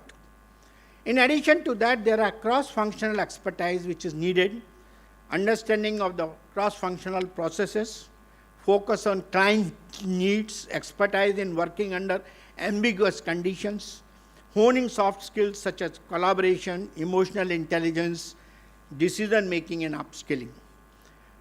So digital skills and cross-domain expertise are likely to become game changer for success as far as the Industry 4.0 era is concerned. There are a lot of challenges in implementing the AI-driven or smart manufacturing. One of them is the high initial investment cost. Cost of sensors, robots, digital infrastructure. Cybersecurity risk I already mentioned. Data management complexity, handling, integrating massive data and volumes thereof. That means everybody has to have some very good data centers with software and hardware. Next challenge is the skill gap, because majority of our workforce is not skilled to handle this kind of a discipline. There could be interoperability issues, because integrating AI-driven systems with the legacy systems with the modern technology could be a major issue. And we are not very adept in change management, so resistance to new technologies and workflow disruption is also a challenge.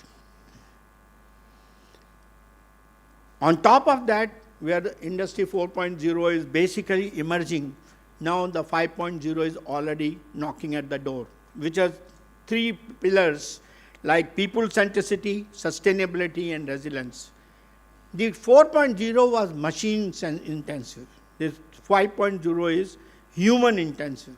It's positive impact of human workers, which helps you to create new jobs, increase opportunities for skill development, improved safety in workplace, better work-life balance, and more autonomy and responsibilities, increase productivity and efficiency. Of course, it is there. These are major things.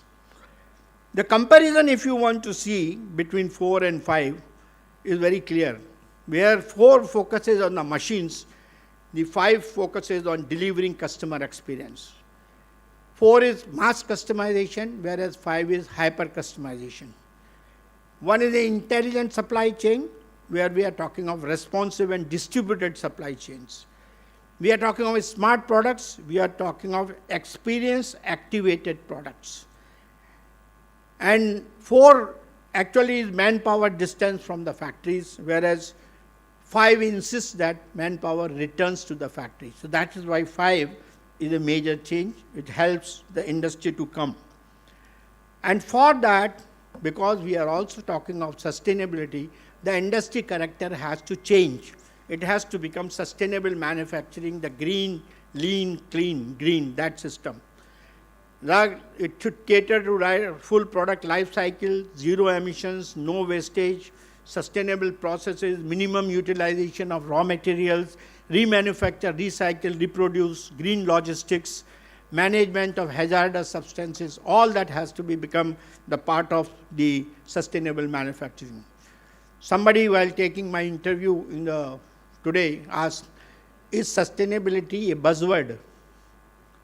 My answer was no. As a generation, we cannot take sustainability only as a buzzword. Sustainability has to be part of the real change which we have to bring in our lifestyle. That's why our Honorable Prime Minister gave the mantra lifestyle for environment. And I think the factory also has to do the same thing. How many industries today are following the smart manufacturing? Make in India and Digital India for industrial modernization, these are the major 2 programs. Samarth Udyog Bharat 4.0, a national platform to promote Industry 4.0. We are also spending money on setting up Center of Excellences for Smart Manufacturing in IITs and other industry consortia. And some of the factories, as I mentioned to you, like Tata, Mahindra, Aerospace, HAL, and electronics industries are already getting into the smart manufacturing stage. Now let us talk about the economics. Global market for AI in manufacturing reached a value of 3.8 billion in 2022, projected to reach 68 billions by 2032, with a CAGR of 33%. 50% factories will be smart by 2030, that is the McKinsey report. And 86% of manufacturing executives believe that smart factory solutions will be key to staying competitive over the next 5 years. This is again a survey. And the kind of adaptation that has taken place, you can see Europe leading the show, then of course Japan, US, Korea, and China. This is the kind of a number by country region wise. So what are the future trends and what we should be looking at? Future trends are AI-driven autonomous factories with minimal human intervention, blockchain-based supply chains for transparency and traceability, sustainable manufacturing using green energy and circular economy principles, human-robot collaboration for enhanced productivity, 5G-enabled ultra-low latency communication in industrial automation, and edge AI integration for real-time decentralized decision-making process. These are the future trends. And what is India doing in this case? India's path to become a 30 trillion economy, which aims to become 5 trillion by 2027 and 30 trillion by 2047, it has to sustain growth. Manufacturing must expand at 9 to 10% annually. And strategic focus areas are manufacturing competitiveness. How you can do that? Reduce infrastructure, logistics, and energy costs to attract global investors. In fact, one of the major handicap India has are these three factors.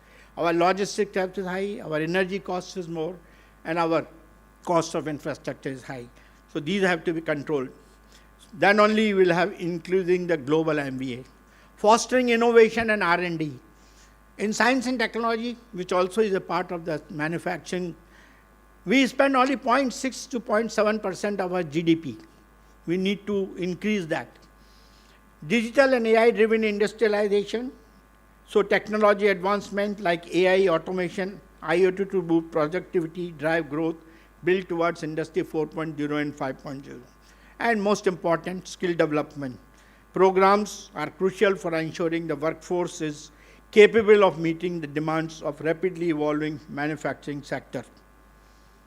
Some of the targets which have been made possible is that 25-27, increase R&D spending to 2% of GDP. This is what suggestions given. Reduce logistics cost below 10% of GDP via Gati Shakti and national logistics policy. Expand manufacturing incentives to attract global players. 27 to 35, boost the AI adoption in manufacturing via subsidies and tax benefits. Integrate India deeper into the global value chain. Expand MSMEs, credit access, and reduce compliance burden.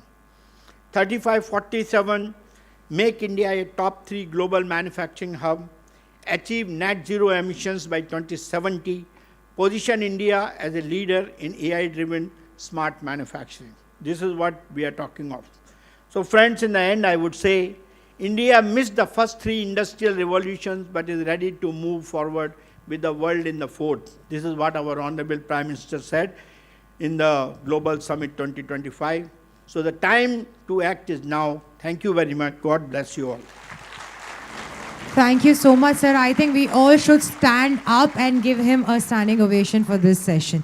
Can we all stand up and give a big, big, big round of applause Thank you to Dr. Saraswat. Meanwhile, I would also request Tripathi sir, Subrat Tripathi sir, to please join me on stage. It's an honor for us that Dr. Saraswat is here for Illuminate 4.0, and we would love to give him a token of appreciation.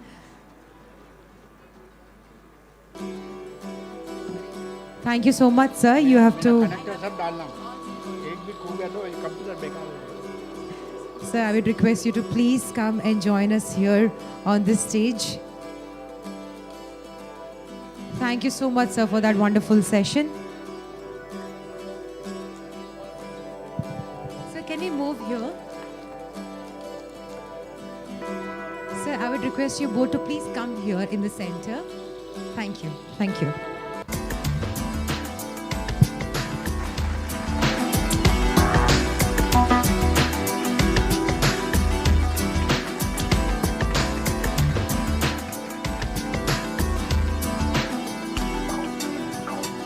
Since Mr. Subrat Tripathi and Dr. Saraswat is already on stage and we are moving towards a panel discussion, I would request you both to stay back. I would take the lovely flowers from you, sir, if you don't mind. And the shawl also. I have to tell you, today has been one of my luckiest days. I've received flowers and shawl too. Thank you so much for being so humble.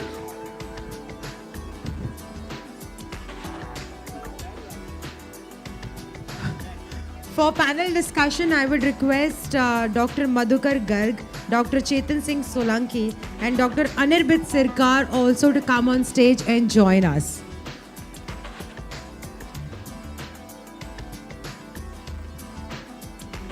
The panel discussion is about smart industry, sustainable solutions, and pioneering India's engineering innovation. तो हमारा एक panel discussion होगा. हमारे moderator आज के panel discussion के हैं mister Subrata Tripathi, along with our panelists Dr. V.K. Saraswat, Dr. Madhukar Garg, Dr. Chetan Solanki, and Dr. Anirbit Sirkar.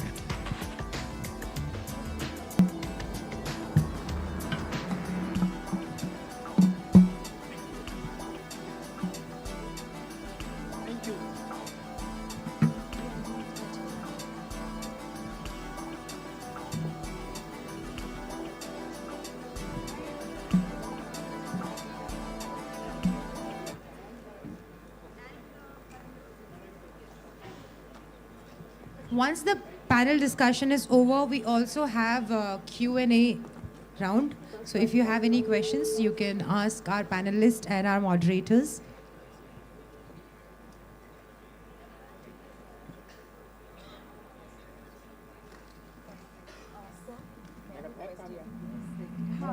We just get the best.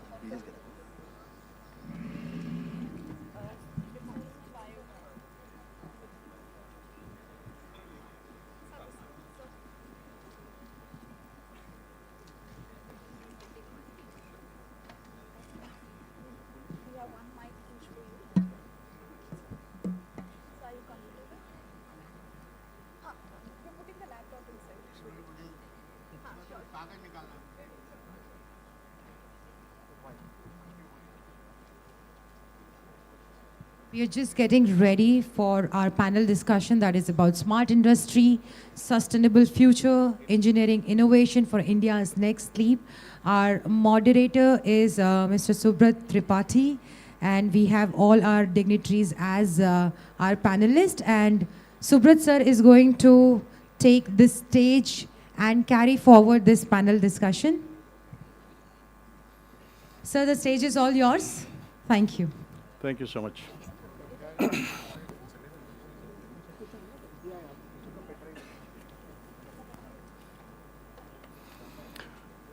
Good afternoon.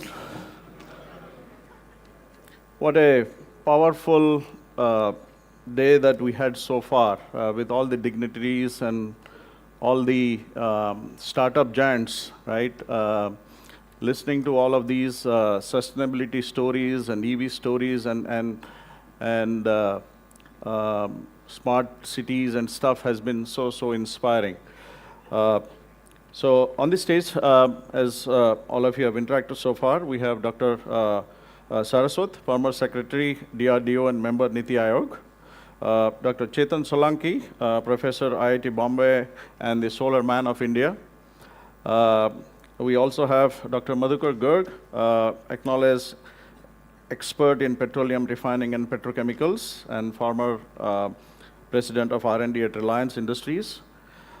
Dr. Anirbit Sirkar, Director School of Technology at PDEU, right? Thank you, gentlemen, for sharing your insight earlier in the day. It was certainly a lot of learning and refreshing information that we all gathered. Today's session being around smart industries, sustainable solutions through engineering innovation is about how India can engineer a future that is both globally competitive and deeply sustainable.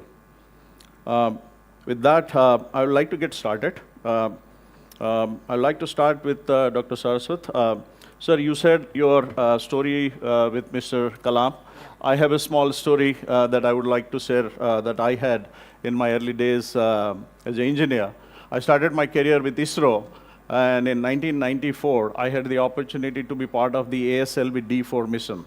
And just around that, U.R. Rao had stepped down and Mr. Kasturi Rangan had taken over. He wanted to commercialize ISRO. And while the rocket is getting assembled, he threw a monkey wrench that we want to add a 5 kg load from Belgium because I want to start seeing ISRO becoming commercial. So a committee was formed to evaluate whether that 5 kg payload can be added. Long story short, I was the lucky one to be part of the team to evaluate the technology, whether the rocket can take that additional 5 kg. And we gave a positive outcome. but many of the senior scientists didn't believe, so a committee was formed of 8 senior scientist engineers headed by Mr. Abdul Kalam. And we went through 2 days of rigor to evaluate our the R&D work that we had done to confirm, and he signed off. And ASLV D4 being the last mission, all the 8 engineers that worked on that project, we were like a little nervous, something should not go bad. And he came from behind and said, guys, you have done a fantastic job. If this succeeds, this will succeed because of you. If it fails, it will fail because of me, because I have signed off. So that was my small interaction, and later on I also had a small interaction with him during the PSLV mission and stuff. Sir, Dr. Saraswat, your talk was talking about how smart technology, digital AIs are emerging. What are the trends? What are the benefits? What are the ethical challenges that we see on the table? Given that, right? And the whole technology industry, expanding at a rapid rate, right? Today, the technology segment of India is about $283 billion, with almost $224 billion being exported. We're also becoming an alternate global manufacturing hub. You talked about being 7th and going to 3rd, right? So we are on the threshold of a big opportunity that can take us at a much rapid rate to the Viksit Bharat mission.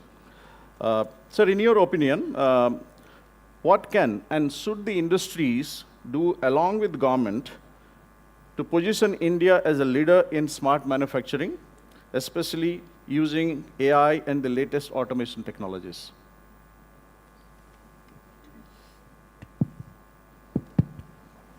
I think hello? Am I Yes. audible? Yes. I think my talk was covering most of the aspects of what India should do for becoming a smart manufacturing hub of the world. In my opinion, the first and the foremost focus should be on building the future-ready infrastructure. And this infrastructure growth has to be done in almost every sector. We cannot leave out sectors. Even in agriculture, you have to do the same thing. In the case of precision manufacturing, electronics, pharmaceuticals, the infrastructure which will take care of the smart manufacturing features, whether there is robots or the cobots or drones or whatever that's the future-ready infrastructure. Second part is, I think our focus has to be on skill development. That's why the government of India has come up with a lot of schemes for improving the skills of our people who will be able to handle the latest technology.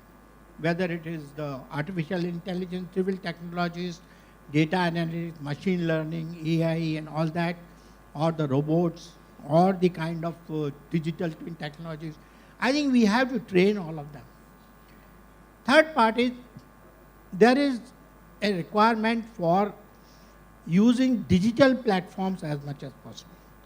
Most of the industries have not graduated to the digital even today. While computers have replaced the typewriters, but the manual intervention and data analysis which is needed for this is still lacking in that. So I think we need to do that in a big way. We have to train, we have to bring in digital. And digital means communications network, 5G network, edge computing network, the data centers what are needed. So digital platforms have to go in the industrial setup in a big way. For the supply chain management, which is becoming again a major issue, I think again there has to be switch over from the kind of supply chain management we have been doing. And the last and the most important part is the logistics. Because if we don't become, again, smart logistics system, the cost will not come down. For us to become competitive, I think that's the most important area where logistics costs has to be done, and hence all the things related to blockchain and things like that have to be brought in here.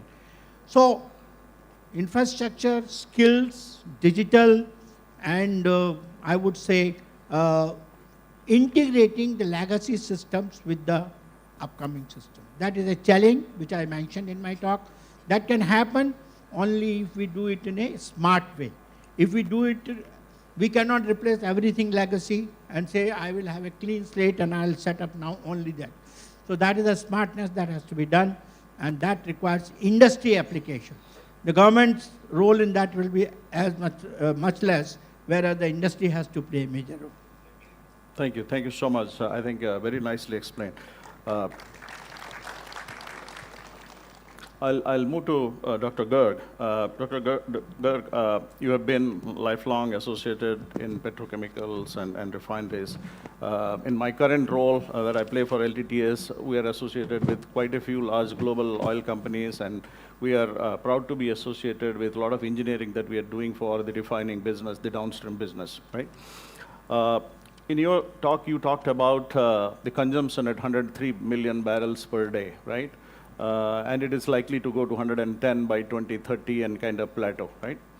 Out of the 103, I think the Asian region is producing or contributing or has a share of 36 million barrels, and US and Europe at 20 and 15 each and declining, right? And the refining infrastructures are also very, very old, right? The growth that is expected between now and 2030 is primarily going to be led in the Asian region, right? India currently has close to 6 and or little above 5, likely to go to above 6 million barrels per day and stuff, right? So, but still, I think you also talked, right? The traditional oil and gas business is considered to be dying or disappearing, right? Which is not the case that you and I believe, correct? So in such scenario, how do you embrace digital transformation in such sectors, right, which is considered traditional, going forward, resulting in more breakthrough and innovation? Thank you, Tripathi, for that question. Let me actually say at the outset that the oil industry, and particularly the oil downstream sector, refining and petrochemicals, was the first to embrace digital technology. And in India, we actually showed, the rest of the world in converting all the pneumatic control systems to DCS way back in 90s. And then we didn't stop there. We used that platform to implement advanced control, online optimization. Now, of course, there are new terms like digital twins and so on and so forth, but these are basically process models. Yeah. Going forward, actually, the way the industry is looking at it is to now integrate different processes which were happening offline earlier. As I mentioned in my talk, the business processes, which are essentially driven on a long-term basis, which includes both buying of crude as well as production of various products to meet the market demand, is kind of offline. The connectivity between that and the actual operations is manual. This will get automated completely, seamlessly, without any manual intervention. I mean, that is where the industry is moving forward. In the offline sense, it's actually more to do with preventive maintenance, AI-driven, where actually one could look at how we can make sure that we don't have unplanned closures, unplanned shutdowns. And third, of course, is corrosion is, of course, one of the major issues in our industry. And there's a big team actually involved in trying to measure thinness of the equipment. So that actually will help. AI can help a lot in that, in order to actually not only circumvent corrosion, but also actually make sure that we buy crudes and mix crudes in such a way that we actually circumvent corrosion of our systems. Yeah. So there are many ways. In fact, even today, if I would have been in Reliance, I could have actually connected my laptop to any process units operating within the Reliance world, and I could have shown you online. So that is the level of connectivity we are at in this sector. Yeah, yeah. And that's a good platform to actually now get to the next level. Thanks. No, thank you so much. A very incredible response. I want to share a fact here, right? You are associated with Reliance, and what a smart manufacturing site the company has built.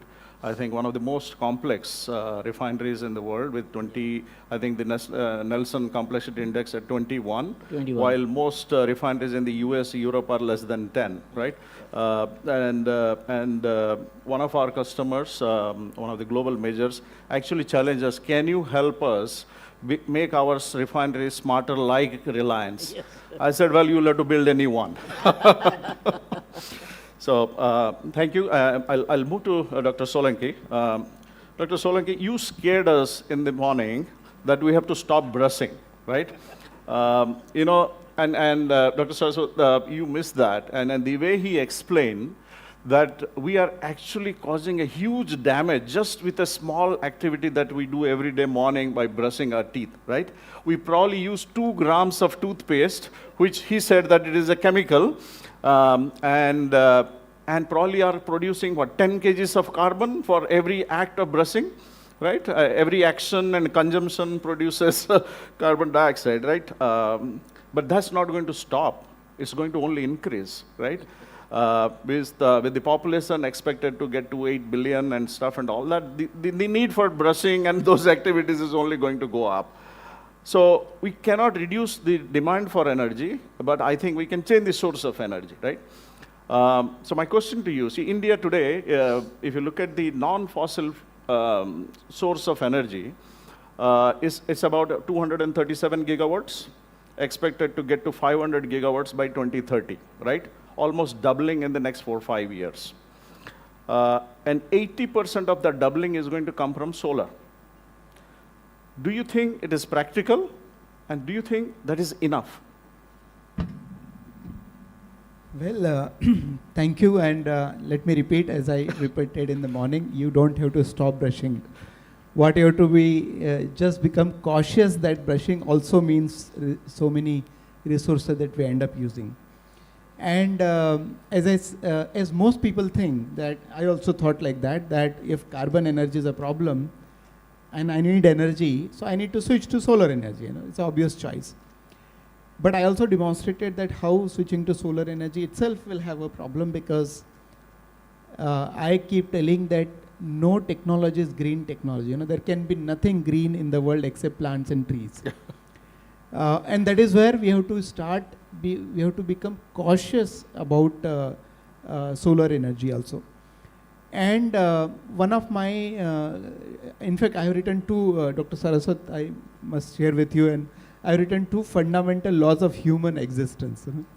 I say if humans have to exist on this planet, you have to follow these 2 boundary conditions. First, it says, in an ecosystem of finite resources, there has to be finite consumption, right? It's a very logical, if your salary is fixed, your expenses has to be fixed. Yeah. If resources are finite, consumption has to be finite.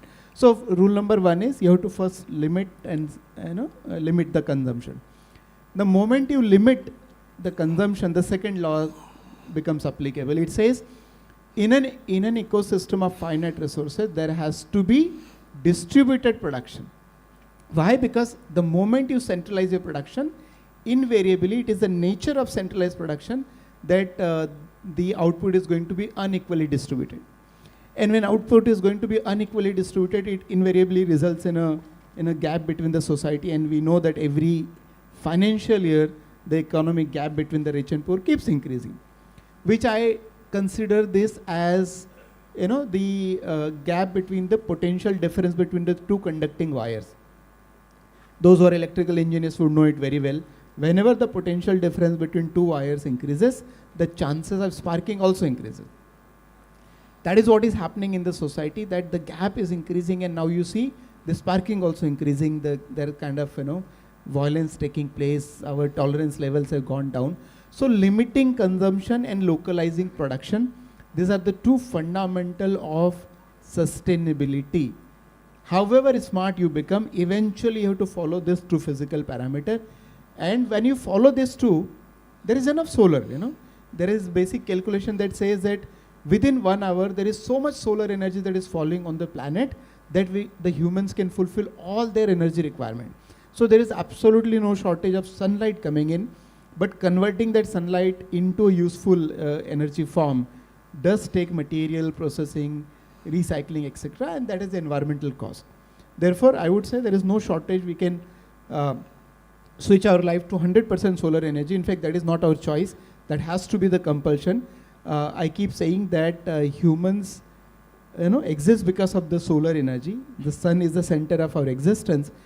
The problem started happening because we moved away from our center. We started basing our life on carbon-based energy.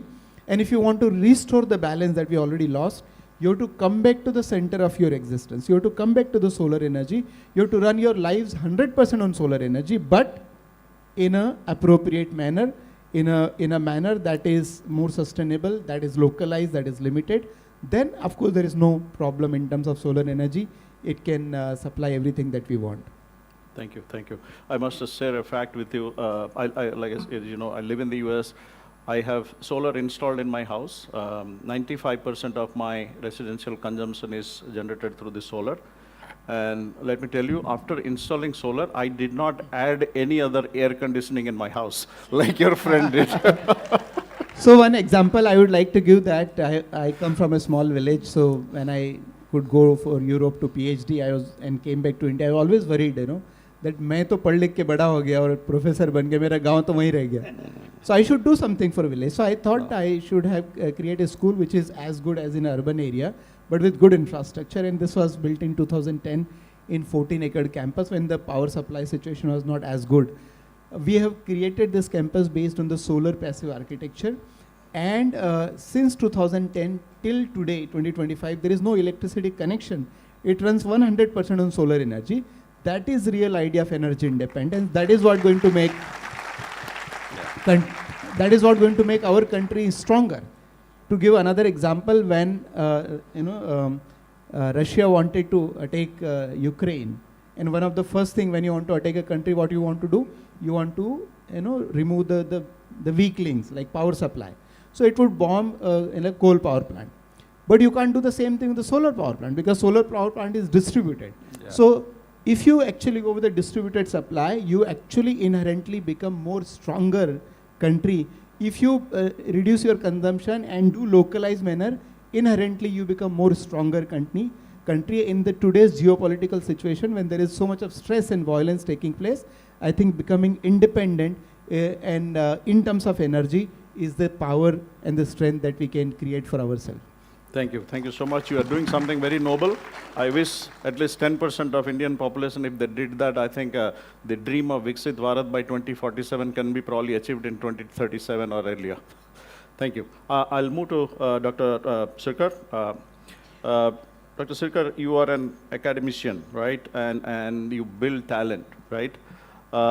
Today, if you look at in the technology industry, we have only 36% women, okay, working in the industry.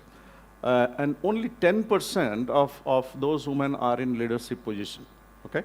So my question to you is, what more can academia and industry do together to increase diversity and improve the representation of women engineers in the workforce and also in leadership roles? A very nice question which is posed to me.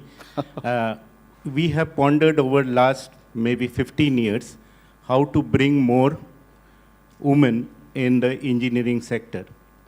As a student, I have seen in IIT that time that not many ladies used to come into mechanical engineering.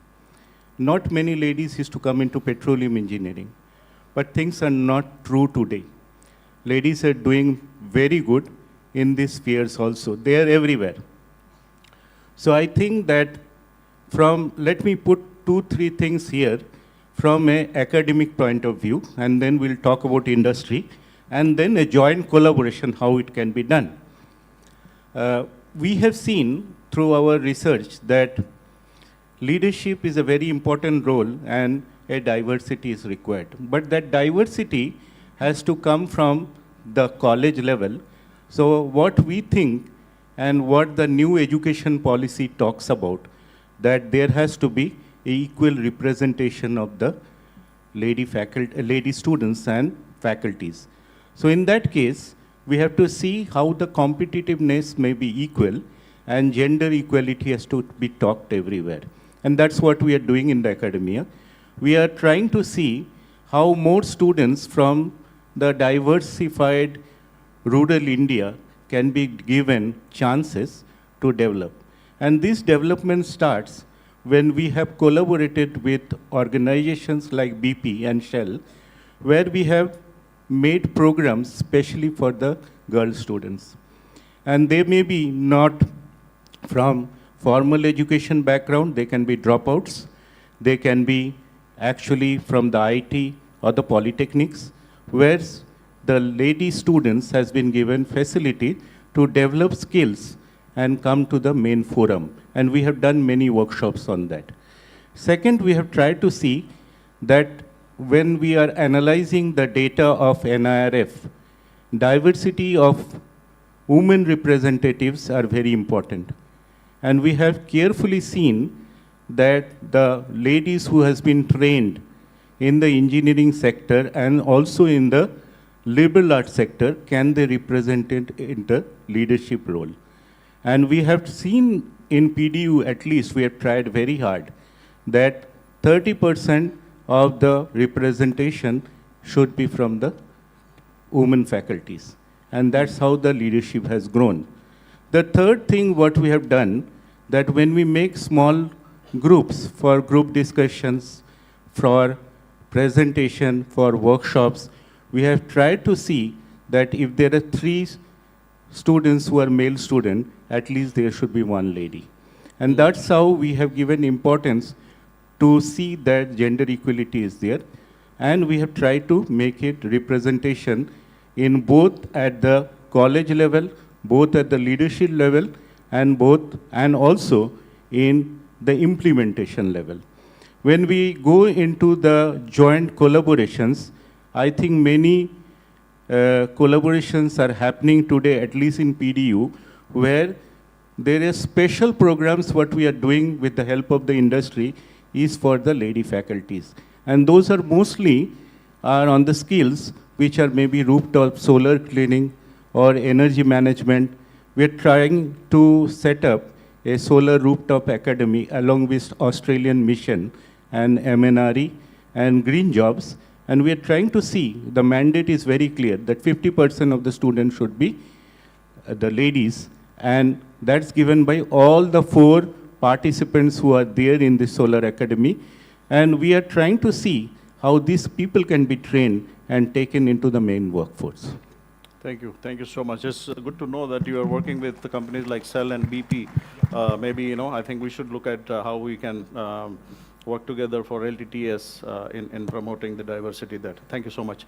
At this point, maybe we can take a question from the audience. Yeah.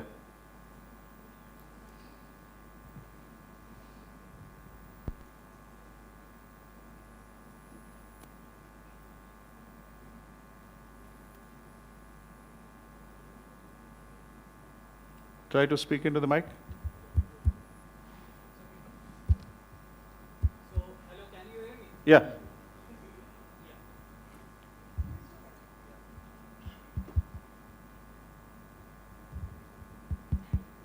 Hello. Yeah.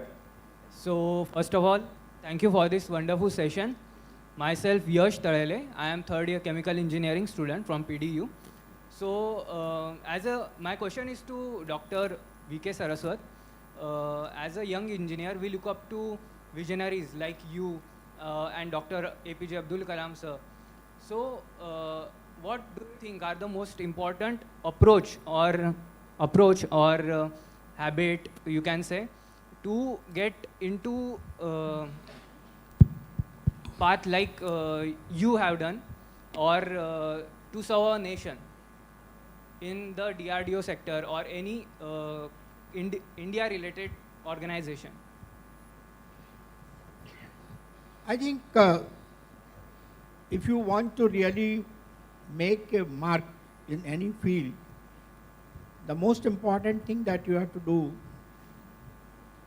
is to get maximum expertise in that particular area. When I wanted to make rockets, I was not looking left or right. I was only looking at how best I can make rockets. When Dr. Kalam was doing SLV3 or whatever space, he was only focused on space technologies. So one is the focus on the area in which you are working. That's most important. Second one is, in today's world, it is different from what was for me and Dr. Kalam. Today's world is more competitive.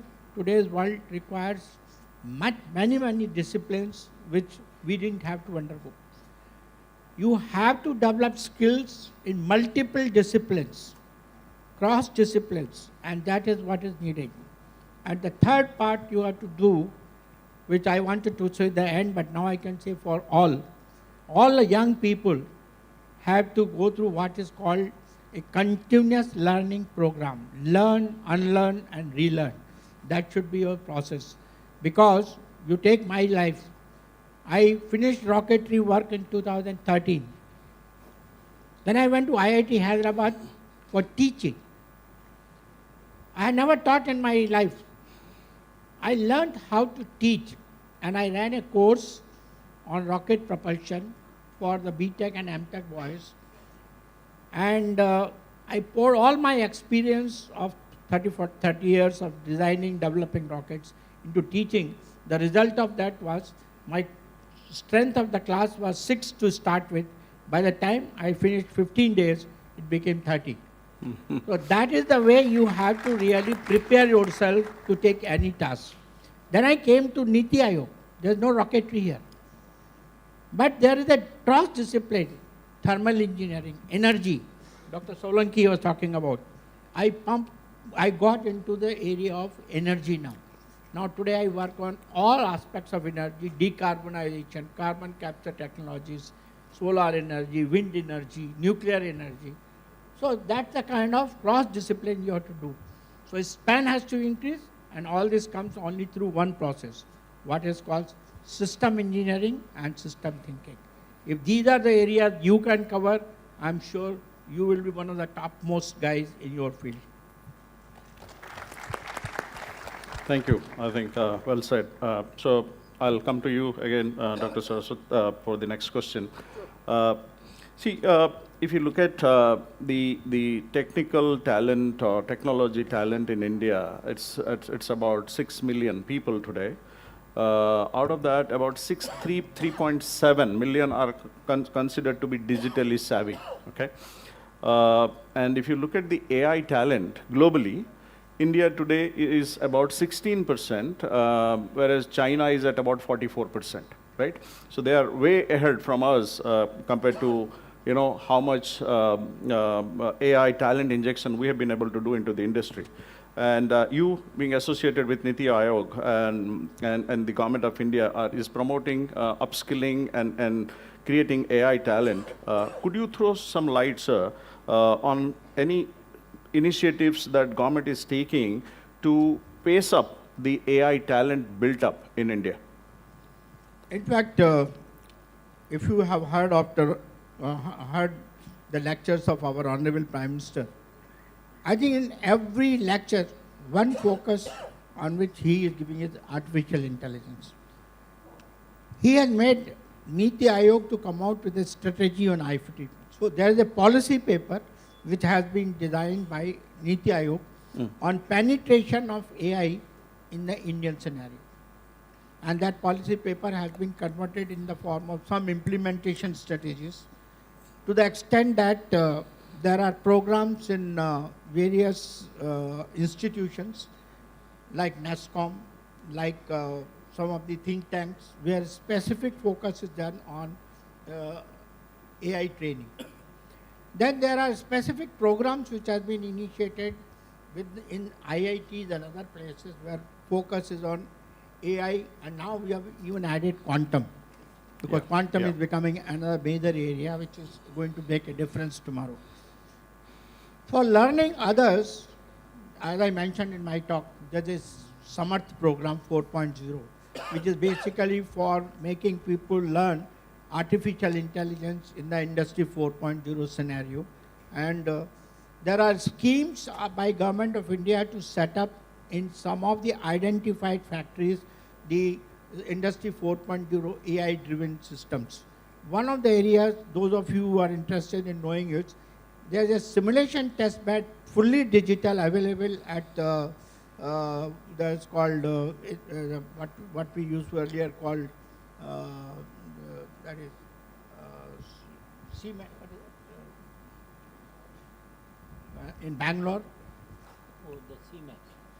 CMAC thing. There's an institution which is earlier used to be doing machine design and building. It has become now Center for Manufacturing Technologies. Okay. So that center has set up a fully digital test bed where you can test all the AI-driven technologies and learn how to do machine-to-machine communication, how to do digital twin, how to do preventive maintenance, how to do data analytics, the entire thing.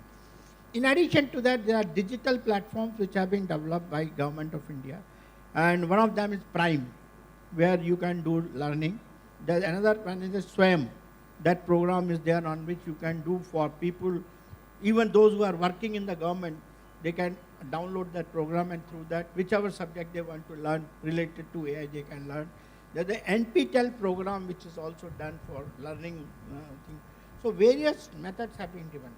Plus, incentives are being given today for setting up Industry 4.0 collaboration with the academic institutions under the program of the DST as well as the Department of Heavy Engineering, Heavy Industries. Yeah. So there are various methods which are being followed for promoting AI, but yes, these efforts have made some difference, but I think what we are expecting now, that a large number of industries have to also play a major role in that.